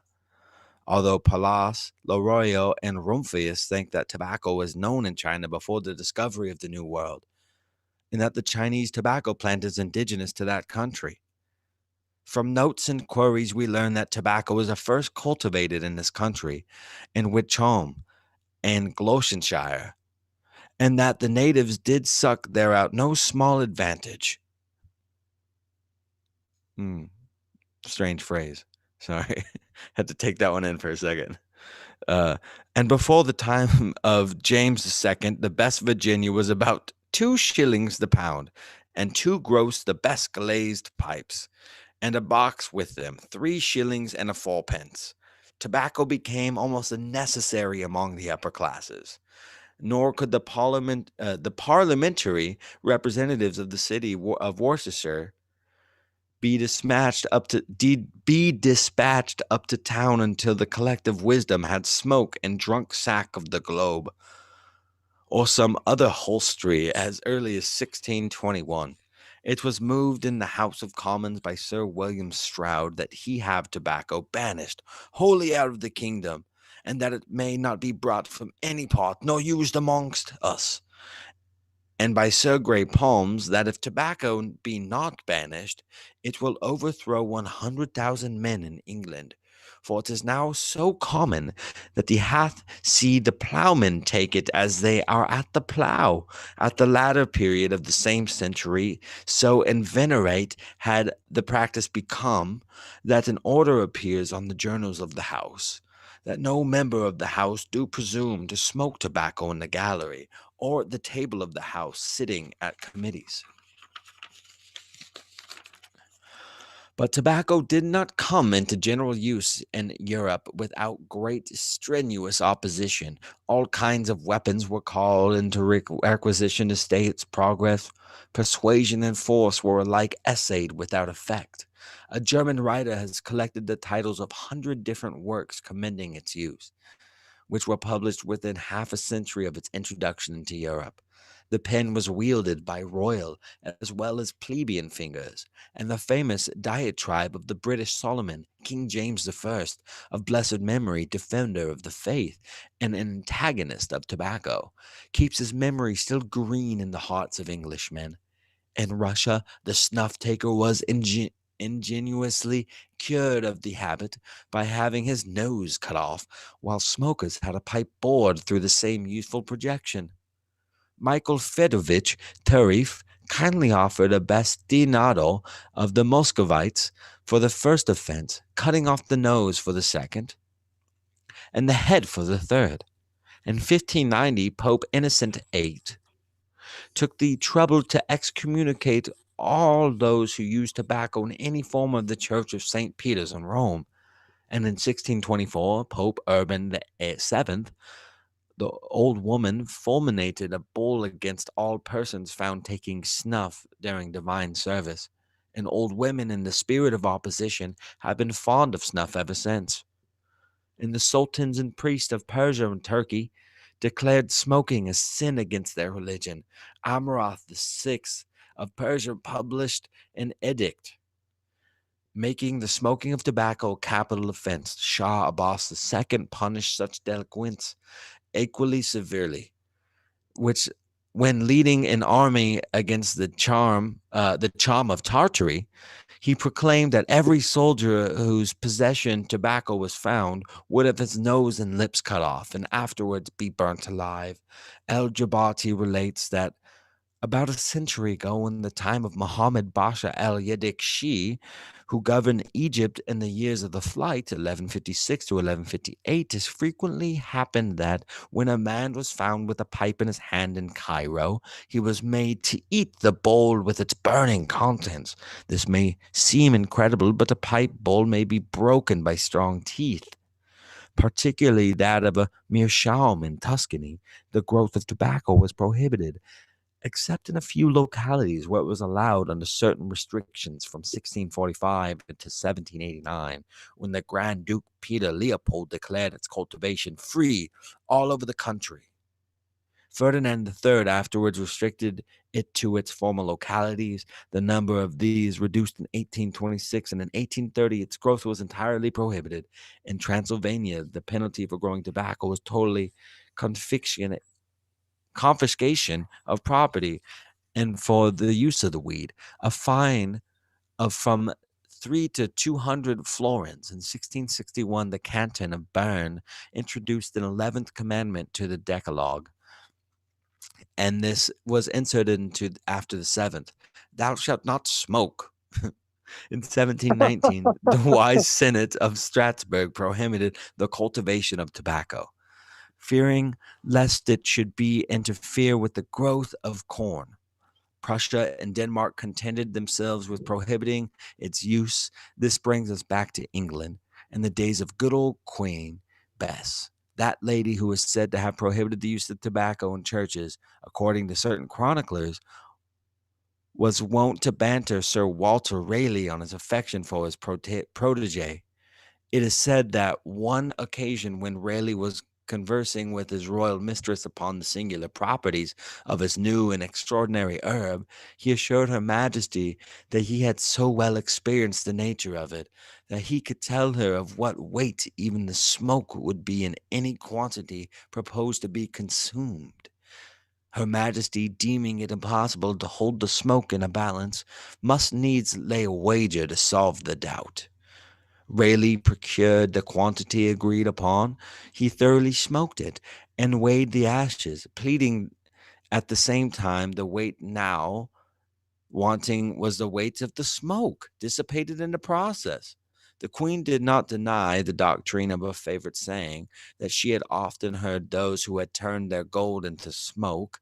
Raleigh was the first who had turned the smoke into gold. The Star Chamber levied a heavy duty, and Charles II prohibited its cultivation in England. Tobacco was the first to put under the excise of 1789. It was not the first allowed to be smoked in alehouses. There is a curious collection of proclamations and etc., says Brand, in the archives of Society of Antiquaries of London, volume 8, in the alehouse license granted by 6 Kentish justices of the peace, in the bottom of which the following item, amongst other directions to the inn holder, item, you shall not utter nor willingly suffer to be uttered, drunk, or taken any tobacco within your house, cellar, or other place thereunto belonging.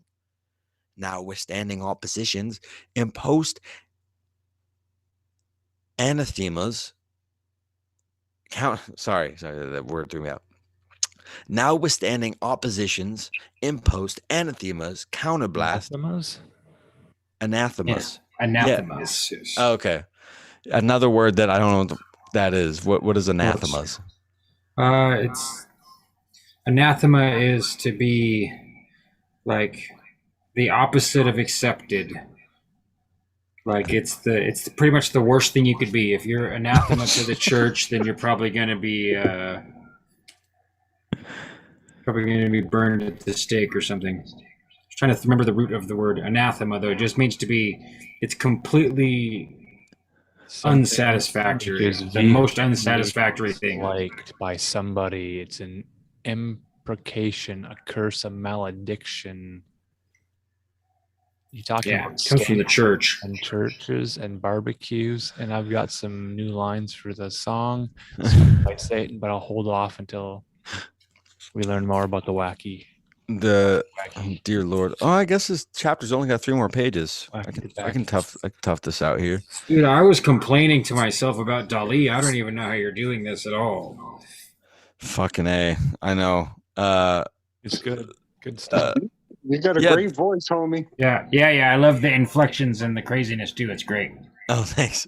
Oh, and don't forget, we have a rule here that no one's allowed to be offended or care at all if someone mispronounces a word, because that's what we're all doing is here reading. And of course, there's going to be many words that we've never heard and never pronounced before. And if it's really a challenge, then of course we do want to hear the spelling and get a definition. But please don't feel judged or insecure at all, because we all do it, and that's what part of this show definitely includes reading. So it's just part of the territory, Okay, cool. Because yeah, there's definitely It's just like having seeds and stems in old bad quality marijuana. It's identical.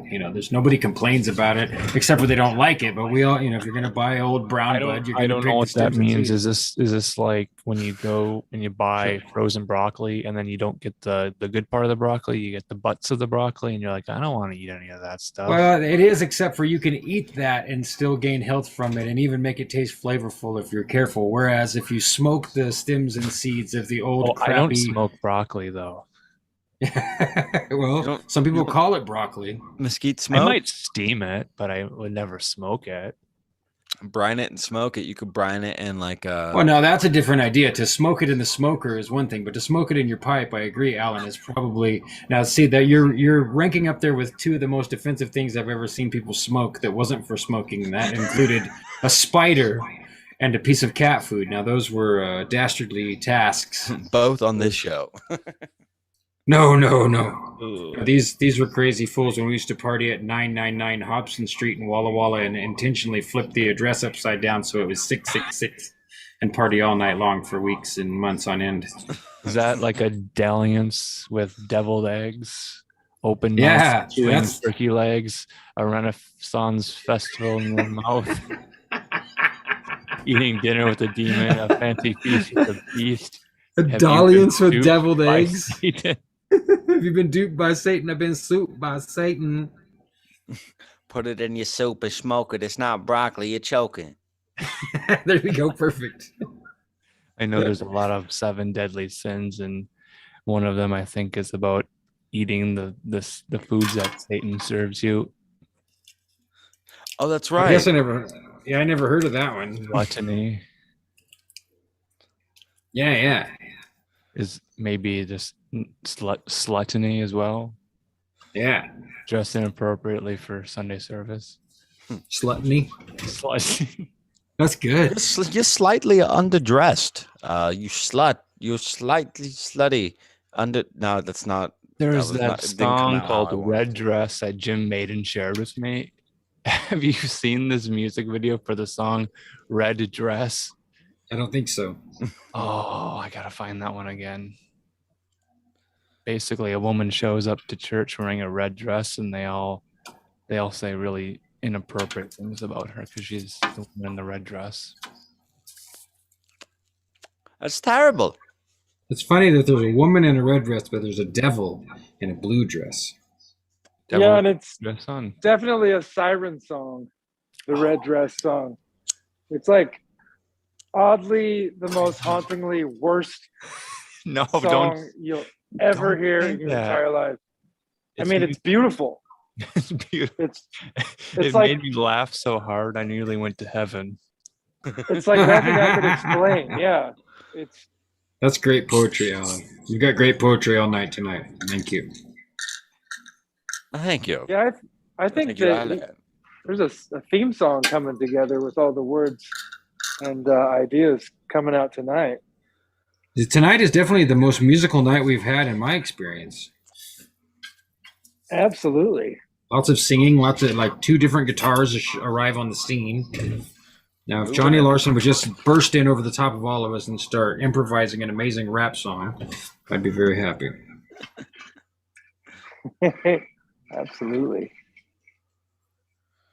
Don't worry, soon enough I'll have a reasonably amateurish production studio, and we can start to pass around tracks and produce songs, and then make them into Spotify playlists, etc., ad nauseum, till finally one sells and we get at least $1 million, and then we can all meet in one place and do it all without latency, with no strobe light latency. Just need to get one TikTok meme music melody out of me before I'm gone. That's right. I just need pretty girls in anime costumes doing dumb dances to the lyrics I wrote on a Weaving Spiders Welcome FlowState art party some night when we're hanging out and talking about wacky tobacco. Yeah. And the devil's, It's gonna happen. And the devil's rotten cabbages. I'm going to give you one tiny piece of advice, even though you didn't ask. Instead of saying I'm that you asking need for it, advice. Okay, then just allow for that instead of need it, and then the need will prevent us from it actually manifesting. But if you just allow for that to happen, then it will. It's already happened technically. Then There you go, baby. That's facts. That's wise. for real though, because Real. I also want it, but I'm immediately letting go of my want and just allowing it.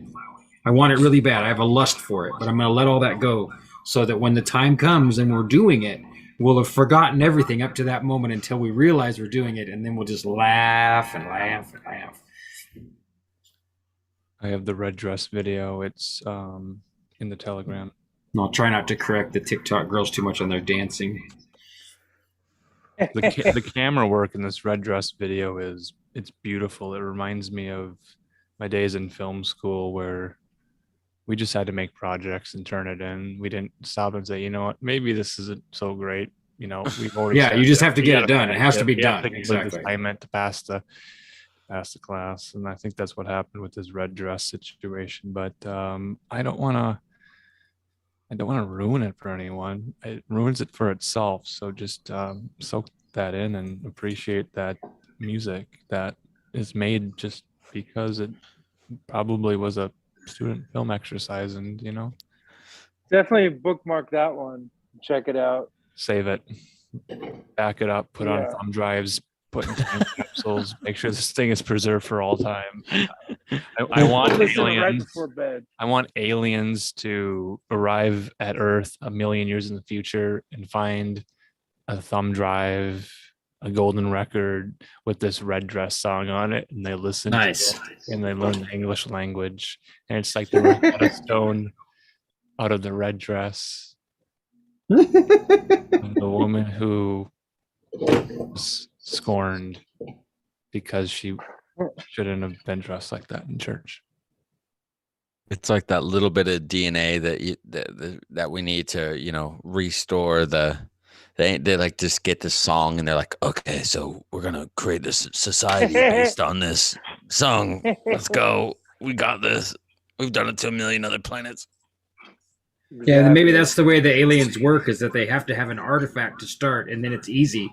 And so they find the artifact, and then the whole process just rolls from there. I think what's going to happen is 300 years from now, 500 years from now, whenever things collapse real bad and everything's destroyed and the EMP goes off and all the digital stuff is gone, and they find a taped backup from a server that was a World of Warcraft strategy guide, and then they begin to learn the lore of the land with the races of the orcs, alliance versus the horde, and all the fan art created for World of Warcraft, and they're like, there was a race of orcs and gnomes and elves, and they lived in the World of Warcraft.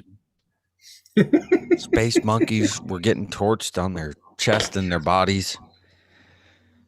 But they prevailed and shined.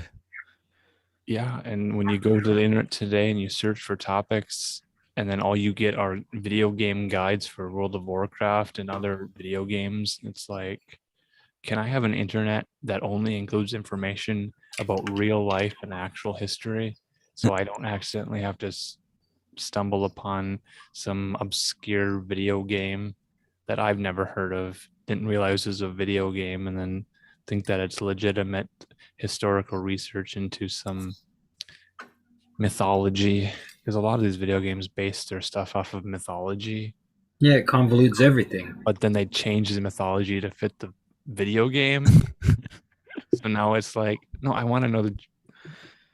Yeah, like they take a lot of mythological creatures, and then they just strip the backbone and the narrative of the symbology.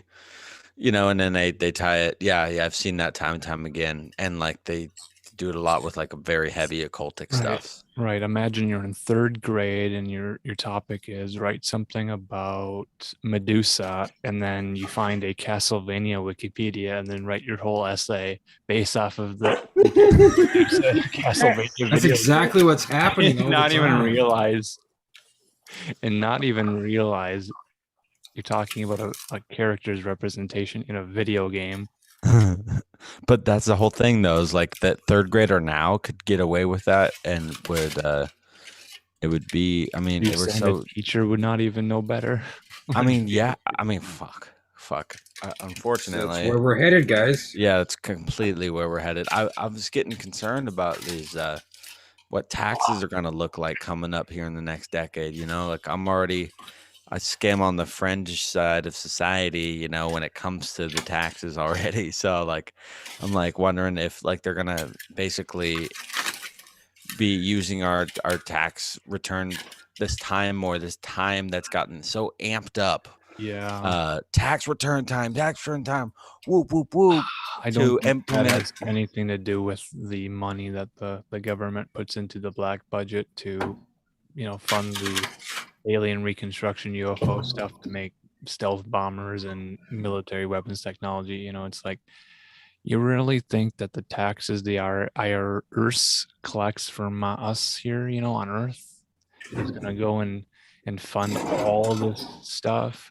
Oh, when absolutely they not. literally just print the money.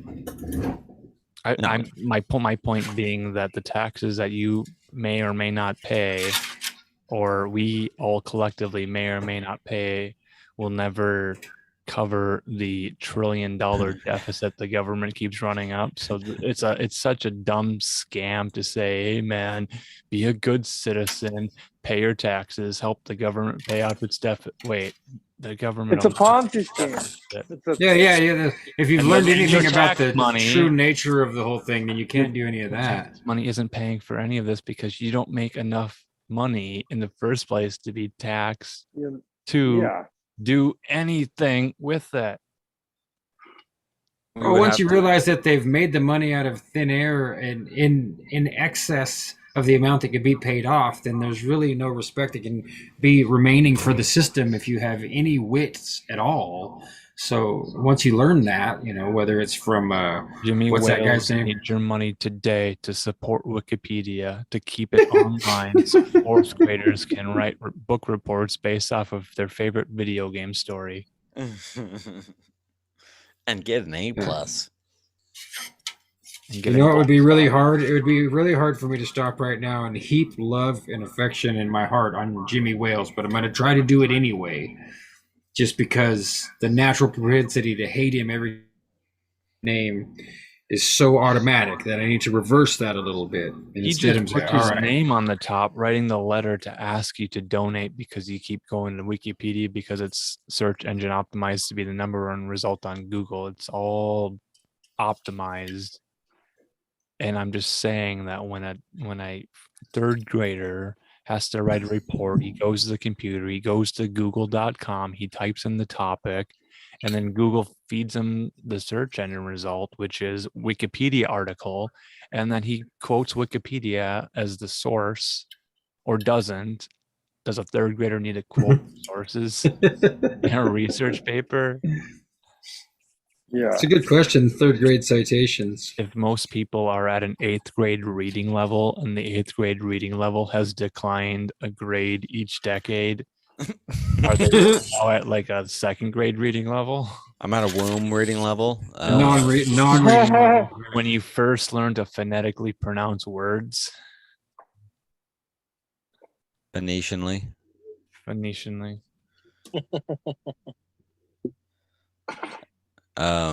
So I'm gonna finish this chapter because we're almost there. Right on. Okay. Do it. Because we're almost fucking there. Mute, Sean, mute. Wacky, whack. Give it a whack. $5 whack. Good dag. Couple. Whack. Good dag. Couple. Bag of that. You wanna pass the Wikipedia.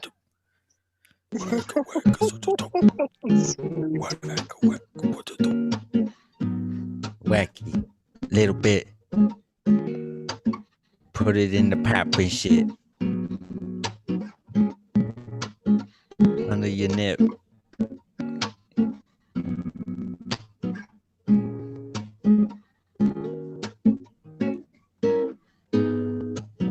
Wondrous way.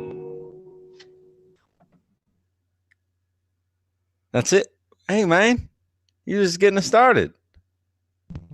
Oh, sorry, I'm back. Yeah.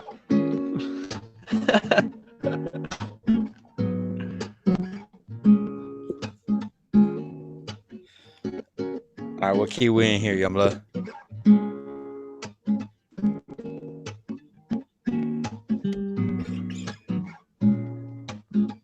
Wow. Okay, the latency. Here we go.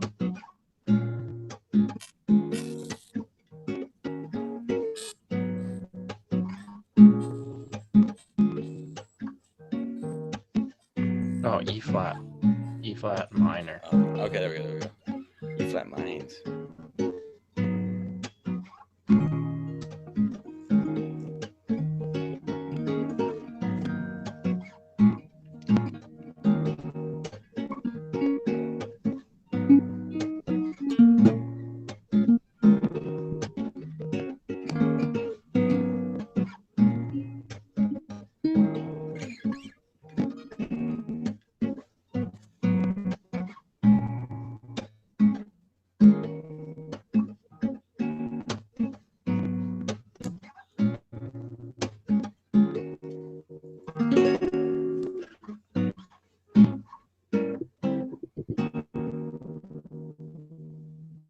Here you go. There's some like 90s R&B for you. Freaking magical. Like fairies in my dreams.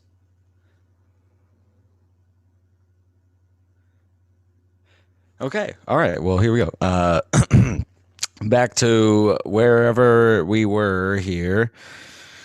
History of tobacco finding its way into the New World. But let's be honest. Tobacco's been around for a lot longer than this book predates. I do believe. I think that it was a heavily traded herb before this time, and the seeds sprung far and wide. But still an interesting read nonetheless. So, notwithstanding oppositions, impost and anathemas, counterblast and persecutions, tobacco gradually and rapidly arose in popular esteem.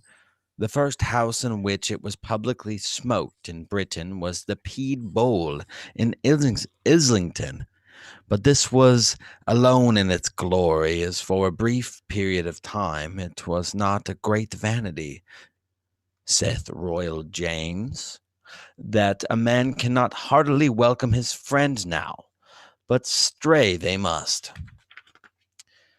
Be in hand with tobacco, and he that will refuse take a pipe of tobacco amongst his fellows is accounted peevish, and no good company. Yeah, the mistress cannot in a more manly kind entertain her servant than by giving him out of her fair hand a pipe of tobacco. Rayleigh smoked in his dungeon in the Tower, while the headsman grinding his axe. Cromwell loved his pipe, and dictated his despatches to Milton over some burning Trinado. And the sweet-smelling nicotine, Ben Jonson affirmed that tobacco was the most precious weed that the earth had ever tendered to the use of man. Dr. Radcliffe recommended to snuff with his brethrens. Dr. Johnson kept his snuff in his waistcoat pocket, and so did Frederick the Great. Robert Hall smoked in his vestry, and it would seem in other places as well, for Gilliflan informs us that when on a visit with his brother clergyman, he went into the kitchen where a pious servant girl whom he loved was working, and he lighted his pipe and sat down and asked her, "Betty, do you love the Lord Jesus Christ?" "I hope I do, sir," was the reply. He immediately asked, "Betty, do you love me?" And they were married. And Napoleon took rapé by the handful, and poets wrote the weep, and the minstrels sang in the praise of the divine in the divine Virginia. Thou glorious weed of a glorious land, I would not be freed from the magical wand. Though a slave to thy fetters and bound in thy chain, despairing of freedom, I can now complain. Tobacco, I love thee, and I bow at thy shrine.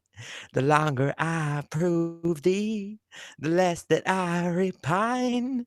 The affection I cherish, no time can assuage. The joys do not perish like others with age. What an anticlimactic song. Jesus Christ. Here we go. The mailed Spaniard and the red plumed Indian have fought around it, and the gold seekers have drenched it with gore of Negroes. One whole continent has been enriched by it, and to cultivate it, another continent has been depopulated. Negroes have prayed to their fetishes beside it.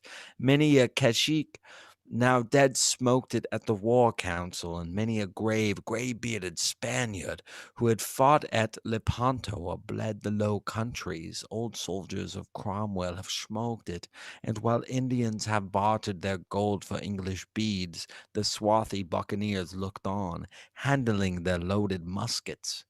Tobacco was for some time used as currency in Virginia, and according to Mr. Galton, it is the case now among the Damars, Ovampo, and the other tribes of southwestern Africa.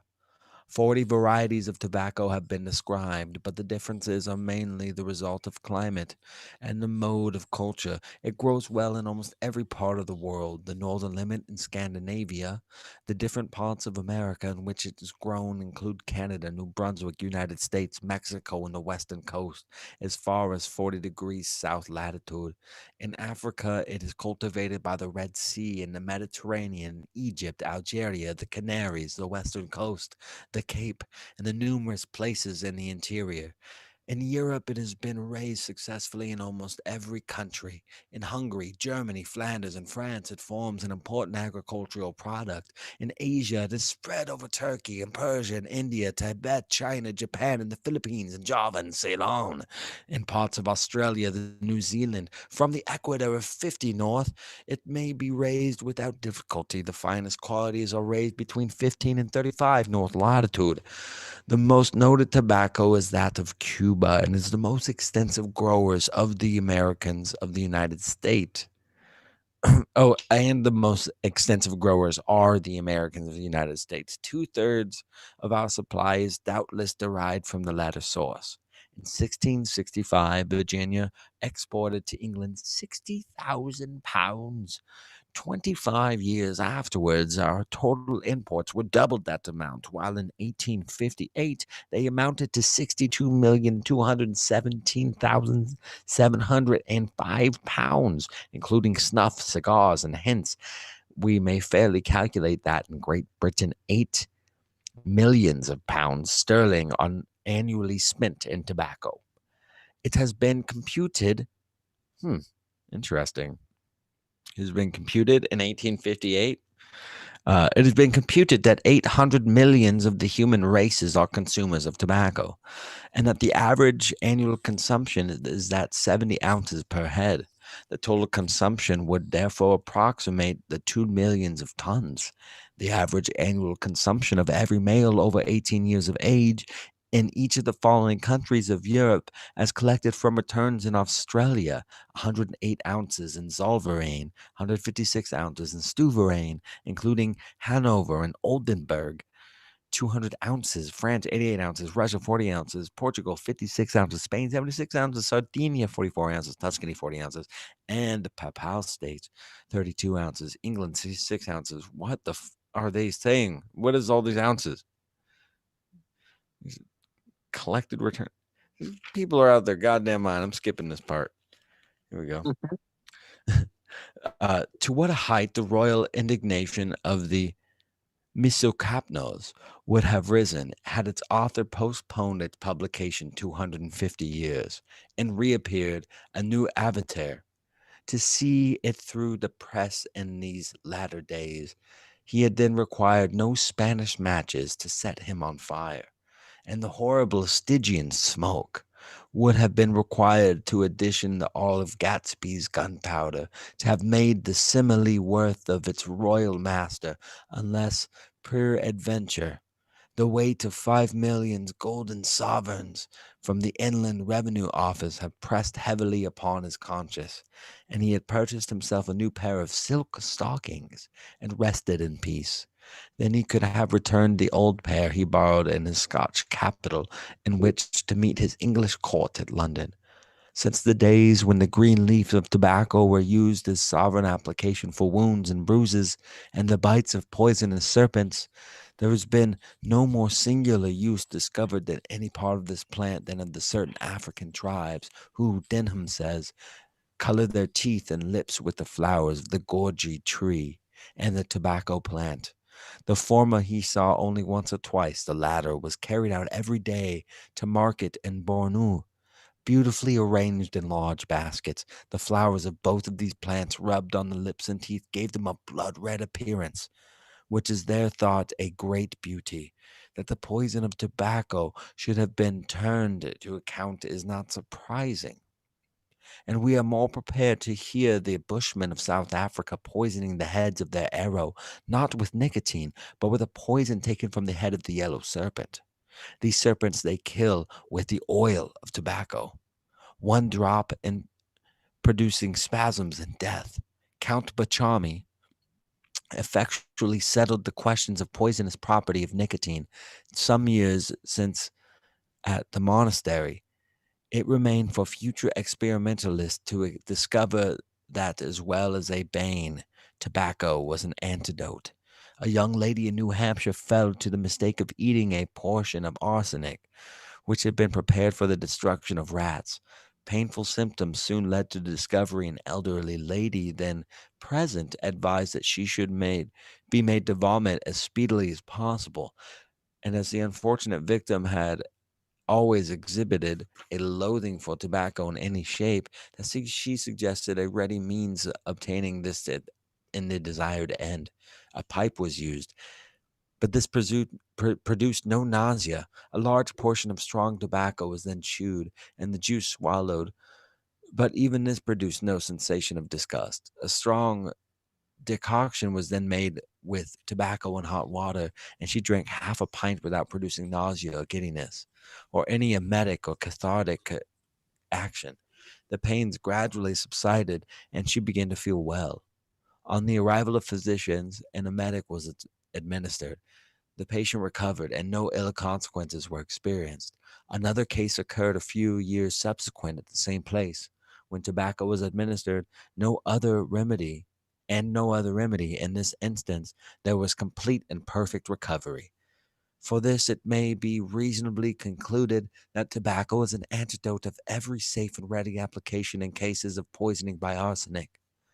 Financiers and chancellors of exercise. Okay, here we are, fam. Ready? EXCHEQUERS. Exturies. Spell it one more time. EXCHEQUERS. Damn, that's a good one. What?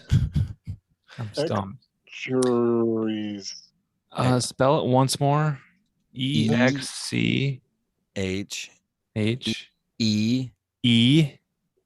QUERS. Okay. Yeah, that looks like a word. Let's find out what it means. That's funny. I was saying it out loud and I was muted. Exchequers. Exchequers is the plural of exchequer, which is a treasury, an available fund of money, especially one for a specific purpose. Right. This is where the checkerboard floor of exchange. Oh yes. EXCA. Yeah. From Middle English eschequer, from Anglo-Norman eschequer, a chessboard, from medieval Latin scacarium, This is because the cloth on which the exchequer counted money was checkered like a chessboard. Yeah. This is like Knights Templar stuff, writing, like passing checks along and not having the people carry their gold with them. This is the Templar Knight. And they're being Good word, Romy. very powerful. Yeah. Yeah, I just made it up. So, you know, yeah, that one threw me for a fucking loop. I was like going on a roll there, and I was like, oh god, speed bump. So exchequers. Yeah, the exchequers. Like I use the phrase "my vegetable money," so I save my money to buy the best freshest vegetables. So I have like an exchequer, like a vegetable money fund for buying groceries. Okay, yeah. So like a little savings, a little piggy bank. Money specifically set aside for the purpose of purchasing specific things, vegetables, groceries, good foods. So finally, my exchequer is for fruit gravy. I gotta make that bread so I can buy my frozen fruit to make the fruit gravy. Got to get the bread to get the fruit. Got to make that dough. Got to get the dough. I'm on the dole. Got to get bananas. the dough. That is dole bananas. It's part of the vegetable money. Sometimes I take my exchequer funds to purchase fruits and not only vegetables, even though it's called my vegetable money. Tomatoes. Tomato. Yeah, the story of the cruelty and the fuckery, the story of the bananas is truly sad. Oh man, you know that one, Gabe? Yeah, I spent about a decade working in produce for Whole Foods, and I had a boss. He said it the best line I ever heard. He said, "If you ever feel like there's too much sunshine in your day, come talk to me about the banana industry." Man, I once bought a plaid shirt from Banana Republic and I felt terrible for doing so. But I had to go to a wedding, so I don't know what to do. Did you put bananas in your pockets? Or were you just happy to be there? United Fruit Company? Is that what it was called? Yep. Fruit of the loom. Baby. Yeah. Always wear a fresh pair. 99% Invisible did a really good. Is that Hanuman? We're seeing some monkey art. That was sweet. That was hella sweet, Spree. Was I sharing? That was banana sweet. See if I can do that again. Are you patinaing or still finishing the metal? Yeah, I'm done with the bronze. I'm just trying to get the patina done. Just like a liver rub? I put liver on.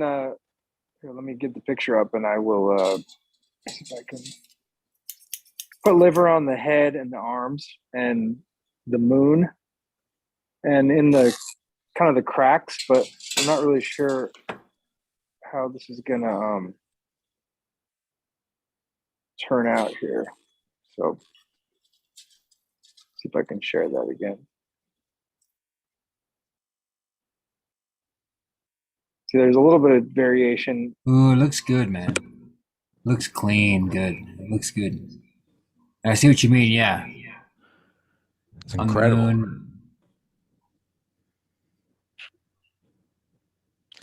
Mate, I can't tell you how happy it makes me, Jim, to see it in that condition. Yeah, me too. It's about time. Because I remember when you were looking at the original and thinking about molding it, or wait, no, he sent us a mold, and it was weird. Yeah. He didn't really give it any way to open and close easily. It was he just cut it with a razor blade. Better for acrylics than wax. Yeah. Something that's solid when you pull it out. But we had trouble with these. If you can see there. Those I'll fins. bet. Fins? Yeah, I'll bet. Yeah. It almost would have been better to cut them off of there, huh? Do you have the view Oh, on well, screen they're here all so we can good. see them? They were actually the pretty- monkey. Pretty easy to straighten out. I got heated them up with a torch, and then with a crescent wrench, I just tweaked it. Yeah. So they ended up coming out pretty easily. Yeah, it's kind of warm right now. You guys but I'm trying to. remember the movie The Rocketeer? Yes. Yeah, It's like a Rocketeer it's got a Hanuman. lot of Rocketeer vibes. You know, the Hindu god of the divine Vanara, the monkey companion of the god Rama. Hanuman is one of the Oh, side yeah. characters of the Hindu epic Ramayana. Ramses. Like a space monkey. Like a Rocketeer space monkey Hanuman. Planet Poor of- little. Does anyone remember the name of any of the monkeys that were sent up into high orbit? Space? I wouldn't say Huh? space because I don't know what that is, but I would say launched on a Outer rocket space, man. to a high elevation. How fucked up is that? That's incredibly cruel. Oh Yeah. Like, hey, you can pick up a sandwich. You were able to go into orbit, bud. Like, we don't know what you're saying, but okay. Elbert. The Oh. U.S. was the first country ever to launch a primate, sending a rhesus monkey named Elbert to a subspace altitude of 39 miles aboard a V-2 rocket in June 1948. His name is Albert. Albert Huxley. Oh, Albert. There you go. Is in Einstein. One time I quickly did the math for the Russian cosmonaut who very first entered into space. And when I reduced it down numerologically, it equaled 33. And I found that to be fascinating. Oh no, I've got some bad news. There's a first primate that was honored to survive a return trip from space. It was a squirrel monkey named Miss Baker and a rhesus macaque named Abel, implying that Albert never made the return trip. Oh. This is ground control to monkey out. Oh no. I've got some banana, but it's just a peel now. Must cut transmission Oh, because Yuri we've got Gagarin. to leave and kill you. I think Yuri Gagarin was a man and not a monkey, but I don't know for sure. Who was? Did you guys ever hear about the Russian cosmonaut who made them? He forced the government to give him an open casket service so that the masses could see how gruesomely decayed his body was when he got back. Wow, no. Yeah, What's a trip? What a trip. it was a horrible struggle just to get them to agree, and he got fried, and they had to show it. They had to put it on display, and it did not go over well. Well, in terms of the human family, as most broadly defined, the first three to orbit around Earth were Soviet cosmonauts Yuri Gagarin and German Titov, and American astronaut Enos, that is, Enos, the chimpanzee, who was launched into orbit in a Mercury capsule on November 29th, 1961, much to the chagrin of the human Mercury astronauts. Enos, E-N-O-S, the chimpanzee. Enos. Enos. Enos too much. Watch your back. Enos is here. It's like the Americans wouldn't trust a human astronaut with two Russian cosmonauts, so they send a chimpanzee instead. It's what a, can I say, shit show. Circus. Yeah, you can. Yes. What's that movie called where that comedian goes to space? Rocket Man. Yeah, classic. Classic. The peanut butter sandwich, the little rocket shaped sandwiches his mom brings. I don't think I've ever Yeah. seen that one. Oh man, I mean, if you like terrible Who's the name of comedies. the actor in it? Oh man, he was in How High? What's the name of the movie? Yeah, Rocket Man. Rocket Man. Isn't that the Super goofy biopic dude. of Elton John? Yeah, Rocket Man, blah blah blah blah blah blah blah blah blah. Rocket Man from 1997. Yep. Yeah. I only saw it once. Starring but Harland I was like, Williams. Harlan Williams, yeah. Kind of looks like the lead singer from Real Big Fish. Well, there's been a few different movies with the name Rocket Man. I think we're talking about the one with Harlan Williams. Yeah, is it a Disney movie? Disney's Rocket Man? Rocket Man. He's taking up space. Wacky comedy. It's a wacky comedy, says Robert Ebert. Roger. It's a Robert wacky comedy. Egert. Robert Egert of the Chicago Times Sun magazine. That's He a comes close right out of search. the theater and he's just Yeah. like, you know what? That was a wacky film. That was wacky. It's a spoonerism of a That was name. pretty wacky. Aren't you guys glad that we lived past the point where we just randomly accepted everything they gave us and at least started to doubt it a little bit? Yes. I always Like, like to think that I would have agree with doubted it Siskel. in any No, time. I agree with Ebert. No, I agree with Siskel. But we can't agree with both. That's impossible. Yeah, I mean, honestly, we're pretty fucking lucky. But at times I'm like, whoa, we're going down the shitter. But I'm also like, but we're also at the point where like we can just have access to anything. So, you know, like conundrums. Yeah, exactly. It is a conundrum. It's a beautiful conundrum to be alive right now. Yeah, we could do an entire 4-hour show discussing movies with the title Rocket Man and everything that entails. Rocket Man, habanooba naba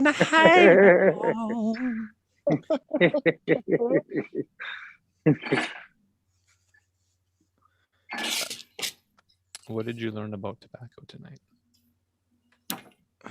I'm not gonna lie. I dog-eared that page and I set it down. I might have to go to sleep here soon. I'm like a little slouchy boo bear. Blue bear Yeah, boo. brother. I'm with you. I'm feeling it. It is getting late. Well, The can I play familiar some scenario. like sleepy music for you guys? Yeah, please. Hell Yeah. I've been learning Make me been learning sleep. classical guitar for like 10 days. I'd like to try and play some for you. Nice. Okay. This one's in Allegro, so it's not the sleepiest.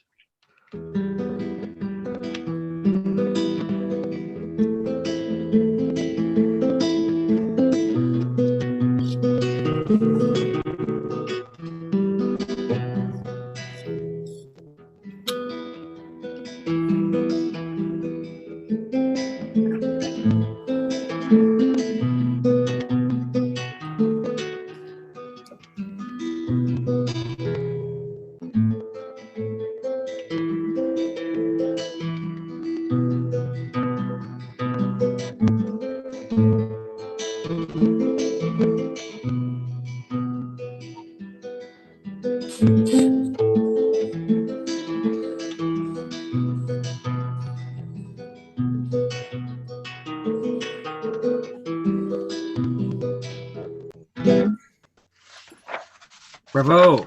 Nice. Oh, yes, Yeah. baby. Yeah. Oh, That was very This good. one's a moderato. Thank you. That was glorious. Yeah.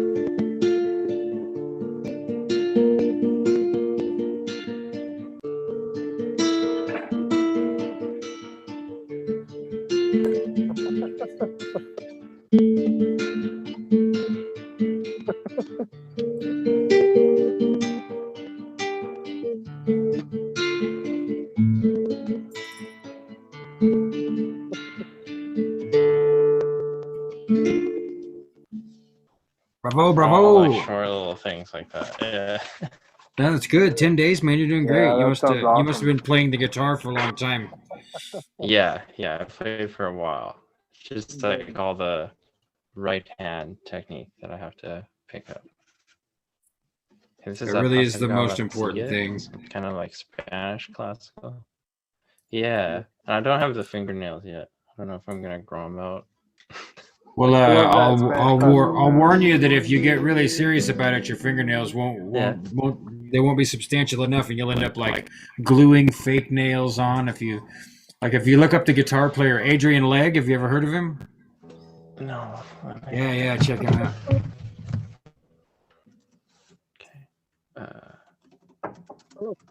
Okay, I mean, will just for do. your own. And he's just- like OCD about his fingernails. We're keeping. Oh well, he's Hey, such Romeo. a substantial picker, and he doesn't use like a regular pick. You know, he only picks with his fingers. That his fingernails just wear out, so he has all these techniques for gluing on. You know, he kind of manicures his right hand over and over again whenever he's going to perform to make sure it'll work for him. If Seems like anyone a does lot. need to say goodnight and go to sleep, I'm very close to that condition myself. we're not the ones keeping you away.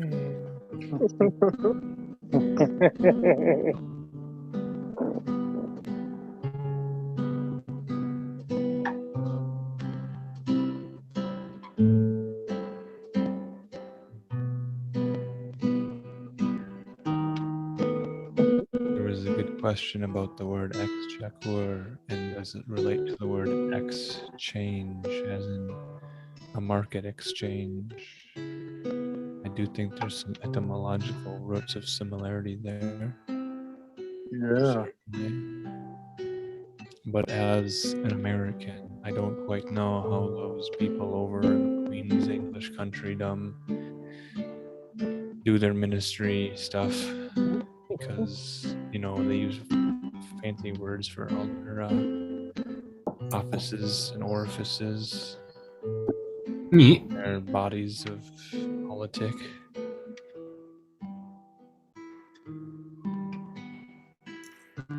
All I know about England's Ministry of Magic I learned from Harry Potter.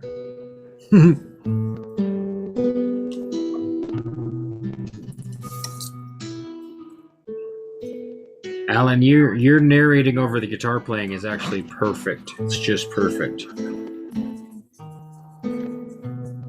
Exchange, from Middle English échange, borrowed from Norman England. I can just mumble and say anything I want at this point. From Old French échange, like Julian Assange.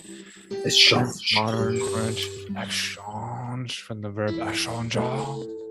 From vulgar Latin excambiare, present active infinitive of excambio, from Latin ex with late Latin cambio. Spelling later changed on the basis of ex in English.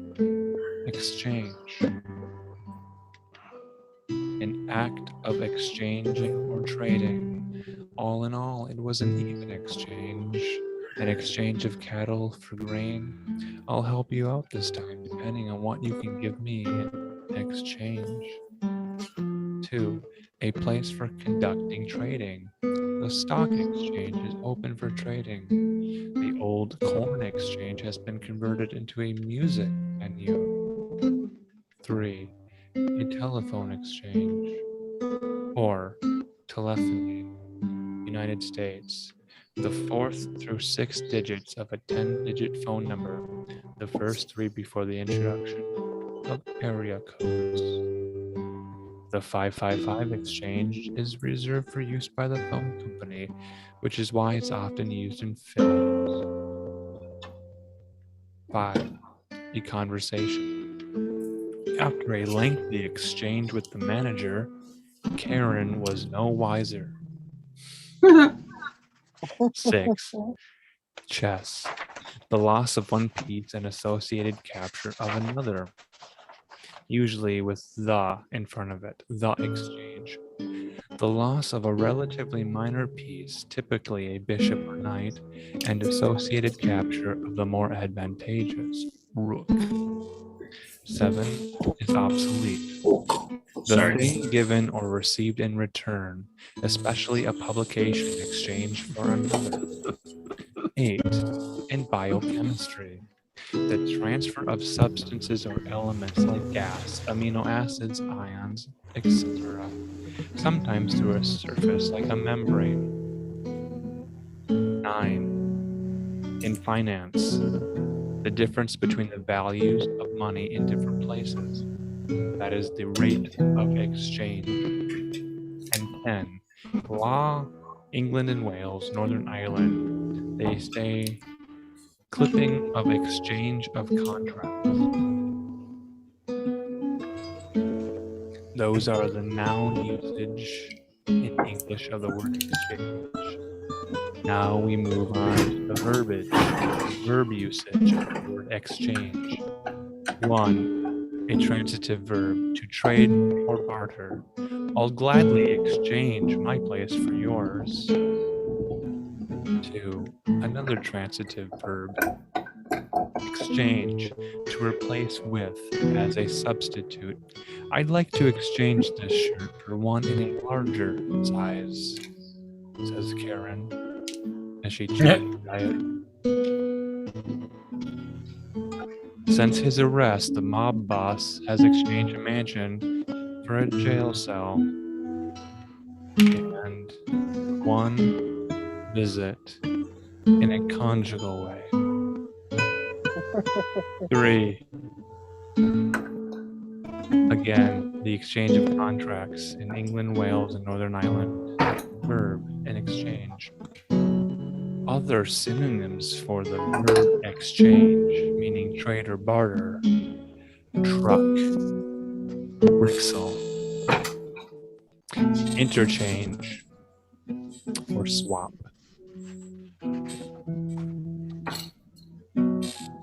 And that's the end of the wiki. This exchange.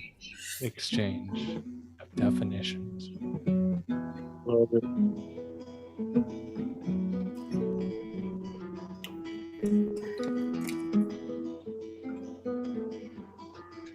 Turn to exchequer.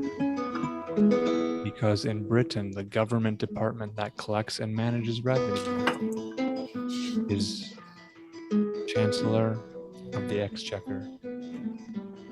That's where I knew I'd heard it before. Thank you. Hypernyms are Finance Minister or Minister of Finance. In the United States, the equivalent is Secretary of the Treasury. That is Chancellor of the Exchange, or rather, Chancellor of the Exchequer is in the US equivalent Secretary of the Treasury.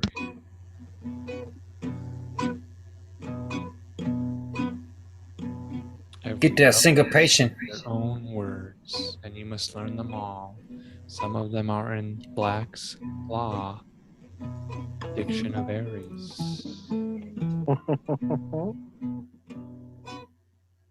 Anathema. Are either one of you guys in a band right now?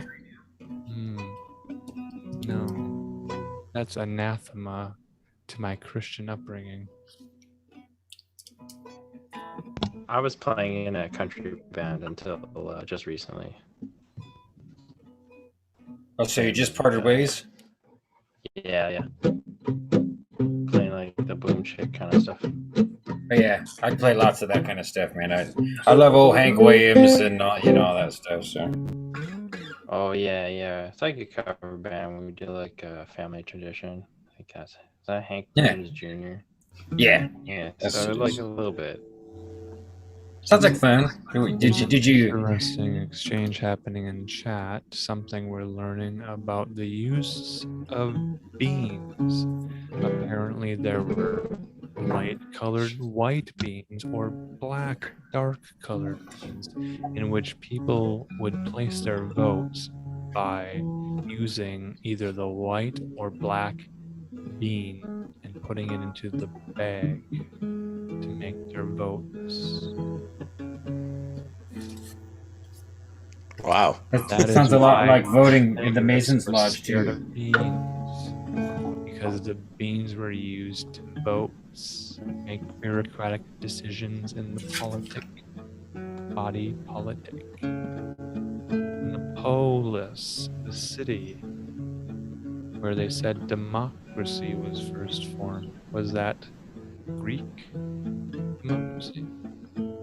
Or was it Chinese democracy? Only Axl Rose knows for sure.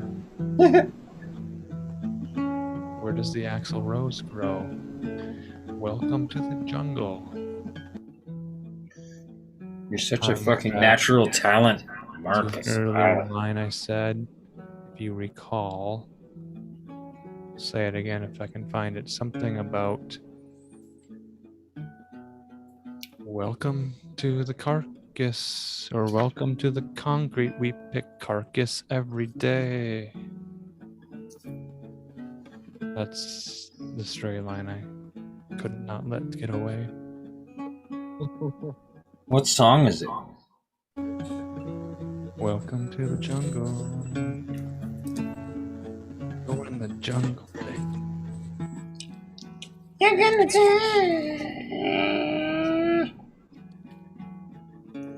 Was that Skid Row? No. That wasn't Sebastian Bach singing? No, that was Axl Rose who grows in the jungle. Where does the Axl Rose grow? I don't know, but it grows fatter and fatter, I swear.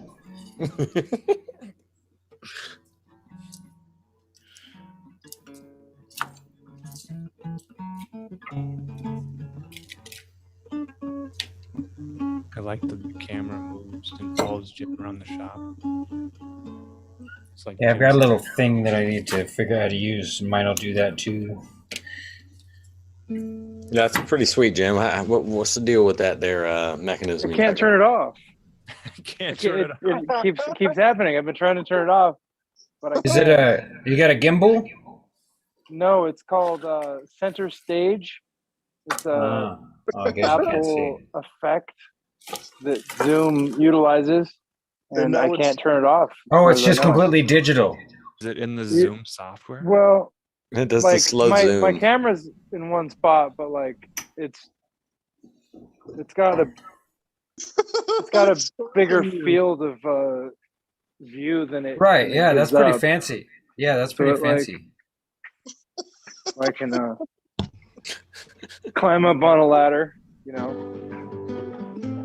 You've automated the cameraman job.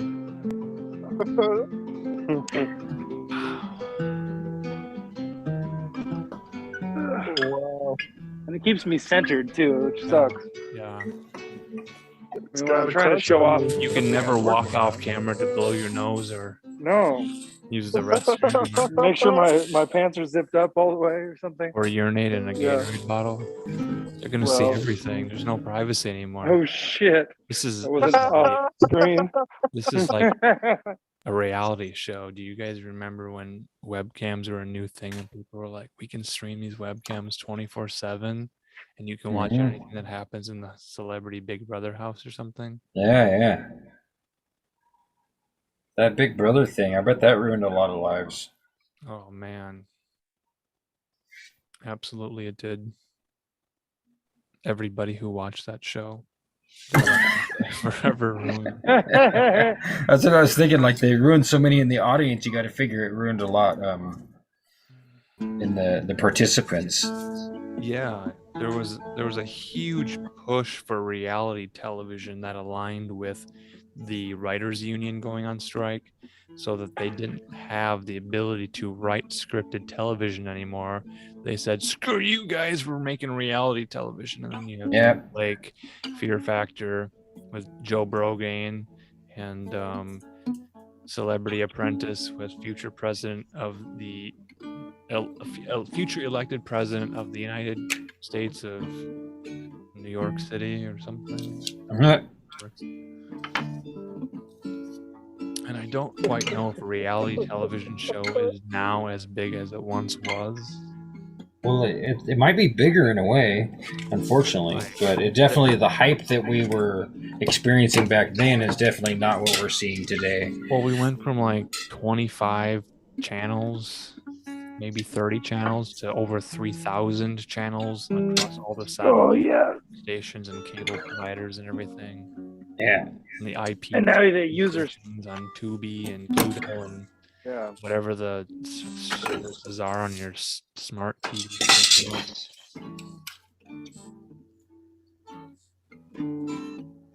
There's 2 of them? I've got 3 of them, but this first one was kind of an experiment, and I think I was super passive with the darkness.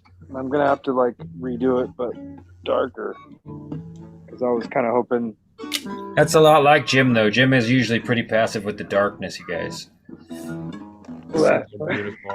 I wouldn't put any more work into it. Let them stand as unique as they are. Well, that all sounds good in theory until you have to mail it to somebody who pays you money. Yeah, I gave him a good deal in trade for for the You rights keep to one, make right? one for myself. Yeah, so I've got this one's mine. Sure. So I was kind of experimenting with it, but And you're keeping the original. I should have been a little heavy-handed with the. Actually, it'll probably look fine. I mean, it's hard to say. It'll darken up once I don't want wax to encourage heavy-handedness or spanking. At the Hey, night. the monkey pointing from the closet. Jim, you're actually in a really good position to spank the monkey live on the internet if you want to right now. Well, thanks. Oh, that could go. Thanks for watching. Sure. I'm seeing 3 monkeys, and There are 3. Can you see 3? I think I the do have monkey 3. they're gonna spank you before you spank them. Oh, I'm spanking the fucking shit out of these monkeys tonight. That's one of the values that I've been writing. I've got a document called "The Weaving Spiders Welcome Community Values." Mm-hmm. Might be a good time to read that. I said I would do it earlier, but Hey, that's a good idea. Well, should we give a little backstory once again? No, I'm just gonna read the values that I have first. Starting with the last one. The last value is you can cuss, so make it a good one. Implying that you don't want to cuss too often. So when you do cuss, make it valuable. Make it count for something. Yeah. Yep. Spike that monkey like a dizzy cunt. We Something respect like that, right? the time and attention of everyone. We respect unique points of view. We recognize boundaries and understand what is public and what is private. All content of the chat may be shared publicly on any live stream. Remember this when you share. We archive chats and store them forever. So what you say is on the public record forever. You can cuss, so make it a good one. Oh yeah, that's a good one. I like that. That's what I got so far. Nice. Maybe I need to use a thesaurus to find another word that also means respect. Yeah. You could always just say, please don't. Douchebaggery. Well, please don't be anathema. Please don't be anathema to our WSW values. Yeah, I should say that. Please do not be anathema to our values. You know, if we require people to use Black's Law Dictionary just to understand the terms and conditions of acceptance into our Telegram chat, I think everyone will agree to it and not know what they're agreeing to. You are correct. We to be transparent with these community values to understand what we're all agreeing to together. Yeah. I've done a lot of writing for marketing stuff here and there, and so you can always send it to me, and I can make it understandable by what the best marketer called his clientele. He used the descriptor, the somnambulant sloth.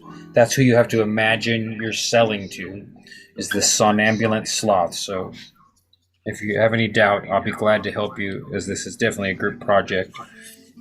Well, let's call him. Somnambulist? Sloth? No, you have to imagine like the guy you're trying to get up off of his couch, and you want him to go get his credit card out of his wallet, and you want him to buy something from you. You have to imagine him in your mind as a somnambulant sloth. Is that large man from South Park leaning back into his computer chair, slouched down with his battle station lighting his pallor, and he's got his Monster Energy drinks and his Cheeto fingers ready to type a response to the internet trolls to troll you back harder. Yeah, I mean that seems pretty close to a somnambulant sloth. That guy does. I would have to agree with you, Alan. But you have to imagine him not just being motivated to troll back, but to get his wallet and look through it until he can find his credit card that he promised himself he's not going to use for anything, and to take that and enter the numbers carefully enough to succeed in making a sale, and also to enter in his address and all those kinds of things, you know. I've been such a sloth that I've been neglecting my microwave, which keeps beeping at me. You've been neglecting it? Yeah, it keeps. I put something in it probably an hour ago, and I think it's been beeping every. I don't know how long it beeps, every minute or two or three, just to remind me there's something left. Oh, it's got one of those, like it just keeps telling you until you do something. It just keeps beeping. Yeah, those, when I have that kind of a machine, I train myself to be there waiting before it can ever do that again. And then I like Pavlovian train myself to make sure it never happens again, because it's so annoying to me if something just beeps and beeps and beeps and doesn't stop.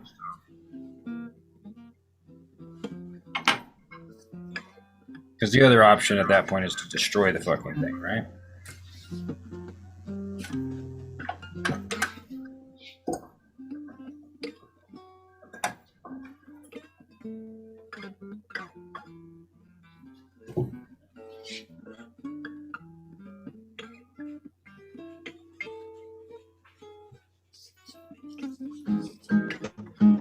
All right, homies, I'm turning in for the night. Good chilling with you, bro. I look forward to talking to you soon. Yeah, man. Much love, everybody. Thanks for bringing the music and the good vibes, homie Romy. Hell yeah, Gabe. Have a good night, my brother. You too, man. Good to meet you, RM. Peace, y'all. Hey.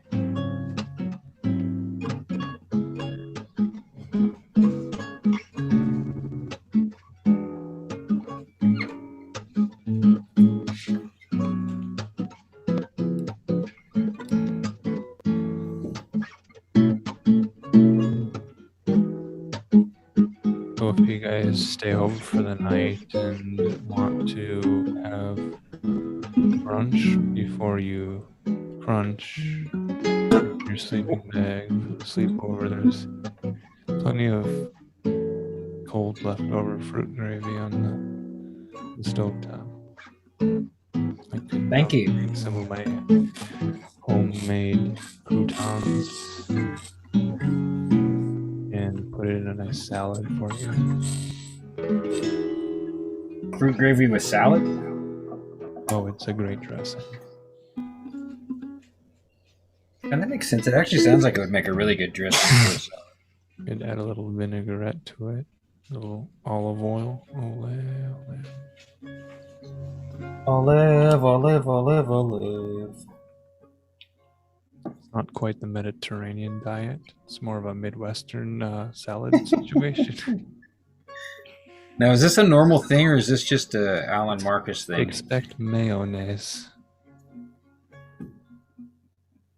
Because we're all out of whipped cream. I said your name backwards earlier, and it made me realize that you have the juxtaposed name of a very famous football player. Perhaps that's the reason why that is the name of the website and not the other name of the football player. But don't tell anybody that it's too much information.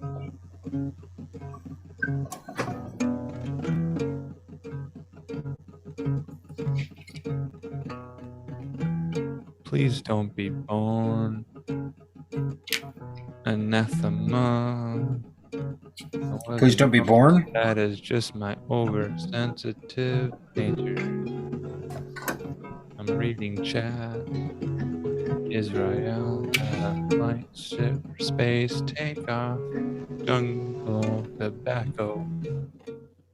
The monkey was on fire.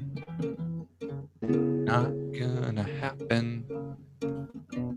He was afraid the beans would cause him to fart.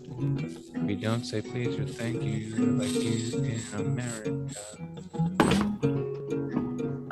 For watermelon.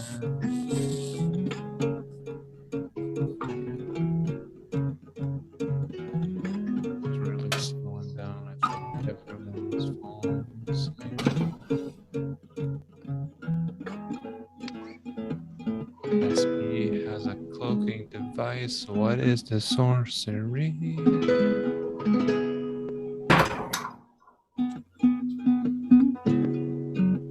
I'm working on the Bhagavad Gita. Just lost my whole library, Alexandria.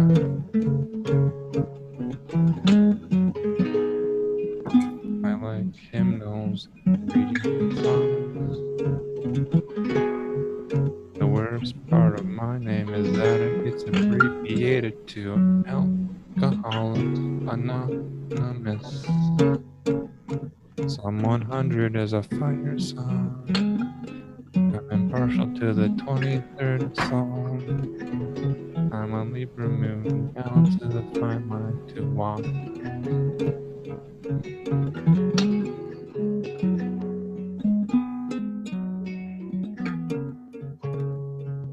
My favorite hymn is "Oh Come Emmanuel," sung by a good baritone.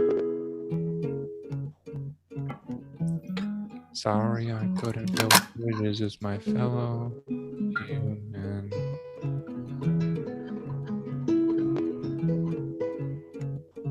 Did Stella make cookies for everyone tonight? In the kitchen sink, throw it all in the mix.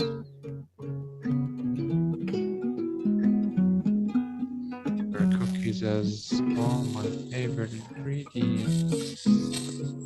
Oats, raisins, peanut butter. I was gonna say earlier, I like pecan, so I pronounce it pecan when I'm talking zodiac. Say that again. I like pecan, so I pronounce it decon when I'm talking about zodiac. Nice.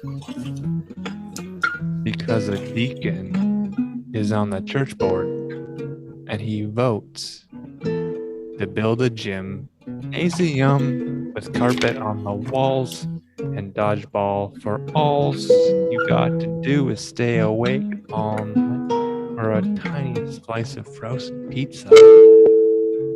Whoa. My youth pastor's name is Jeremy, and everybody called him Germany. And he wasn't even Hitler, but some people thought he was a bit fascist. Most youth pastors are. Gordy went to sleep at 12:30 a.m. Good night. So, 3 hours ago. Are you still, sounds like you're still pretty fully immersed in the, Bible Belt Midwestern culture there, Alan. Well, it's been a strange 2 years, and it required signatures in the guest book to register who's been going to church, and I felt that wasn't right, man. I wanted my privacy. Yeah, that's messed up. Trying to insist that we verify ourselves to you. You fucking It was the exposure idea that we needed to keep a log of who was meeting together. And I says, this is not a splinter cell terrorist organization. I'm just here for the potluck.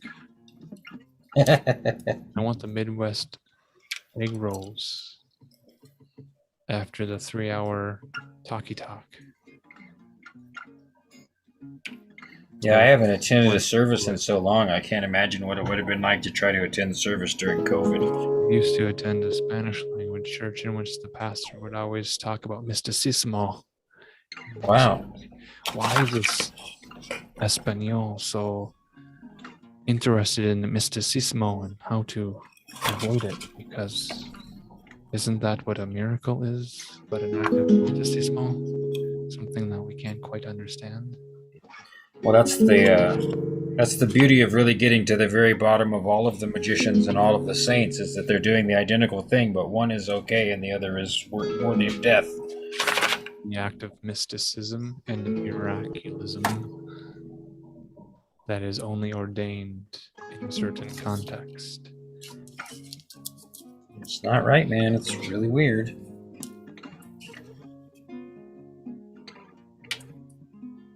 I remember the story from the Old Testament in which there was an altar built, and the story goes along the lines of building an altar for your god, and which god would start the fire.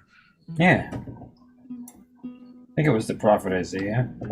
Yes, and wasn't there a story in which they would pour water on all of the wood and ash and coal and everything to make the fire impossible to start? Yes, that is the story. That's how the story goes. And Isaiah's hella mocking and ribbing the shit, or maybe it's Ezekiel. He's given hell to the prophets of Baal, right? Because they can't get their shit done, and he's just ribbing them. He's just like, the prophets. "Where's your God? Baal. Maybe your God's asleep." Yeah, Baal. There is a Lord that they serve, and there is a Lord that the children of, what they even called children of Israel at this point. I wish Joshua was here. I'll have to ask him that question later. Joshua is exceedingly knowledgeable in the scripture. So many stories. And you remember them when you learn them in Sunday school. It's true. And then as an adult, do you learn more about those stories and the etymology of the language and the words and the nuances and the symbolism and all the layers of the story? And it's a lot more than a VeggieTale can tell you. I had the good pleasure on Twitter a few days ago of letting someone know that VeggieTales was always a Christian cartoon, because they were marveling at the fact that it had something Christian in it. And so I was able to screen capture the information about the creator and share that with them, and it made me happy because it explained so much. It made me, like, I had a sense of relief in knowing that they now know. Like, that should explain the whole show for you in a way. Like VeggieTales. Silly songs. Was Larry's a cucumber? Yeah. And it's okay to be a cucumber, a Christian, and silly, all in the same segment. Yeah, well, not only that, you're also allowed to have like a terrific moral dilemma at the same time. Maybe not even realize you're having VeggieTales tunes. You should, dude. Yeah. I can't play any of them. I should go learn some. So, what's your favorite cover that you're playing right now?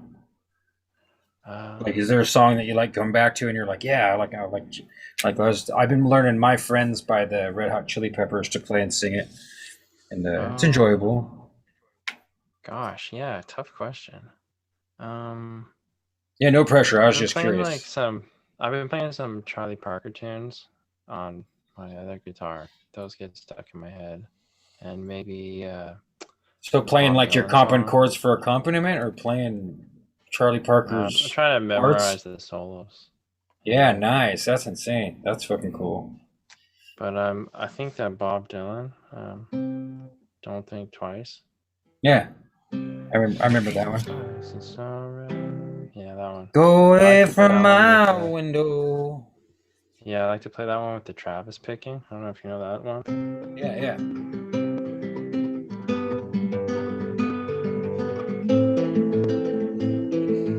very good. Yeah, I like that kind of thing right now.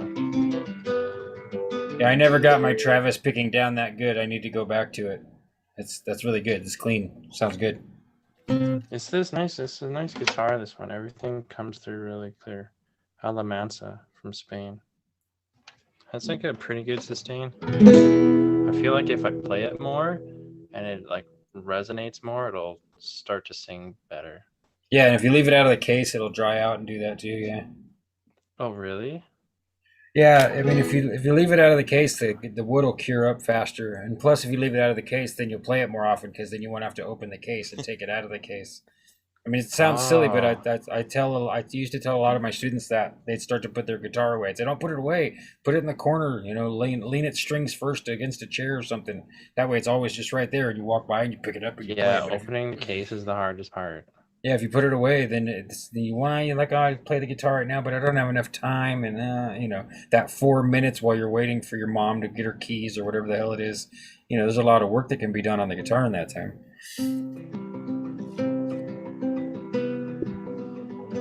Yeah, so Yeah, I like the Travis picking. I want to try it with a thumb pick.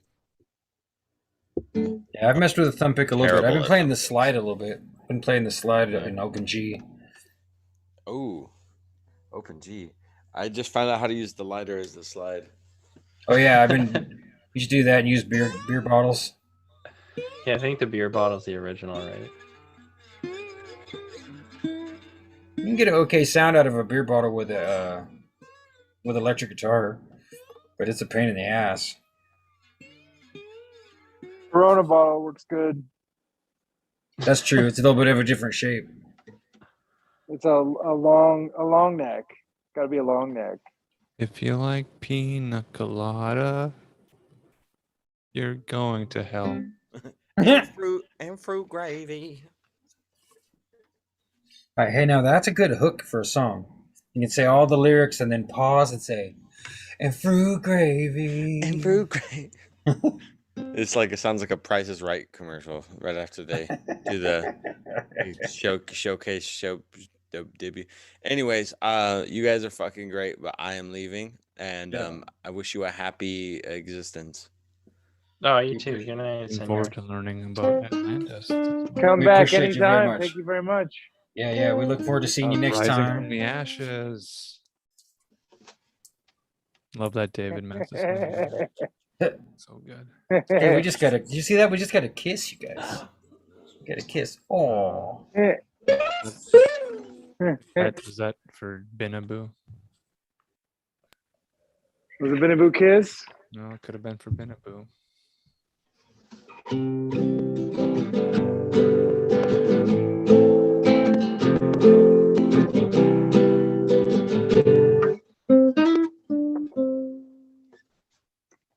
Something like Was that. Was that the same song? No, that's a fruit gravy. That's like okay. Some generic Oh, whatever. nice. I don't know. Yeah, that would work. Gravy. And then you said like a little pause and fruit gravy. Yeah, perfect. Yeah, you either play a lot or you got some real natural talent, man. You got to come off easy. Play I it like all it. day, man. And fruit gravy. Yeah. Alan was reading lines to us from the dictionary. They want to take our name in church, and to me, that's kind of scary. Intermission interlude. That's right. Yeah. Our jazz, cabbage, root, gravy, and other edible sweet treats for you. Gravy. On Saturday night, Fruit we gravy. and we give you permission to get some more snacks. It's fruit gravy. Fruit gravy. Raise your consciousness. It's pretty catchy, raise your yeah. blood sugar. Diabetics. Now you're reminding me of Tom Waits. Diabetics strumming the guitar. They ate too much fruit gravy. They went and got in the car. I gotta get my Yeah, insulin totally. before the pharmacy closes. So the Yes. grandmother says, "Get in the back seat and hurry up and help me and hand me my shoes." Fruit gravy.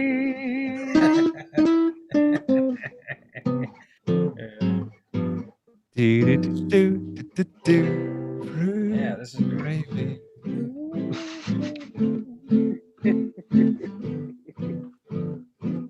I've also got a pre-show flight check that I've been working on before we go live on a Saturday night. Oh yeah. You know, we Pre-flight. need to have a show title. And when do we choose the show title? Yesterday Also or need tomorrow. to choose how or who will introduce the show guest. And if the guest is a featured guest, they have the option of putting their name in the title.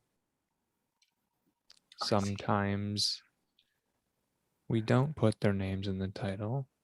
That's okay, but we'll let the guest decide if they want their name in the title.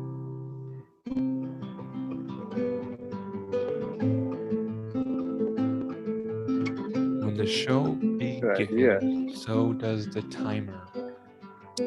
After about 90 minutes, we will begin to move toward intermission. It may take us a half an hour to 45 minutes after the 90-minute mark to move towards an intermission.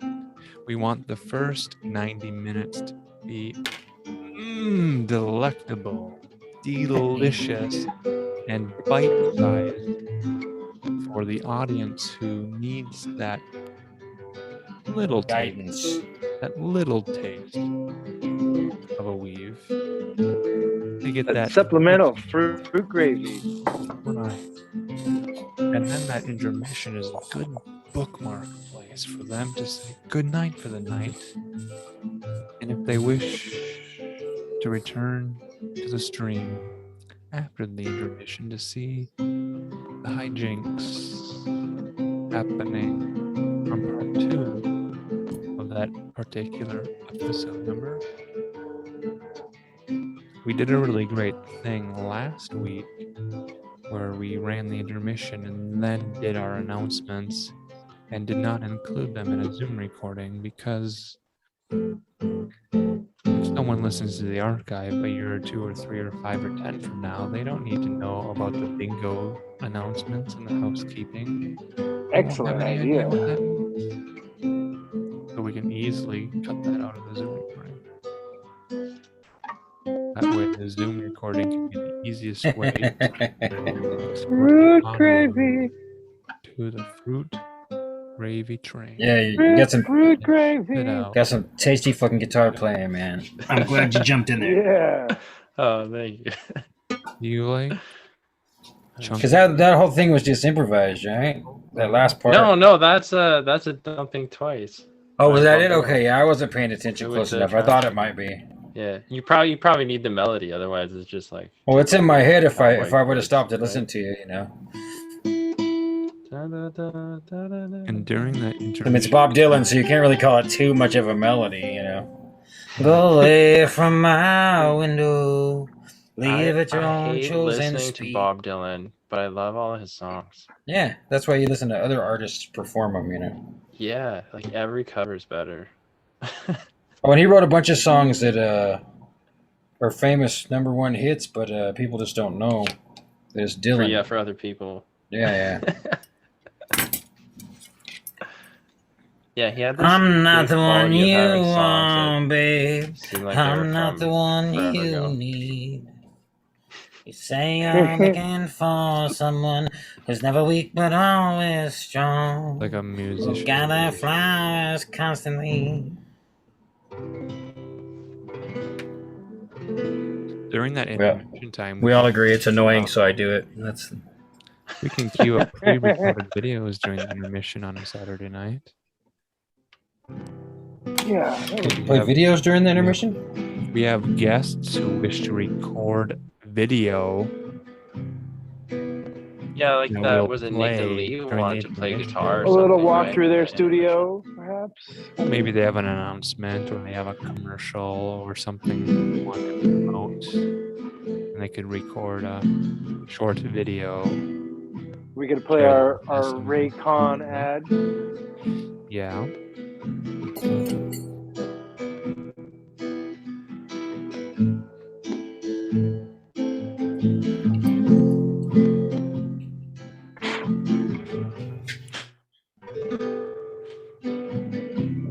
last one, guys, and I'm leaving.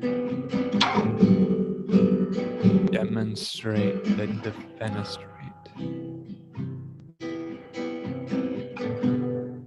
A lot of people were sinking with the N word from 67. Say what? There's a Chris Rock comedy special with subtitles in Japanese in which he goes on and on about the N words that he deals with.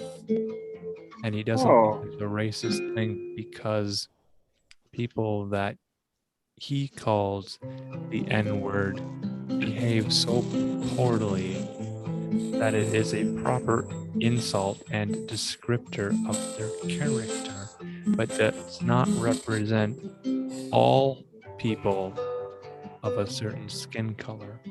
And the Japanese people were very interested in the words of Chris Rock describing the N word. Oh yeah, that's a funny bit. Yeah. I saw Red Fox. There's a great bit by Red Fox called "You Gotta Wash Your Ass." And at the beginning, he says something very subtle. He talks about how another black man tried to rob him at the point of a gun, and he said, and I quote, not exactly, of course, "Imagine that, an N-word trying to rob a black man." And I always thought that was pretty creative and funny of him.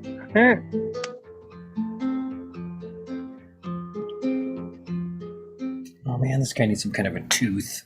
I hate it when you think you're done and then you realize you have to make a tooth or something. I want the tooth, the whole tooth, and nothing but the tooth, said no man ever. So did you tell him no on the writing in the book thing and cause the tension in the foyer there at the church, Alan? Refresh my mind about the context of your comment. You were talking about people wanting maybe information to be logged. Oh, yes.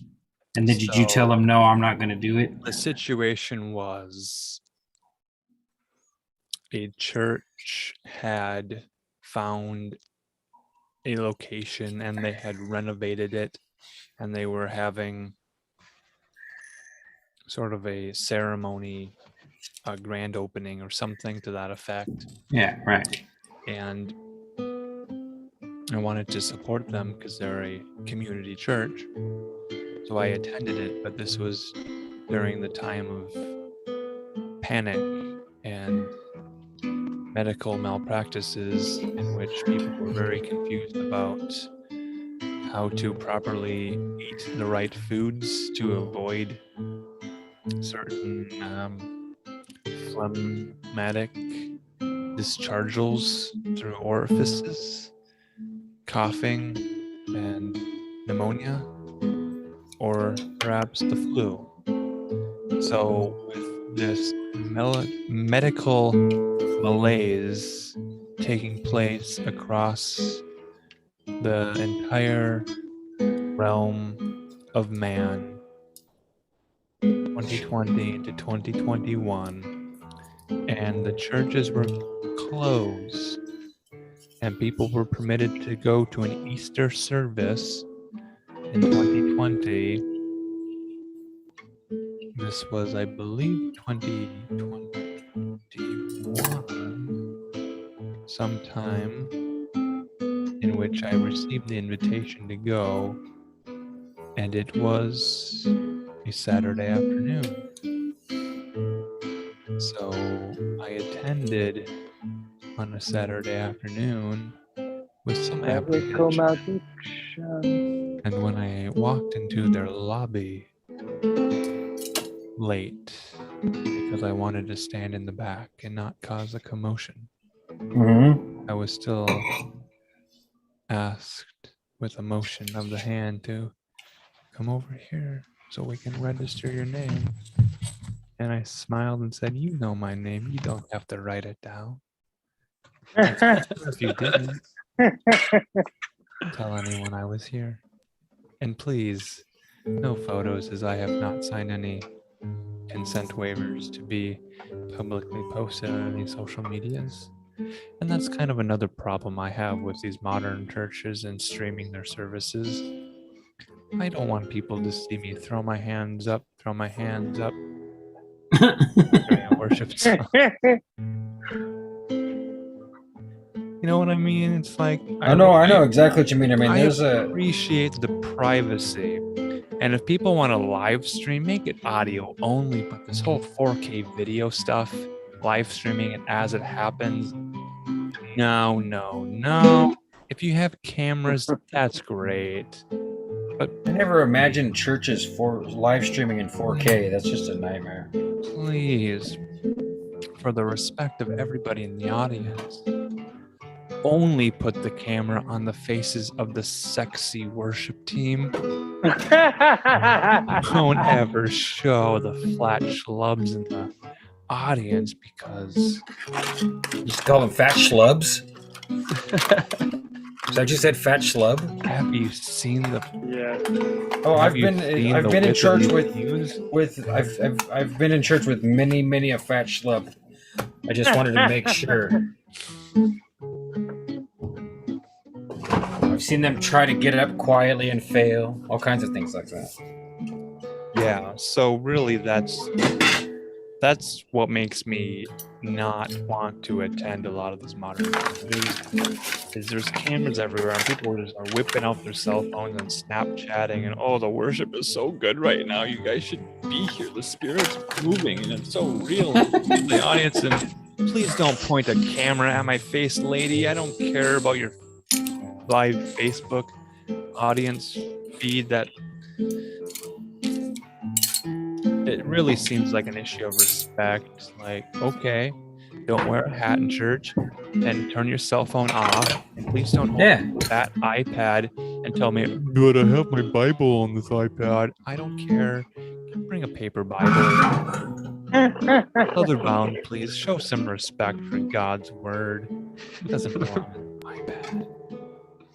Yeah, I was shocked when my grandfather pulled out his phone at church to use for his Bible, but it's like, all right, well, Grandpa's up. I'm not saying we need to be a Mennonist church or Luddites, but I'm saying as a matter of respect for everybody else, let's keep the technology out of the worship service.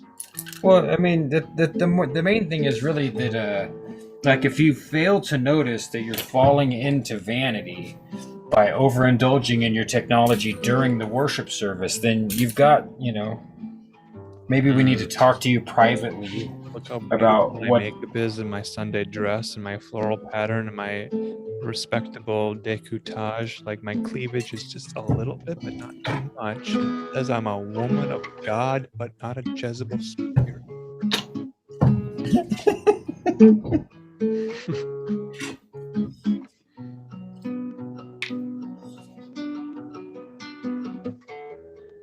So that's what happened when I went to a church's grandeur and felt really out of place in a really awkward way. Yeah, I mean, it's too bad that you went there to try to show your support, and then they still managed to do something strange and uncomfortable. Oh, believe me, I've been to a lot of strange and uncomfortable church services. All I'm saying is I don't want it on camera, my face in that situation. Yeah, I get it. Going Me too, along bro. with everything that's happening when the Spirit's moving. Sometimes that spirit is flatulence and verbal diarrhea, and you're saying a lot of really meaningless things that sound really inspired in the moment. But you know what? I'm not going to call you out on your theology right now because it's your soapbox podium platform that you're standing on and you're giving your testimony and you're really fired up for Jesus. And I have my own opinions that I keep to myself because I don't want to be kicked out of every church that welcomes me to a ribbon cutting ceremony.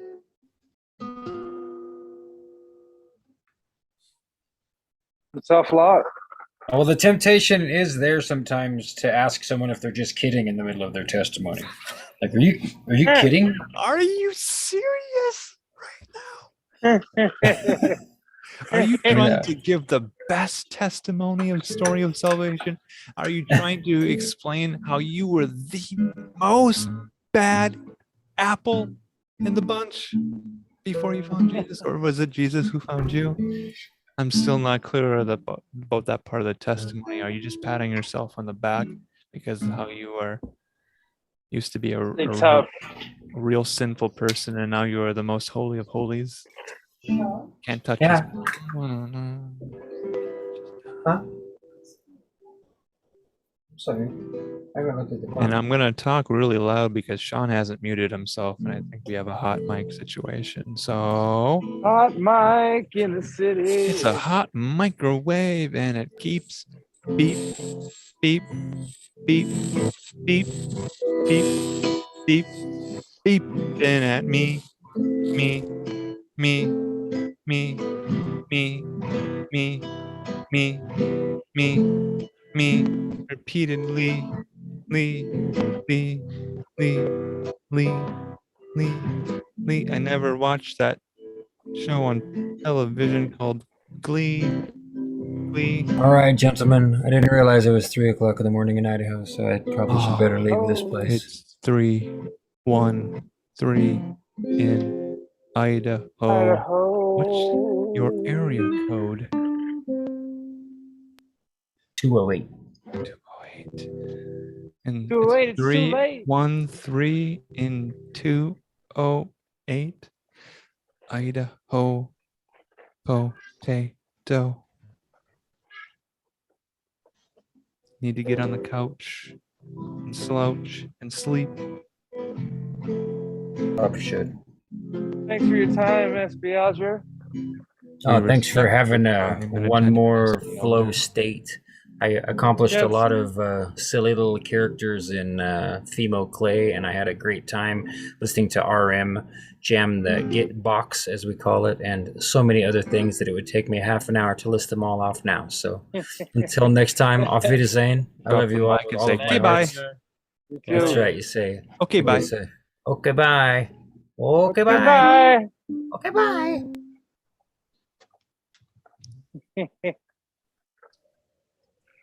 What a great show. What a fun sing along. What a fun thing along. Well, that's all, folks. Yeah, I didn't realize it was so late. Yeah, that sounds like an ending tune right there. We call it a 3:13 a.m. ender. It's 414 in the Midwest Central Time. Maybe show us that Monkey Man one more time, and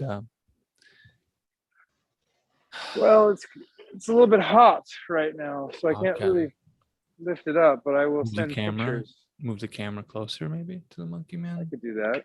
Kind of give it a 360. Dun, dun, dun, dun, dun, dun. It's catchy. I'm trying to darken Put it up a yourself little bit. full screen, and then we'll end the show with some close-ups on the monkey sculpture, and we'll say goodnight to everybody. This is the specialist flow state yet. I think we're finding that flow state more and more easily, inviting all of our friends to join us. Yes, come back next week.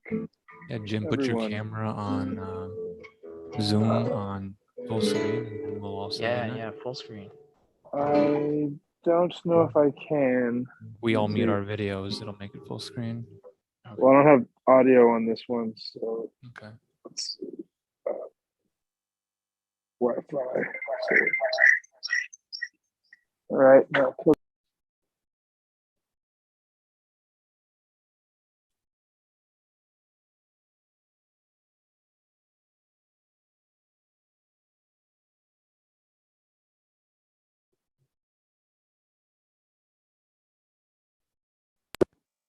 Well, it's not working, but it's the only thing. You're the only two cameras that we have, so it's working. Cool. Yeah. And then there were Jim. And then there was us. Love you all. Until next time. Live in your minds. Flow state. Flow state. The flow state never ends, but the stream does sometimes.